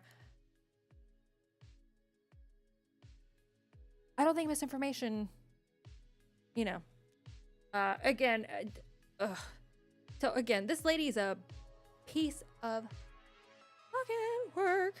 So you have all of these tech companies now who are oh so eager to roll over and say, oh yeah, we're going to go along with your with the European standard for the internet, while people like Barbara McQuade go on Rachel Maddow and say that the First Amendment makes us vulnerable. This is from Real Clear Politics from about a week ago now. This is I hate to end the show making y'all watch a clip of Rachel Maddow, but you know, sometimes. Testing donos from Rumble Android app, says Paul. Do I have them enabled? I might not. I tested them earlier. Oh, Rumble Android app. Oh, does it work? I thought you were talking about the text-to-speech, which I did change. But I see. Thanks for the $2, Paul. Who wants to listen to Rachel Maddow? Rachel Maddow, who once called my show or called me a person whose username starts with B and rhymes with Mitch.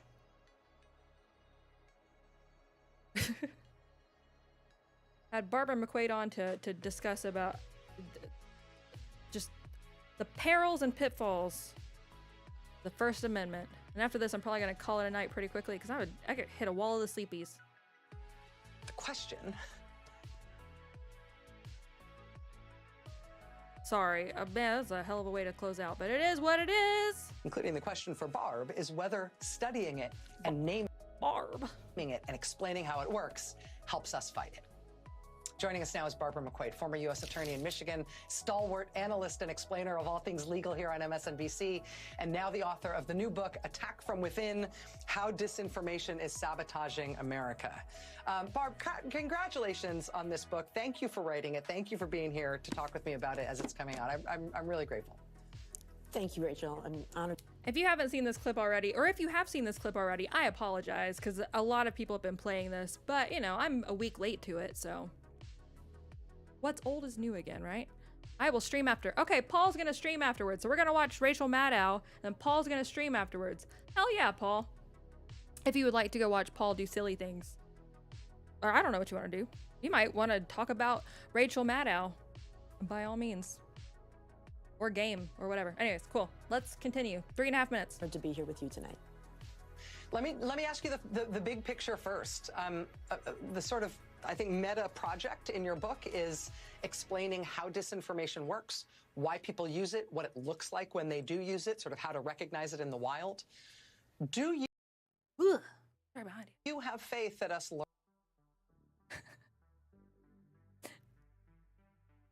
I just like that her natural resting face is just looks so deeply unhappy. Do you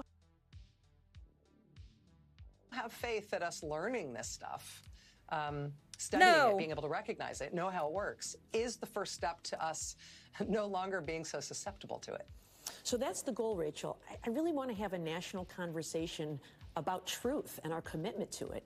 My book is actually very patriotic. I'm appealing to people and our commitment to truth because I think we have seen so much in recent years, this not only, con where people are falling for disinformation, but I think we're also seeing people willingly going along with the con. They are choosing tribe over truth. They care more about the ends justifying the means.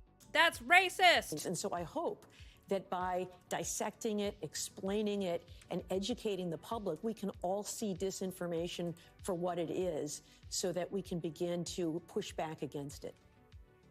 Barb, you write about the United States extensively and with a lot of detail, but you also draw in some comparisons from other countries. You talk about other strongmen leaders, other countries that have transitioned from a mostly democratic form of government to a less democratic form.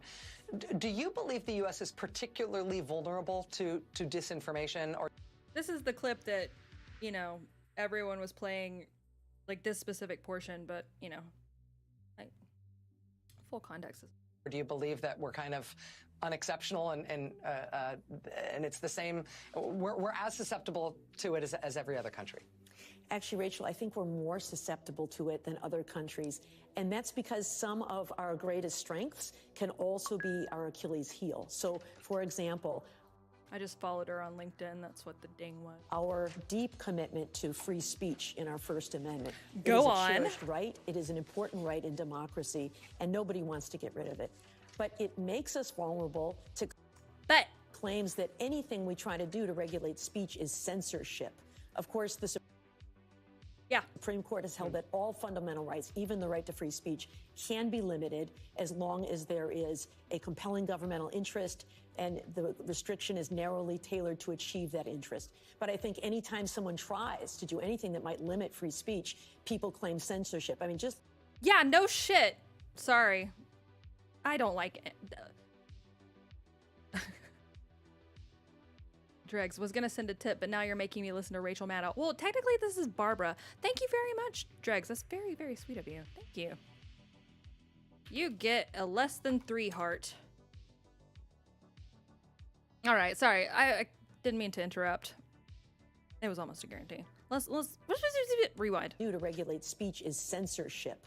Of course, the Supreme Court has held that all fundamental rights, even the right to free speech, can be limited as long as there is a compelling governmental interest and the... Very few people have said the things that she says in this little dialogue as overtly as she does. It really should be commended, Restriction is narrowly tailored to achieve that interest. But I think anytime someone tries to do anything that might limit free speech, people claim censorship. I mean, just look at the case the Supreme Court heard today about efforts by the states of Florida and Texas to prevent social media companies from moderating content online. And they call it censorship, that they are trying to silence conservative voices. Of course, social media companies are private actors who are not bound by the First Amendment. And so we need to have a conversation and common sense solutions to these things. Instead, we throw out terms like censorship, we call each other names, we use labels, and we all... Yeah, like I'm gonna call you a dumb bitch right now. Actually, it's not dumb. Very, very intentional. How about an evil cunt? There we go. Retreat to our opposite sides. We need to be pragmatic and come up with real solutions. But it is, I think, one of the things that makes America particularly vulnerable to disinformation. Well, the book ends with a fulsome, detailed, well-argued set of concrete recommendations for what we can do as citizens and the kinds of reforms in our government and our democracy that might make a difference. And as such, it is a real public service and a pleasure. The book is called Attack from Within, How Disinformation is Sabotaging America. It is brand new and just out as of right now from Barb McQuaid, former U.S. Attorney in Michigan and our dear friend here at MSNBC. Barb, again, congratulations. Has 3.9 stars on Amazon.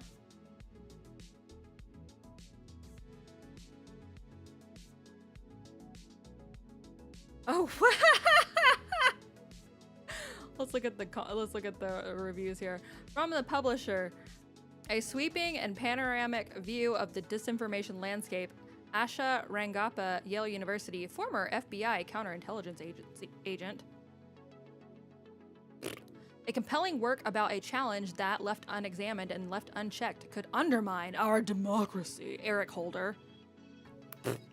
Attack from Within is essential reading for everyone. Joyce Vance, University of Alabama, School of Law, former U.S. attorney in Alabama. Get out of my state.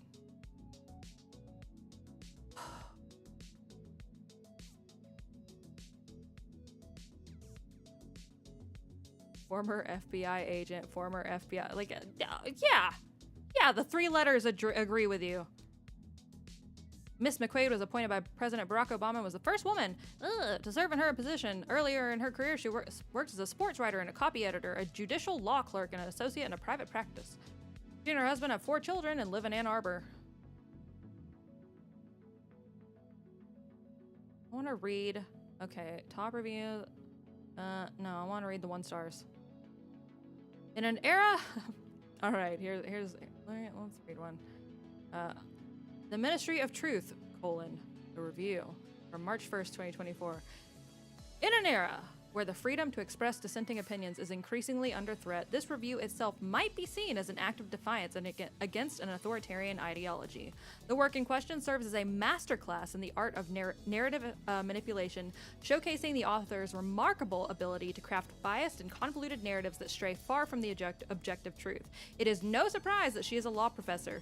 Such skills, as demonstrated by the author, are not just academically fascinating, they are a testament to the power of storytelling in shaping worldviews to fit a particular agenda.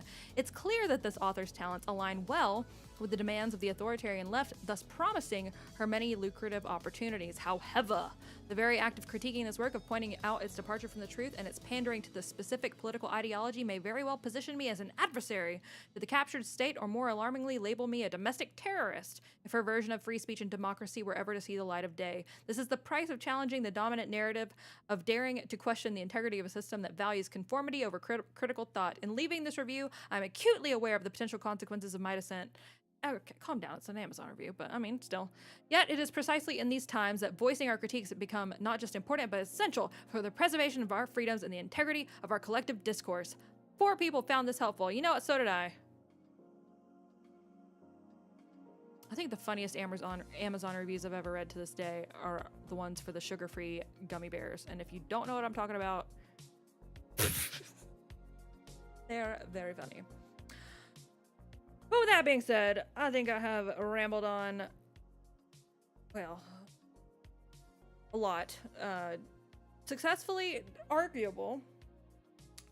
But we will pick back up on Thursday. I don't know if I'm going to be on American Journal this week. I don't know.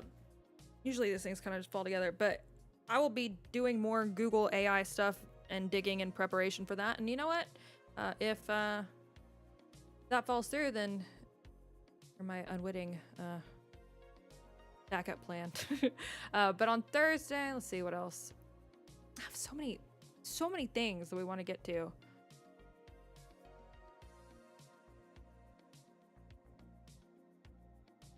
There's something I keep forgetting to mention. Oh yeah, Thursday. If you weren't here at the beginning of the stream, so what is the word for this? State of the Union will be this upcoming Thursday. It starts an hour earlier than the stream would normally start, at 9 p.m. Eastern. Wait, yes, time zones. How do they work? So it would start at 8 p.m. Central Time. I have every intention in the world of starting my stream, well, might be a little, but I plan on starting an hour early so we can make fun of that together. Because I know that there are going to be other people that are going to be streaming it, but our lovely little corner of the internet has truly honed and mastered the craft of being really fucking mean to people who deserve it, and I love that and cherish it, and I would like to, to do that with you on Thursday during the State of the Union, which apparently, according to like Daily Mail, so we'll see. Apparently, in that speech, Biden handlers are going to have him ask America, whose side are you on? Which is oddly reminiscent of the, oh, you're American? What kind of American are you meme? So, remember that one? Like the Civil War A24 movie? I don't even know if that came out yet. We should pirate it and watch it. I'm just kidding, I would never do that. But anywho, I am going to steal that lady's book so we can read it together also. I'm just kidding. I'm not gonna do that. But I am going to find it online. And Paul, are you streaming yet? Cookie Monster is gonna be there. Oh yeah, we're gonna talk about shrinkflation with... Hang on, I'm gonna look back at my notes to self really quick. Make sure I'm not missing anything. I send a lot of messages to myself that, like, looking back on them later. Oh yeah. Hang on. Where you at? Where you at? Where you at? Where you at?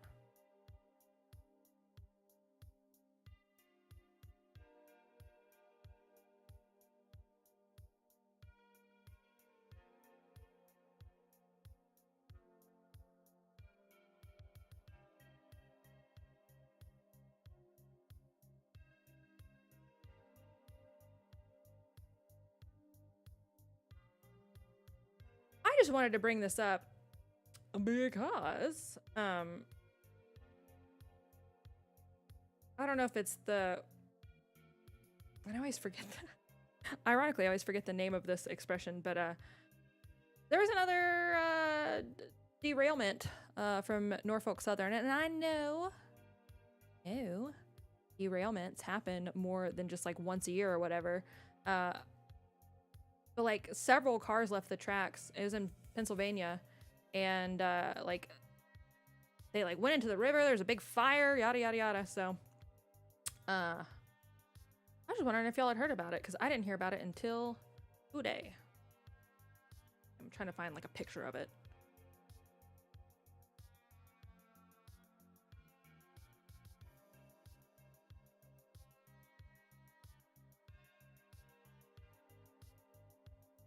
Here we go. After this, I'm gonna end my stream whether or not Paul has started streaming or not, but I just hadn't heard anything about it. I thought it was weird.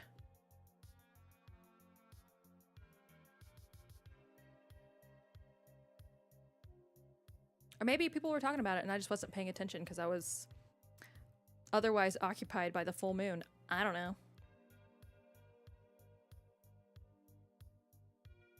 I had muted NBC. Southern trains. Tonight, dramatic images of 3 Norfolk Southern trains. Oh, I'm not showing. I'm not sharing my screen.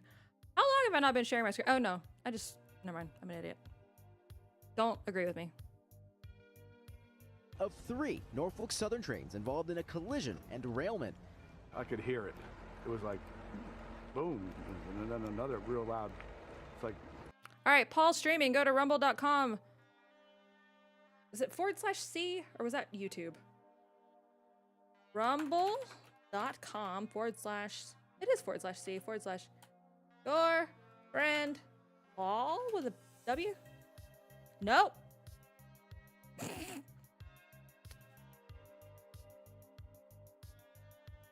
Okay, I'm an idiot. I don't know. Copy. This is my first time using a computer. Here, it's this right here. I guess you could just click his username, but if anyone's watching on a different platform and wants to go watch Paul stream about I don't know what, there you go. There's a link. I pasted it twice. There's been a little jailbreak in Haiti. That, yeah, like 4,000 people, right, Huffman? I haven't had a chance to read about it too much, but yeah, I saw that one. In Port-au-Prince, right? Anyways, go watch Paul. I'm gonna play this, derailment video because I already started, and then I'm gonna leave. I don't know what it was. The NTSB now investigating the wreck, saying its preliminary assessment shows the derailment occurred after an eastbound train collided with a train that was stopped on the same tracks. A westbound train then striking the cars that had spilled over onto its tracks. In the derailment, 2 locomotives ended up partially submerged in the Lehigh River. Someone's requesting a boat be launched into the river just to double check, make sure there's no sheen. Norfolk Southern saying it will clean up a small amount of diesel fuel that spilled into the river and plastic pellets that's... I mean, it's no polyvinyl chloride or whatever. Not what it was, but you know what I mean. Still, I just hadn't heard about it, and I feel like it's pretty significant derailment. Spilled from one of the cars. The company adding, there's no threat to the public, no hazardous material concerns from the rail cars, and no reports of injuries to our crew members. Just trains going careening off the tracks, you know, but whatever.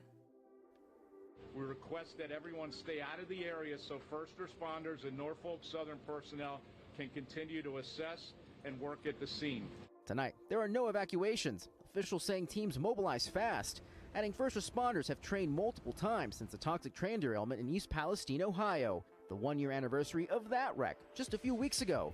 Norfolk Southern CEO Alan Shaw spoke to us exclusively about the safety measures his company has taken since last February's fiery derailment and subsequent chemical spill. What are you doing to ensure a derailment like the one that we saw on February 3rd of last year doesn't happen again? Yeah, it's a comprehensive approach. There's no one single thing that you can do. It's a continuous improvement process. Like 6 years before the East Palestine derailment, like a different Norfolk Southern train derailed in Jersey, I can't remember where, and spilled, was it polyvinyl chloride? What was it? Vinyl chloride? It wasn't PVC, it was just vinyl chloride. Spilled like vinyl chloride into like a river. Like this. Anyways. But back in Pennsylvania tonight, another multi-car derailment, leaving another community stunned. We hear the train every single night. It looks very scary and horrible. George joins us now from the crash site. George, where does the investigation go from here? George is like out here practicing for his like modeling career, TBH, as he should. Jose, NTSB investigators are already on the ground right now assessing the wreckage. Cleanup continues. Meanwhile, the Pennsylvania Department of Environmental Protection has installed air quality monitors out here out of an abundance of caution. Jose? This chilling. Anyways, so that's it. There's a train derailment. Did it spill toxic chemicals into the, like, you know, local ground, you know, the water table and whatever? You know, presumably no, but trains colliding with each other and many cars coming off the track just seemed rather significant. Also, yes, Huffman mentioned in the Odyssey chat there was a massive prison break in Haiti. I haven't had a chance to read enough about it to be able to talk about it too much, aside from going, yeah, I saw that happen, that's crazy. So, yeah, I saw that happen, that's crazy. I'll learn some more about it. Haiti is such a shit show. Anywho, go watch Paul. Don't watch me. I'm leaving. Good night. Good luck. If you can't be good at it. All the other things. Delilah After Dark. Bah. Now it's the awkward part. Now it's the awkward part where I stall until I can find all the right buttons. There it is. Bye.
Delilah.